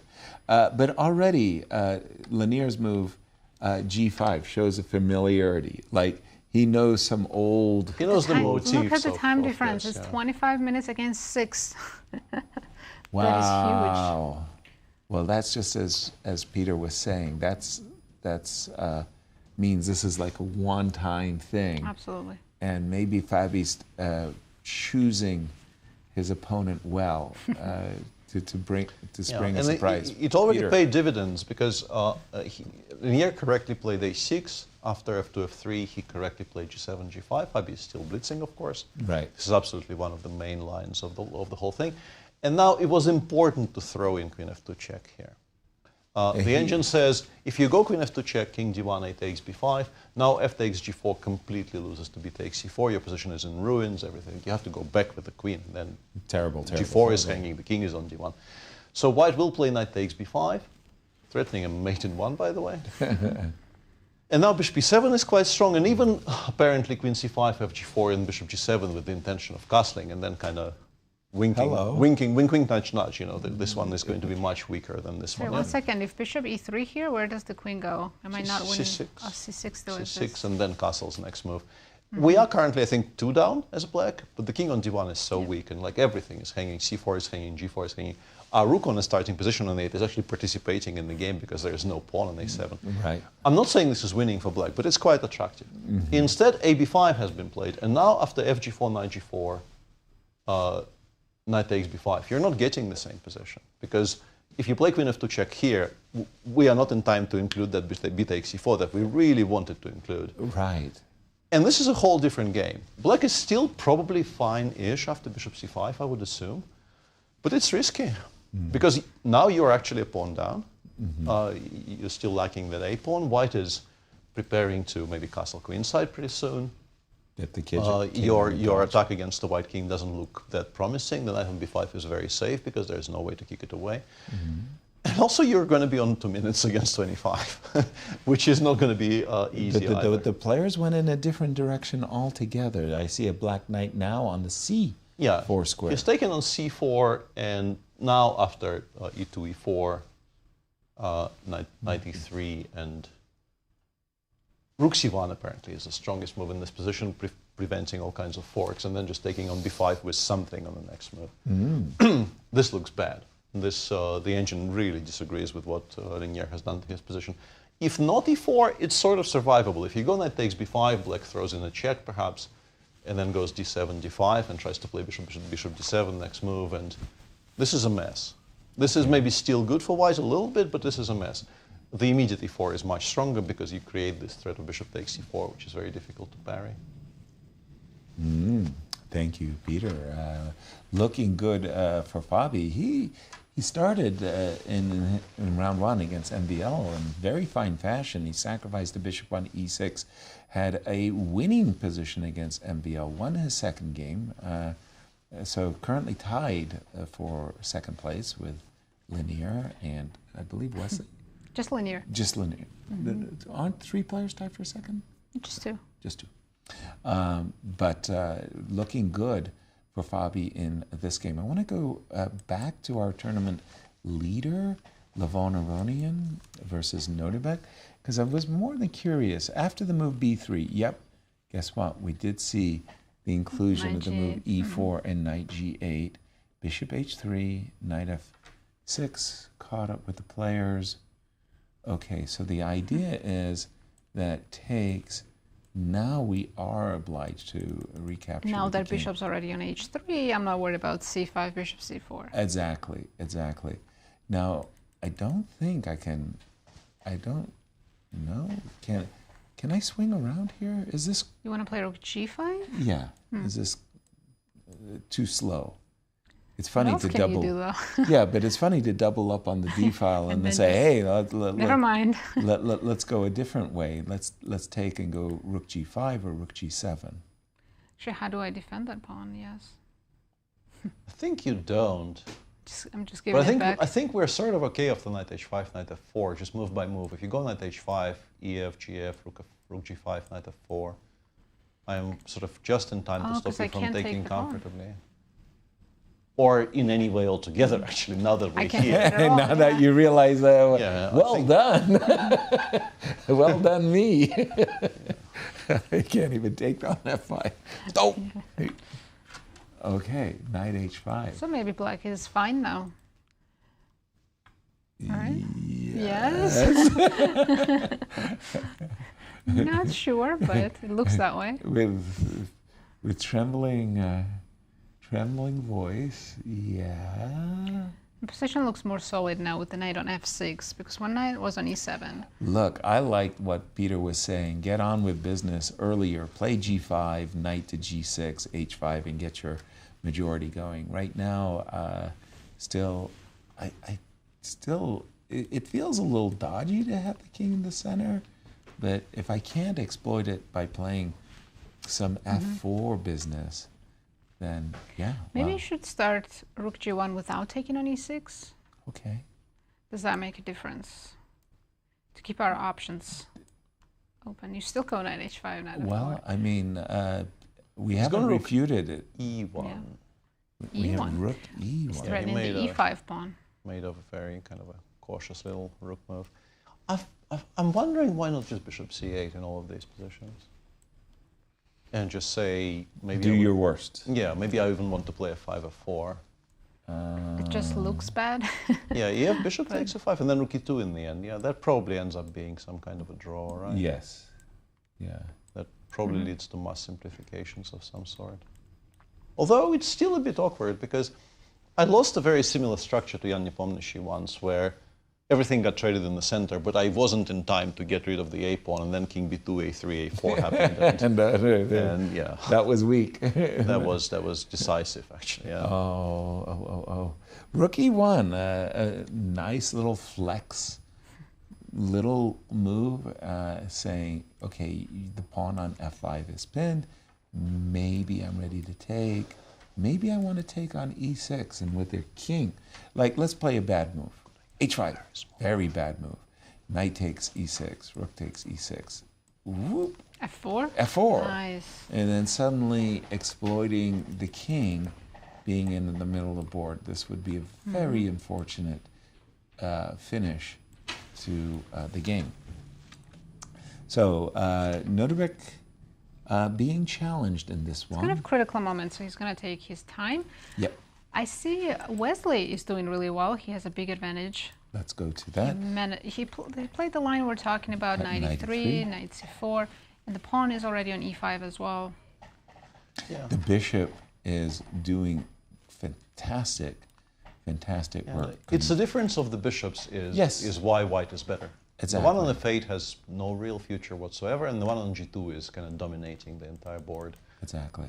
I tried kicking this position around a little bit. I tried playing knight d5, knight b6, and the engine immediately explained to me that once you do that, white will take, let's play rook c1 here, knight d5, and even something stupid like king h1, just to illustrate the point. Knight b6, it just takes on b6 and goes c3, c4. Say that again, please. Takes on b6 and goes c3, c4. Takes on b6 and goes c3, c4. And says, are you I'm enjoying? coming. Yeah, are you enjoying the thought of my bishop on d5? And the answer is probably no. And king h1 is not even the strongest move in the position, of course. There's many other things which would be a lot more. Illustrating the idea of bishops of opposite color, middle game positions. He who has the initiative has the big advantage. And Wesley is already in top 4 in Grandchester standings. Yes. If he does well in this tournament, he's going to be very close to qualifying for the Final Four. And here his stats. So let's see how he has done in the rapid sections of Grandchester. Fantastic. Pretty good. Draw Wow. 57.8%, win 30%, and lost only 12. He's a very solid player. And rapid seems to fit his style format. That is an incredible record, considering losing 12% of his games. He's played on the Grand Chess Tour each and every year. Single one. Wow. So, bravo, Wesley. Yeah, Leinier is completely busted currently, if Fabi finds. Frankly, a reasonably straightforward two-step. Let's go there for a second. Fabi versus Leinier. Yeah. Leinier played queen a5, which is not a good move. Takes. E4 was found by Fabi, and after queen a5 now, you can actually even make those two moves in any order. After queen a5, I can start with bishop f6, or I can play queen takes b5, wait for knight takes b2, and then play bishop f6, which leads to basically the same kind of an idea. Rook g8, queen takes b5, and you are kind of many, many pawns down for really not very much. Oh dear. It's actually more than just pawns, right? Where does the knight go? Yeah. And if you trade, my knight White goes has to better developed pieces, a large material advantage. I mean, actually, maybe not a large material advantage. It's only one pawn. But it's more that White is also better developed and initiative. This was a great prep by Fabi. He nailed it. He nailed it. Sometimes, you know, well, look what he did with MVL. I mean that was guesswork on his part that MVL was going to play bishop b7 and allow a piece sacrifice, but you know, good guesswork. What can I say? I love the move bishop f6, by the way. It's also, I mean, I don't have if a not choice. for those things, black would actually be completely fine. If you don't find bishop f6 or queen b5 followed by bishop f6, you're not even better. But you will have to find it, because I think it stands to reason that you don't want to give Yes, black. exactly. This is a very good diagonal. You don't want the bishop on g7. And especially when the queen's on a5 and the knight's on b2. I mean, like the third best move in this position is castles bishop g7, which instantly looks really scary for white. Right. So I think include bishop by f6. necessity you will get to one of the two correct solutions. Absolutely. yeah, bishop f6 is the first move you look at. Absolutely. Yeah. Should we wait to see what moves he does have a lot of time. He has 17.5 minutes against 2 minutes. No, I'll go make a quick check around the board. I'm going to go to Levon's game against Nodirbek, because when we left it, we just seen that tiny little move, rook to e1, and basically saying, look, I'm not exactly sure what I'm going to do, whether I'm going to play for f4 or the weak pawn on e5. Nodirbek won bishop c8, Peter's move. That looks pretty good. And ef5 wasn't played, which is kind of very interesting, because allowing f5, f4 changes the outline and the outlook of the game a lot. Mm-hmm. You are now, if you look at this, where are we? There we are. Yeah. Well, if let's say if you imagine the bishops coming off, and they probably are coming, well, you're not playing bishop f1 here. No, that's a terrible bishop. So yeah, we're taking on c8. And now you absolutely have to deal with the threat of g5, h5, and g4. If you allow that, you will be much worse, because this is a very, very massive target. And you maybe have to switch to defense, like the engine goes rook g1 or h4 followed by rook g1. Stopping g5 becomes maybe the biggest priority in the game. Because there are still weaknesses on the queen side, and because there's maybe e5 is a bit of a target, and the knight on f6 is not that active, it doesn't give black a massive advantage, but it definitely starts playing for a win with black here. Right. Rook cd8. Right. Like, why would you not play for a win with black here? Exactly. Your king is now completely safe, your center is completely safe, and you have this very obvious plan. I think I would have started with h4, or prefer to start with h4. Yeah. Rook cd8 anyway, and it goes knight d3, king c3, and it kind of holds the position together, switching basically to defending against this plan.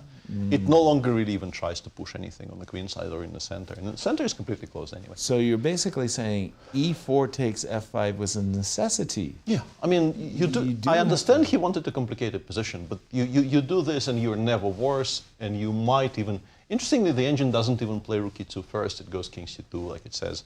You're so stuck to the protection of all of these things in the center that I have all the time in the world. Rook e7, it goes a2, a4, kind of hinting at maybe b4, king b3 ideas in some positions. Yeah. And it still feels that it's probably black who needs to equalize, even though it is pretty level. Yeah, king b2 is a kind of a striking decision here by Levon. I think he's gambling a bit.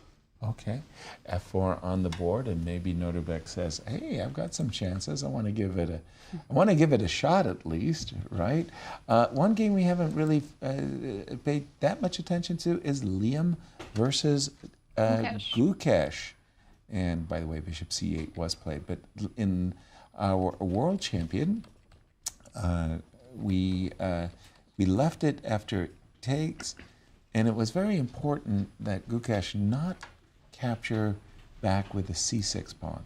c6 E4, takes d5, e4. The engine just loved White's it's like position. a dream Caro-Kann position, Right. yeah. So e takes was the correct move. Rook c1, knight b6, we're catching up with the players, although we were far behind. We have an isolated pawn now. We have a pass pawn. What's your perspective? Depends. It depends on what color. Yes. Yeah.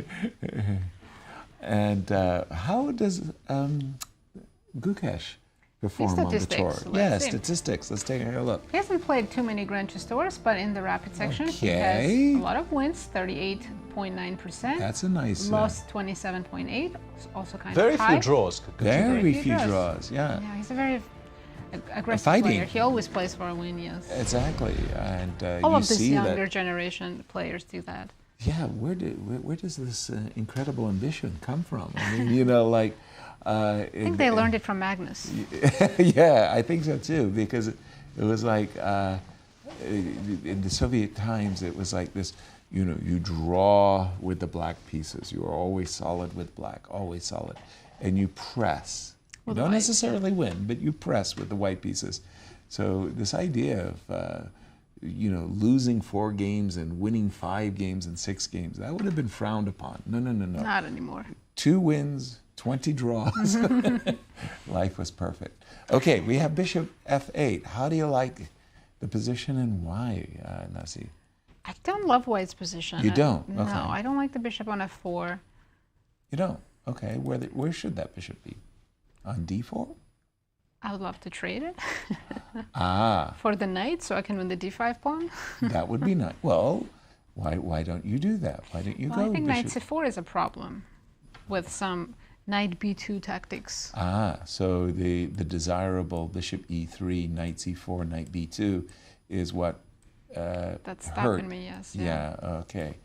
You don't have any beautiful checks. And actually, this is why bishop f8 was so important. You needed to sidestep all of these tactics with knight takes d5. Yeah, the bishop I was wondering E7. why not, let's say, rook ac8 in this position. But rook ac8 is actually a straight-up blunder of a pawn immediately. Whoops. Because we have rook takes c8 distracting one of the pieces, protecting the d5 overworked square. piece. So bishop f8 is good. And now, white needs to shuffle. I was wondering, being a quote-unquote romantic player that I am, I was wondering about some ideas of g4, g5. But knight c4 comes in too quickly. We're not stable enough in the center on the queen side to launch any kinds of escapades like this, because this will happen way too fast for us to be able to do that. The engine for now goes rook c2, not to put it on d2 because it will get immediately kicked by the knight, but more to simply protect the pawn, the pawn on c2. And stopping knight c4. Also, it might not be the most natural move in the world because it allows bishop f5. Looks awkward. Yeah, but there is bishop b4 using the fact that the knight on b6. The obvious bishop. Neither have I. No, I'm just reading the screen. Yeah. And because the d8 rook is disconnected from the queen by the knight on b6, we're still not... Oh, this game is over. Fabiano has won his game against Leinier. Wow. Well, we kind of thought that Leinier was in trouble in the times. Very quickly. By the way, bishop e4. Just finish the thought, and we'll go back to that. And the position remains kind of finely balanced. Takes on knight c4, and we're stopping the knight from landing on d6 successfully, and we seem to be holding as black. It seems like a reasonably finely balanced position, but I think the biggest thing to say about this position, it's very difficult to play for both sides, I think. It's a very intricate position where like so many moves occur to you, and many of them will be mistakes. Let's just jump in to see how Fabi finished the game so quickly. After queen a5, as you were saying, in any move order, you start with queen takes b5 or you start with bishop f6, but if you find both moves, it's great. He found the first move, queen takes b5. I think black was supposed to play knight takes b2. Yeah, knight takes b2 was in practical requirement. terms the way to bluff. Yeah, you could play knight takes b2, and after bishop f6, you just leave the rook on h8 on pre. You play rook g8. I think no, rook g8 loses. You play queen a3. Because queen takes b2. Yeah, none of these moves are easy to play with black. The engine suggests playing queen a3, and if bishop takes h8, it goes rook a5, and it says, at least we're creating some kind of a mess. We are trying to kick the queen away from good squares, play perhaps bishop b4, perhaps collect the knight on c3. It doesn't work out. You're still much worse. But at least the game continues, because Leinier instead played bishop g7, where he is just a full piece down and has no attackers, and he just resigned here, understandably, because there's nothing for the piece. Yeah, oops. So that was the final moment where he had maybe some chances. Let me go to the game between Levon, Aronian, and Nodirbek, for those who are joining us late. Starting the tournament 2 out of 2, Levon, Aronian. Not a very good start, by the way, for Nodirbek. And we do have white seizing the defensive with rook to g2, rook to g1, h4. Once I spotted black's rook on d4, now I'm loving the black pieces. I know, and you're pawn up. And the rooks are double. You know, it's hard to imagine that the rooks were doubled on the d file, seriously, 5 moves ago. And now they're doubled on the g file to stop. Yeah, I think maybe g5. Levon overpushed this. Something has gone very, very wrong for our tournament leader. Yeah. But let's interrupt ourselves to invite on our show a special guest. Yes, we have Fabiano Caruana with us. Welcome to our studio, Fabi. Thanks. How was your first day? What are your thoughts? Oh, overall great, of course. You know, it's good to start on a good day. You know, last time I didn't start too well in the tournament in Croatia, but here, of course, it could have even gone better. But the way I look at it is that honestly I was a bit lucky. First against Nodirbek, I was in huge danger in one moment, but then also at some point, like, he should have made a draw. You know, it was heading towards a draw. He saw my time. He was ambitious, but he probably should have been a bit less ambitious in that situation. And today, in the last game, I just caught him in prep. I had this prep for about 3 years or so. 3 years? But, you never and got you still remember it? Yeah, well, I checked it before the game, but I prepared it for the candidates in 2022. And I thought maybe he knows it, because back then the computer didn't show it, but now the computer does show that queen b3 is not completely lost for white. But it, by the way, it got an orange bubble on our thing. It did say question mark, whatever. And how far was your prep? Did you expect g5 and a6? I didn't remember a takes b5. Like, g5 is correct, and then he should play queen f2 first, I believe. Yeah, that's what... King d1. Yeah. ab. Now I can't take on g4, so I should take on b5. Yep. So he forced my king into the center. And now I think he had, like, a variety of options, like bishop e7, bishop c5. There were so many moves I couldn't remember quite even what's going on. Queen c5, I think. Queen c5. Yeah, we were Yeah, looking. queen c5, fg. I was trying to figure out knight g4. Like, I couldn't remember. This is kind of I think the important. engine just goes bishop g7 and tries to castle. Ah, also, yeah. Yeah. Yeah, but I thought, like, let's say if I get this position, I'd play maybe bishop to e3, or maybe just let's say maybe h3. Okay. Castles. Isn't that yeah, true? and like rook c1 or something like that. Yep. I don't know if you can take on g4. I mean, it is a mess, but it's also, it's no longer a situation where either of us can lose on the spot. So my time advantage should count for a lot here. While if I forget something earlier on, I can just lose on the spot, because it's so, I mean, everything hangs on a few tactical details. Right, a single tempo. But I was happy when he took on b5, because I figured that it shouldn't be very good. No. If I don't remember it. And it wasn't. And I couldn't remember if e4 was the move. No, it was a fantastic e4 move. is correct. Yeah. We had actually even expected you to play bishop f6. Yeah, rook g8, I didn't quite see it after rook g8. Queen b5. This version, but I thought like maybe he has knight e3 or something. Rook g8, queen b5, knight e3. Like, do I have something very concrete, or? Because I thought maybe it hangs on this bishop f6. If it gets dislodged, my advantage could go away. But this is so weird. Even dropping the exchange, I'm not sure. After rook g8, let's check. Queen b5, knight e3. I guess just take on a5 is what the engine says. Yeah. And rook c1. I didn't realize it was so good for me, and also this didn't really come to mind. Knight g4, knight d5, right, or something? Yeah, or knight b5. Yeah, knight b5 is a threat, yeah. Ouch. It's a nice threat. Yeah. Maybe knight d5 in that. Although in that instance, yeah, knight d5 is just crushing knight g4, knight d5. Yeah. But I was You're very still surprised threatening me. that Double because threat. I thought like knight a3 was still a try here after queen b5. Knight a3. That's why I calculated it for so long. Knight a3. Ooh. Engine was saying knight b2 was the only move. Yeah, knight b2. I just thought that I win with bishop f6. But queen a3 apparently, but yeah. Crazy move. Well, it's Yeah, not so- just queen a3, but it's also this follow-up rook a5. Yeah. Like what? My queen doesn't have squares. Bishop to kind of bizarre. b4 is like what? Yeah, this side, bishop f6, knight c2, king d1. So let's check the knight e3 line. So which one? Queen b5, knight a3. Knight a3 line. Yes. You're going to take and Forced. play bishop f6? Yeah, I think it's completely forced. Mm-hmm. Knight c2, king d1, I thought, to avoid bishop h6 in the future. Knight a1, bishop h8.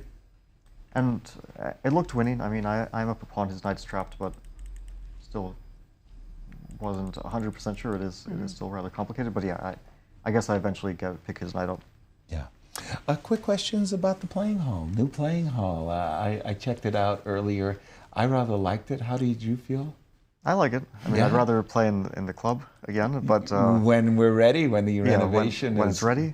Yeah. But I do. It's spacious, so Yeah. I do like it. You felt good. Yeah. Yeah. Well, you saw Levon getting off to a 2 out of 2 start. He's having a very nice summer, you would say, Levon. Yeah, he's playing great. Wow. Yeah, he's having a. I mean, of course, he's very capable of it, so Right. it's not a shock. But he's having a really. I mean, the Vegas event was Yes. huge. Yeah. Then he qualified for the esports final and even got quite a bit way there. So, yeah, overall, really good for him. Thank you very much for joining us, Fabi. Hopefully we'll see you more on the show. Best of luck tomorrow. Thank you. Absolutely. For those of you joining us late, just to take a quick look at the standings at the moment, we do have Levon Aronian leading as we're in round 3. Oops, we're going to Actually, stay let's with the... go to the game of Levon because I think he's in big trouble right now. Is he? Nodirbek has an extra pawn in the rook endgame. Wow. Let's jump into that game. Okay, when we left it, we saw this rook on d4, and I agree with you. That is a very handsome rook. And there's no question that... But I think this is just should- losing. Yeah, it should be winning. Why Black's not? king, like all black pieces are better. And we do have a on tap, rook to d3, takes Yeah, f3. you can't keep these active rooks on the g file. You'll have to drop back to defend f3, and then black starts going g5. And and unleashing. Okay, king c3 initially just now to rook stop h7. Yeah, it would have been tolerable maybe if not for rook h7, h3, which happens extremely quickly. And suddenly you had mentioned your game with Nepo where the king came up, munched this pawn, and then suddenly the a pawn. But in this position, ooh, by the way, c5, no rook h7. I was eager as you, Peter, to play rook h7, rook h3. But the thing is, there's no real hurry, so you might as well sort of stabilize a little bit on the queen side, stop b4 from ever being a dream. And you can play rook h7 next move. It's not like white can do anything. It's a pawn up. It's a pawn yeah, up. Nodirbek looks pretty confident in his position, but Wesley is also very close to winning. Let's jump back to that game. Against Sam Shankland. And Yes. Sam, I just saw Sam is just Sam's... suffering. Yeah. He is not there's happy. another pawn hanging on f7. And then you collect the entire queen side, yeah. Yeah, and the bishop on f8 is not really playing. E pawn is promoting. This is... Yes, but besides all of Besides all of that. what have you done for me lately? Yeah, we're just expecting b2, b3, and most probably the likely simplest, a resignation in short order here. You're absolutely right. After the eventual king g8, munch, munch. And that's all she wrote. That's many. And Yeah, Gukesh is now much better against Liem. Ooh, let's... We're gonna We think jump. Wesley's going to win this. Let's go to the world champion. I like his last move. We have to show this. Okay. It's not Grigoriy. There it is. Sorry. Bishop f2, look at that. Whoa, whoa, whoa, whoa. Where did that come from?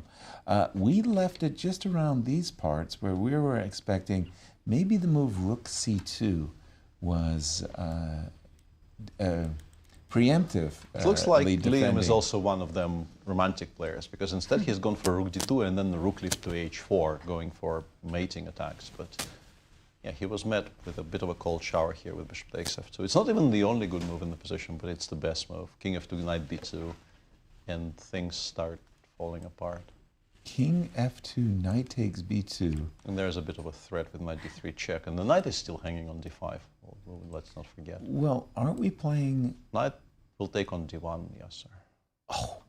And then giving mate will become with the check harder. too. With the check. I wanted to play bishop g7, knight f... Excuse me. Well, good morning, St. Louis. Knight takes d1. Oh. So currently after bishop f2. If you don't take on f2. Well, it's no, you can't not take you on have f2. to d5 is hanging. Take knight b2. I think this is it. Oh, this is very sad. And white's in time trouble as well. Well, both of them are. There's no knight f6 checks to... Gukesh is doing this thing again, right? Where he loses game 1 and then goes on a bit of a tear. Knight f6, gf6, queen c2, knight d3, king g1. I'm not landing any blows on the king. So rook ac8 can be thrown in at any point, Queen b6 right? Totally. check can be included as well. Yeah, I was dreaming that I'm throwing in some, patties over here with queen h7. Not even close. No. This is... It's a bust, yeah. If black plays bust. correctly from here, it's a bust, and it does. I mean, there's no real indication that Gukesh is going to suddenly start playing incorrectly. He's played a very nice game so far. Clock times? Less than a minute for Liem and 3.5 minutes for Gukesh. He immediately played knight b2. Yeah, of course. confidently and Yes. crisply. Such a nice move to play. Right. 97 check. Best line, but you're still very, very lost after. I think king h8 is even stronger than king f8 for some reason. Really? Completely unafraid of any bishop h6 ghosts. I would be afraid of the No ghosts. way I would play king h8. No, I'm lying. No, king h8 is not great. No, you King have- f8. King f8, yeah. Okay, king f8, queen c2, and Liam is dreaming. If he could land his bishop on b4, that would be superb, but we can... Even we can after go that, king check. e8 would be fine. So Yeah, we can check and take the 93. knight. Let's take the We material. can also check and take the rook. Apparently, we don't even have to be afraid of bishop b4, which is the Check and saddest take part. the rook. Yeah. Because there's just king e8, right? If nothing I else. think it's probably maybe even knight d3 back and say, you Oh, know, do right. your worst with your discovered checks. You know? Really? It's only one double check, That which is is knight just g6. so rude, so disrespectful. You know? Yes. It's like you just go, do Yeah, that's your the only thing that worst. wins, actually. Do your worst. Knight c1 followed by knight d3 is the only clean victory for black. Wow. But it is completely winning. Wow. Super And now sharp that you pointed line. it out, it's not that hard to see. Right? Yeah. Like it's not a As terrible, it's not, the discovery is not so terrible or terrifying. But what about taking the knight instead of the rook? Is that still good? After the check? Well, yeah, we This is the were current expecting position. check, The check's going to happen. of course, king. King e7 black is better, but not winning, I think, is the Really? conclusion. What's the reason? Thank you. Thank you I for guess- bailing me out. I'm like, this looks Yeah. terrible. Also very. I mean, just sort of game continues. White goes rook f1 and pretends that there's still a game on somehow. But yeah, black is much better. yeah. But knight c1 kind of ends the game on the spot. That is interesting. Because I'm seeing this knight on e7. It's kind of bothering me. And this bishop going to b4 is bothering me as well. It's given the Yeah, check. 93 He's check given, played. and now the key moment. Yeah, now Knight takes interesting kind of c1. stylistic choice. Do you calculate to, like, do you aim to end the game on the spot, or do you just take on e7 and trust that he will pilot it to a Well, victory? if you Because see knight d3 back, then you go for that. Nah, king is, yeah. King e7's been played. I think that's very sensible. Very practical choice. Rook f1. I feel that there's a slight vindication. I'm just still reeling from, like, go ahead, do your worst. No. King takes e7. Very, very Actually, practical. by the way, if white plays rook b1 here, which is what I expect to happen, because you do want to attack the pawn on b7, there's only one really clean way to win, Let's which see is on going your to board, be because Yeah. William only has 55 seconds. So rook b, and what is the... queen a7 check needs to be thrown in. Okay, I'm putting And then my after, let's king. say, king h2, I play rook c8. Rook c8. Rook Yeah. c8. Tempo move. Yeah, and the point is, white has queen takes a4, which took me some time to realize, but we want to play queen f2. And we want to suddenly become the side that gives mate. And this is on the board so far. Rook b1's been played.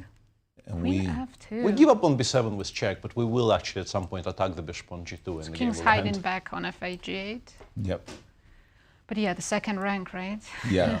If you don't do that, the other decent move here will be bishop b3 in the current position, if we go back to the current position. But after bishop b3, the game legitimately sort of restarts. Really? Queen c7, rook d7, queen c3, to stop the a8 rook from coming to c8, which is why we are throwing in this bishop b3 check.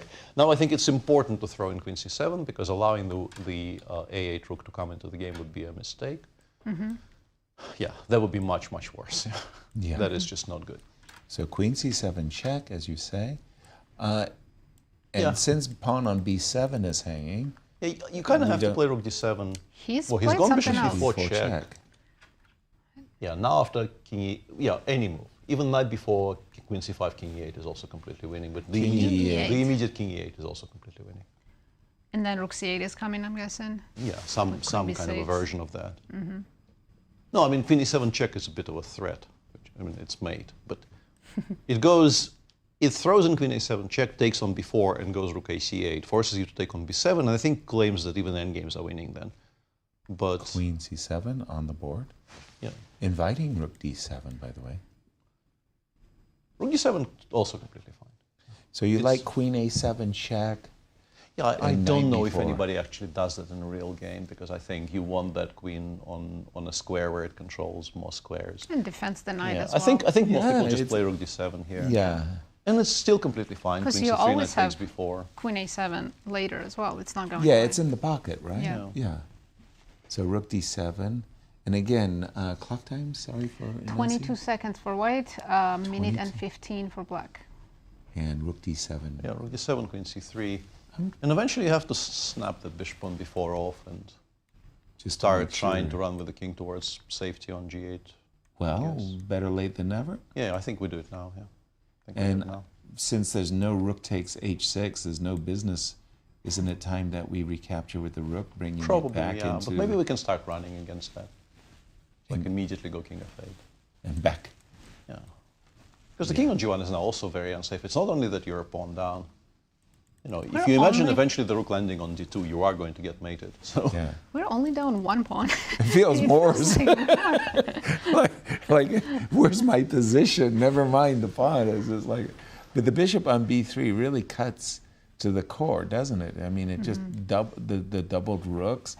Once you go rook to d8, by the way, and hello, I've got to check myself. Yeah, this feels like Gukesh is just racking up the advantages. Let's check with Levon, the tournament leader, who is at the moment Absolutely. going down in his game. Nodirbek about to win. Wow, did not see that coming, especially out of the opening. I thought Levon was the one. Levon lost pushing. control a little bit at some point, yeah. But now I'm looking at this position and I'm seeing this beautiful king. It's almost like black is a whole piece up, because this king is terrible and we can get the rook behind the pawn, but Maybe this even king is going e2, e2. f2, I'm looking at some kind of ways to try and win by force. But yeah. It's interesting that he could have taken on e4 and had two passers going, but he is trying to win with only the f3 pawn. e4 has been hanging for a while, and he's just ignoring it. Yeah. Speed matters more than the material. Right. But Just I f2 then? don't blame him. King e2. I guess rook c1 maybe is the intention, to try to give that check from c2 and claim it's annoying. Claim it's annoying. Maybe it is. It is a little bit is, annoying, yeah. actually. King e1, rook f7. Yeah, and you're still kicking, aren't you? I might be completely fine Actually, rook suddenly. f7 is a very unpleasant move. And Wesley has won his game against Sam Shankland. Yeah. Sam beginning by a long castle today. Yes. A very, very bad day for Sam Shankland. That makes me think, isn't it time that I return this rook and just like lasso this passer? Okay, look, I mean, you can also play f2 or rook g3. There's many options. Nodirbek's taking his time because he's ahead on the clock, and it is a critical moment. Yeah, f2, rook g3. He's gone king e2. Rook c1. Rook c1 has to be played. And then maybe f2 wasn't correct, because then we allowed that Rook C2, Rook F7, right? Yeah, that was a yeah. big surprise for me. Has to be something else. Yeah. Yeah, Rook C1, absolutely correct. Yeah. Played with 5 seconds, by the way. Levon in time trouble. Well, this is really no longer trivial. You feel like black should still be winning, but it no longer feels like you just win with your hand, yeah? Yeah, the pawn on e4 is actually, it would have been nice to have it, so you could play e5, e4. Maybe and king d2 just to kick you out once more. Yeah, we go back to f1. you go to, yeah. Hang on, is it even It's winning completely maybe? fine now. Rook c2 or immediately rook f7. Even rook f7 immediately, yeah. He's played it. Levon knows he's back in the game. Rook f7. He's not even worse. In fact, apart from rook h2, everything else might lose. Oh my gosh. Rook h2, g7? Yeah, rook g8 just appears kind of to be some kind of a draw, but... Yeah, I'm kind of reminding black that the pawn on g7 is actually very significant this vector. is a massive It's a big turnaround. save, yeah. And who knows, he might even still win this. Yeah. Wow. Hold your breath. Lev on a bit of a sun H2. run here. Yeah. Rook h2 played. Do we Quickly, push? yeah. Levon will play g7 because that is a very important part of your position there. Passer on the 7th. And Just to update Gukesh? our viewers, Gukesh has won his game against Liem. That's a very important win. He now has 2 out of 3. Exactly, starting badly, but bouncing back. And Levon, seizing his chance, plays rook to c2 check. And, well, king e1, we've got this same g7 opportunity. And you were going to tell us about the times again, because I think Both of them are in Nodirbek time is... trouble. Levon has 16 seconds, Nodirbek 35. But Nodirbek was the one who had minutes, and now he's down... Well, after he played f2 and realized that now Levon's not losing anymore. Right. spent a long time. So g7, provoking the rook to come back, and then we have checks, and whoa, king a4, an indication that Levon is not worried at all. We do have a special guest who can join us in this analysis. Exactly, Wesley, welcome. Yeah. What's your take on this current position between Levon and Nodirbek? It's kind of crazy. Yeah, I thought white should just take the draw, like repeat moves, but now, of course, I see the bar, so... Levon is winning now. Right? Maybe rook g2. Maybe rook g2? I think king e1 maybe was a mistake. Was the mistake. And the whole idea of not capturing the pawn on e4. Yeah. Wesley, welcome to our show. Nodirbek's not in very good form. Yeah, we're going to keep thank you for having me. Hi. How was your first day? Good. It was okay. I mean, it went very well. I mean, +1, can't really complain. Right. I think I had some chances even in the first 2 games. But yeah. +1 is a very good result. I mean, considering Croatia, I had -1 in the rapid section. So exactly. +1 is very good. Solid, yeah. I mean, +3 is preferable. Levon is in a good spot. How do you like the new the new tournament hall? Don't know what Nodirbek's doing. He's blundering everything, you know, like also in my game against him, the first game. Yeah. Like he was blundering everything the end game. So. Right. No, now this looks very easy for Levon. Yeah, rook f1. Yeah.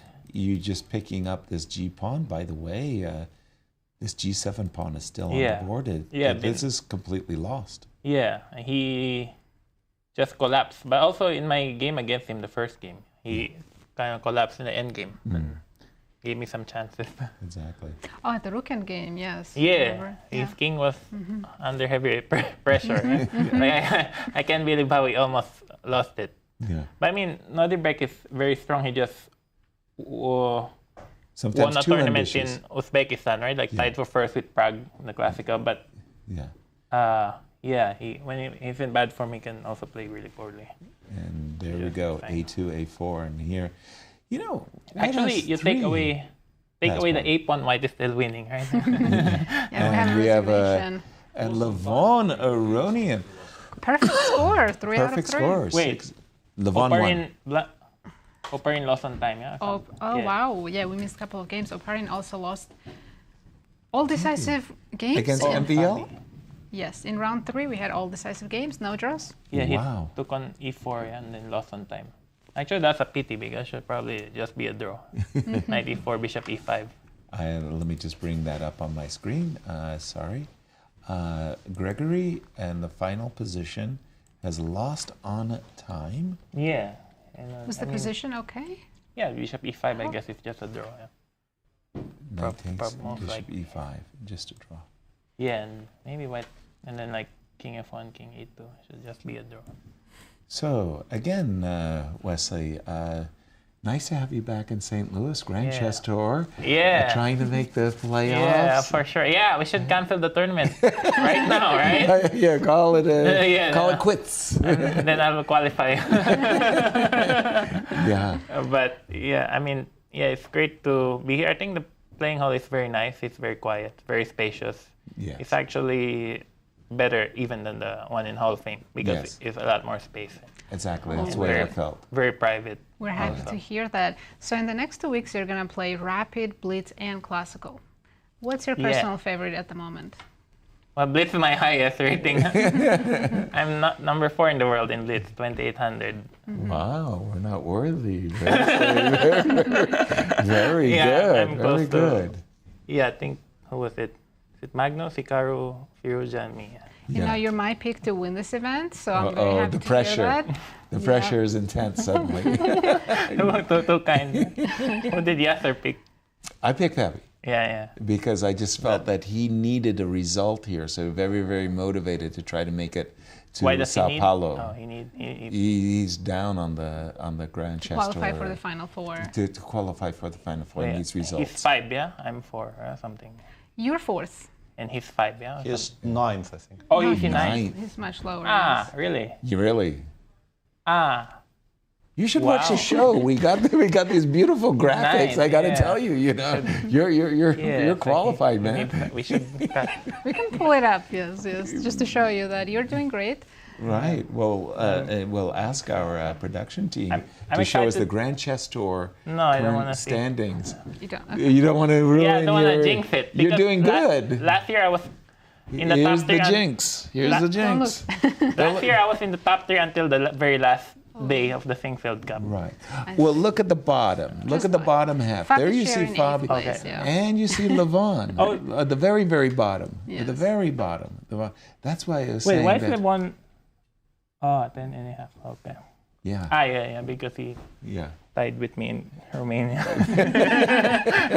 Why is he doing so badly? There you go. Bottom feed. But I'm excited to see how Gukesh will do in the Rapid because we scored 7.5 Croatia. So. Yeah, he was very impressive in Croatia in the Rapid portion. Yeah, for sure. So I'm excited to see how he does also. Wesley, thank you for joining us. We're going to get in some more guests tomorrow. as we look at our standings after a very eventful. My goodness, look at that! 5 wins in the 3rd round. Nazi, take it away. Wow, well, we have Levon with a perfect score. He has won all 3 games. Then in 2nd, we have Fabiano Caruana. And now sharing 3rd are 2 players, the world champion Gukesh and Wesley So. For those of you joining us late, Gukesh got off to a very bad start, but bounced back with 2 victories to get a share of that 3rd place. And guess who's joined us in studio? We have in the studio world champion Gukesh. Welcome to our studio. Thank you. Nice to have you with us. Yeah, same. Nice to be here. So how was your first day? Yeah, I guess it was overall good. I mean, the first game was like bad. I mean, once I allowed this knight f3 in the opening, it was just very knight f3, knight g5 against Levon. Yeah, I should have just played g4, which... Right. Yeah, I just got careless in that one moment and then it was just hard to play that. But I was happy with how I came back after that. I think the second game, Oparin, he first missed this rook e2. that was an amazing trick. Yeah, that was quite a nice one, but then it still got tricky. I think if he didn't go bishop d6, he went bishop f3 first. Let me pull that up on the board so you can share it with the audience what your thought process was. Here it was. No. And then we like that you gave some material back, but you got really nice 2 bishops. Yeah. So that was the 2nd round. Yeah. Round 2. A little bit lower. There we go, Gukesh. Yes. So for our audience, it was just this moment, and it was kind of because it feels like black is just fine, and then, oops. Yeah, Oops. That's a really cool mode to play because it's not very common. Not at all. Yeah. I was asking Peter and Nazi how many times they have played rook on A1 to A2, swung it to the king side. Yeah. But it's so rare to see the rook on E2. The other way, yeah. The other way. And suddenly... But also, like, he found this amazing resource, knight c6. Exactly. I was very impressed by it, actually. We were as well, because he had to make the most of a very bad circumstance. And yeah, here he could have just taken bishop. Like, after rook d6, bishop f3, I think he should have taken. Because Take on f3 instead of d6. Yeah. Because then he can force me into the, like, gf3, bishop d6, queen c3. Right. While what he did in the game, I got this queen e5 for free. Yeah, so. That makes a big difference, yes. Yeah. And I think maybe it's holdable with bishop a8, but like it's very, very unpleasant. So. Yeah. And then you finished in a very, very nice way. Again, just for those in our audience who didn't see the finish. I always think of these tactics books. The authors of the world are always looking for these tactics, and you're on the wrong side of the tactic. And any time a checkmate is allowed on the board, and especially one like this, you know it's going to appear in some tactical book. So you've already made an immortal moment from some tactics.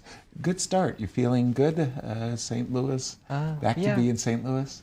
Yeah, also, like, the third game was pretty good, I think. So, I'm feeling good about the last two games. And, And, yeah, it's just the start of the tournament. So, wonderful. Yeah. Here's the warming up, but starting with the loss, but then came back with 2 wins in a row.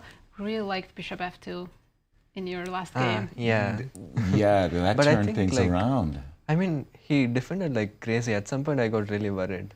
Because I thought after bishop f2, it's just over.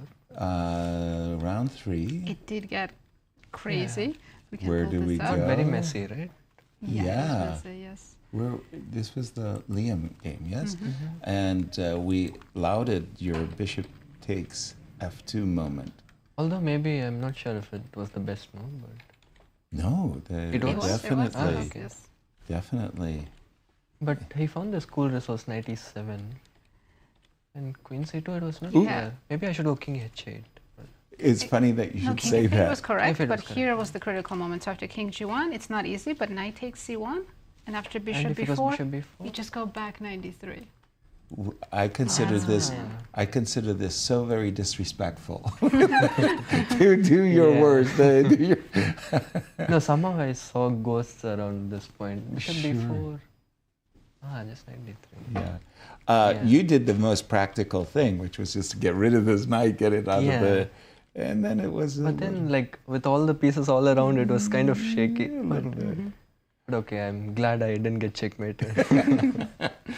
Thank you so much for joining us, and we hope to see you more on the show, Gukesh. Sure. Thank you. Good luck tomorrow. Again, the standings after 3 really great rounds of play. Darn, Nazi. Yeah, just Look to at remind this. everyone that Levon Aronian has a perfect score. He has won all 3 rounds. There is one Vachier-Lagrave who is He's saying, very happy right now. yeah, hey man, my pick. I saw this all the way. I thought this was how it's supposed to be. Levon winning 3 out of 3. Then Fabi is closely following Levon, only a point behind. Then we have sharing 3rd world champion Gukesh and Wesley So with 4 points. Wow. Yeah, and of course we have our very special guest in studio as our tournament leader, Levon, the old man of the chess world. It does my heart good. It does my heart good to welcome you, my amigo, my colleague, my peer. And congrats. I'm fighting for you as well. Thank you. I feel it. Amazing day. Thank you. Thank you. How does it feel to have a perfect score? It's pretty good. I think Much better than if I scored 0. Yeah. But you really turned things around. That was not a good third game. We liked the first 2 games. I got too optimistic, you know. I thought that my position is so nice with my knight on c5. Right. And only later, I mean, in the analysis, I realized it's actually okay for black. Yeah. It's as it turns out. But you started your first 2 games. Very nice. Very, very nice. What happened in those games? I'll bring them up just to remind our viewers. Round 1, you started well. There I say, yeah, with the win. The game with Gukesh. No? Where are we? Levon. Yes. Yes, here you are. Caro-Kann might have surprised you. Maybe it didn't. Tell me when you felt it went good. Yeah. So I knew more or less that there is this idea for black, but I didn't remember how to play against it. So I thought knight d4 makes logical, and then I thought g4. Yep. a6 was very surprising for me. Yes, we had expected him to play G4 was a much better move for Yeah, black. I thought g4, and you know, it's important just to see that what black will play against f4. But I thought f4 doesn't work because of bishop h6. In this moment? Yeah. Okay. You know, he stops me from playing f5. Very Exactly. annoying. The knight is hanging. Exactly. So I cannot go f4, so I was planning to just play h4, knight e5, queen c2. It's Modest. a grandpa style of chess, you know? You're not impressing anybody with this type of play, but you're putting the bishop on f5. Yeah. You know, Yasser, this is your type of strategical. Steady, slow and steady. But you didn't have slow and steady because he played a6 and he invited you into this tactics. And here you started feeling very good about yourself, yeah? Yeah, this position must be very good for white. And it is. Feels... And it is. Yeah. And tell me when you felt... Because we I had thought so many b4 was temptations. very good. Very good move. Yeah. I had so many temptations. You know, something like bc and c6 is tempting instead of f4. But, of course, f4 is the move. Yes. But it's, BC. you know, you want to mate also. Yep. Yeah. But, yeah, I just saw that this should be good for white with c4 and all the rest. And then I thought, you know, he's down on time and... Yeah, I saw b5. Nice. I mean, later maybe I made some mistakes. Yeah, later. I don't know. It was very To us, smooth. it seemed like you didn't give him a chance. Really, it looked... But here I was already worried, actually. Here I was not so sure, because I missed this rook c3 idea. Followed and by he gets this h4. activities. So here I wasn't sure I'm going to win the game. But yeah, I think he just blundered with this... with knight e3, yeah. But okay, but knight f6 is a really nice move to disrupt his knight takes f4 and all of the stuff. Yeah, knight e3 was he a had bad- to go knight e7, yeah? Yeah. I thought knight e7, and then it's not that easy to win. But I thought knight e7 is type of a move that if you think you're losing, he will not play it. Right. Yeah. So, and that's what I thought he felt he's losing, and he was looking for an active move. And there are no active moves in the position. So it was kind of a tricky one. Yeah. Levon, you're having a wonderful summer, feeling yourself a second, third win, maybe an eighth win. You're a very windy kind of guy. Yeah, of course. But it's nice, right? And you're here to qualify. Yeah, well, I mean, this is just the first day, so... Right. You have big challenges ahead. Of course. For you, your favorite format, Blitz, Rapid, Classical? Rapid. I like Rapid a lot. Rapid. Yeah, because it's not as serious as Classical, and not as kind of random like Blitz. It's Blitz. It's Blitz. What about this type of rapid? This is more of a long rapid, right? 25 minutes with 10-second increments. As opposed Almost to the feels 15. the same, you know? Yeah. I know that the increment makes a difference, but it still feels like a same format. Yeah. Right. Yeah. Like, you know, in classical chess, I mean, 1:30 and 7-hour game still feels kind of the same. Levon, you've got a lot of games ahead of you, 3 tomorrow. Thank you for joining us. Thank you. Hope to see you more often on the show. As we take a look at the pairings, we're going to peek ahead at round 4 pairings, so Levon can see who he has to play. We have All-American matchups tomorrow. Wesley against Fabi, Leinier against Levon. Then we have Nodirbek against Grigoriy, MVL playing Liem Lee, and Sam Shankland against Gukesh. If I'm in Sam Shankland's shoes and I'm thinking terrible start, you know what? Making a comeback by beating the world champion. That'd be a good comeback. That would be a very, very, very good comeback. Well, day 1 is in the books. Tomorrow we'll be back for 3 more rapid rounds, 4, 5, and 6. Exactly. You're going to get the final words, Peter, as we wrap up day 1. Amazing day 1. Yeah. All 5 decisive games in round 3 means that we got 12 out of 15 decisive games in a day. Wow. And, It's hard to beat that. Yeah. We're not going to expect that tomorrow. I don't think we've had that ever. Not on my memory, at least. And not in such a strong field like and players. especially not in the early rounds. Sometimes people get tired towards round 7, 8, and 9, and mistakes start creeping in. But so far, fantastic to watch. I think people are very much enjoying the new surroundings. Exactly. And yeah. Are we happy? I'm pretty happy. I'm okay. I'm okay. Var is the most happy. I don't know what happy is. No, we're not round, happiness. Yes. Well, Unaware with the concept. Peter, Nazi, it was great. It was a lot of fun. We're going to have more fun tomorrow. Thank you so much for joining us. Tell your friends where you're hanging out. We'll see you all tomorrow. Thank you, and see you soon. Bye-bye.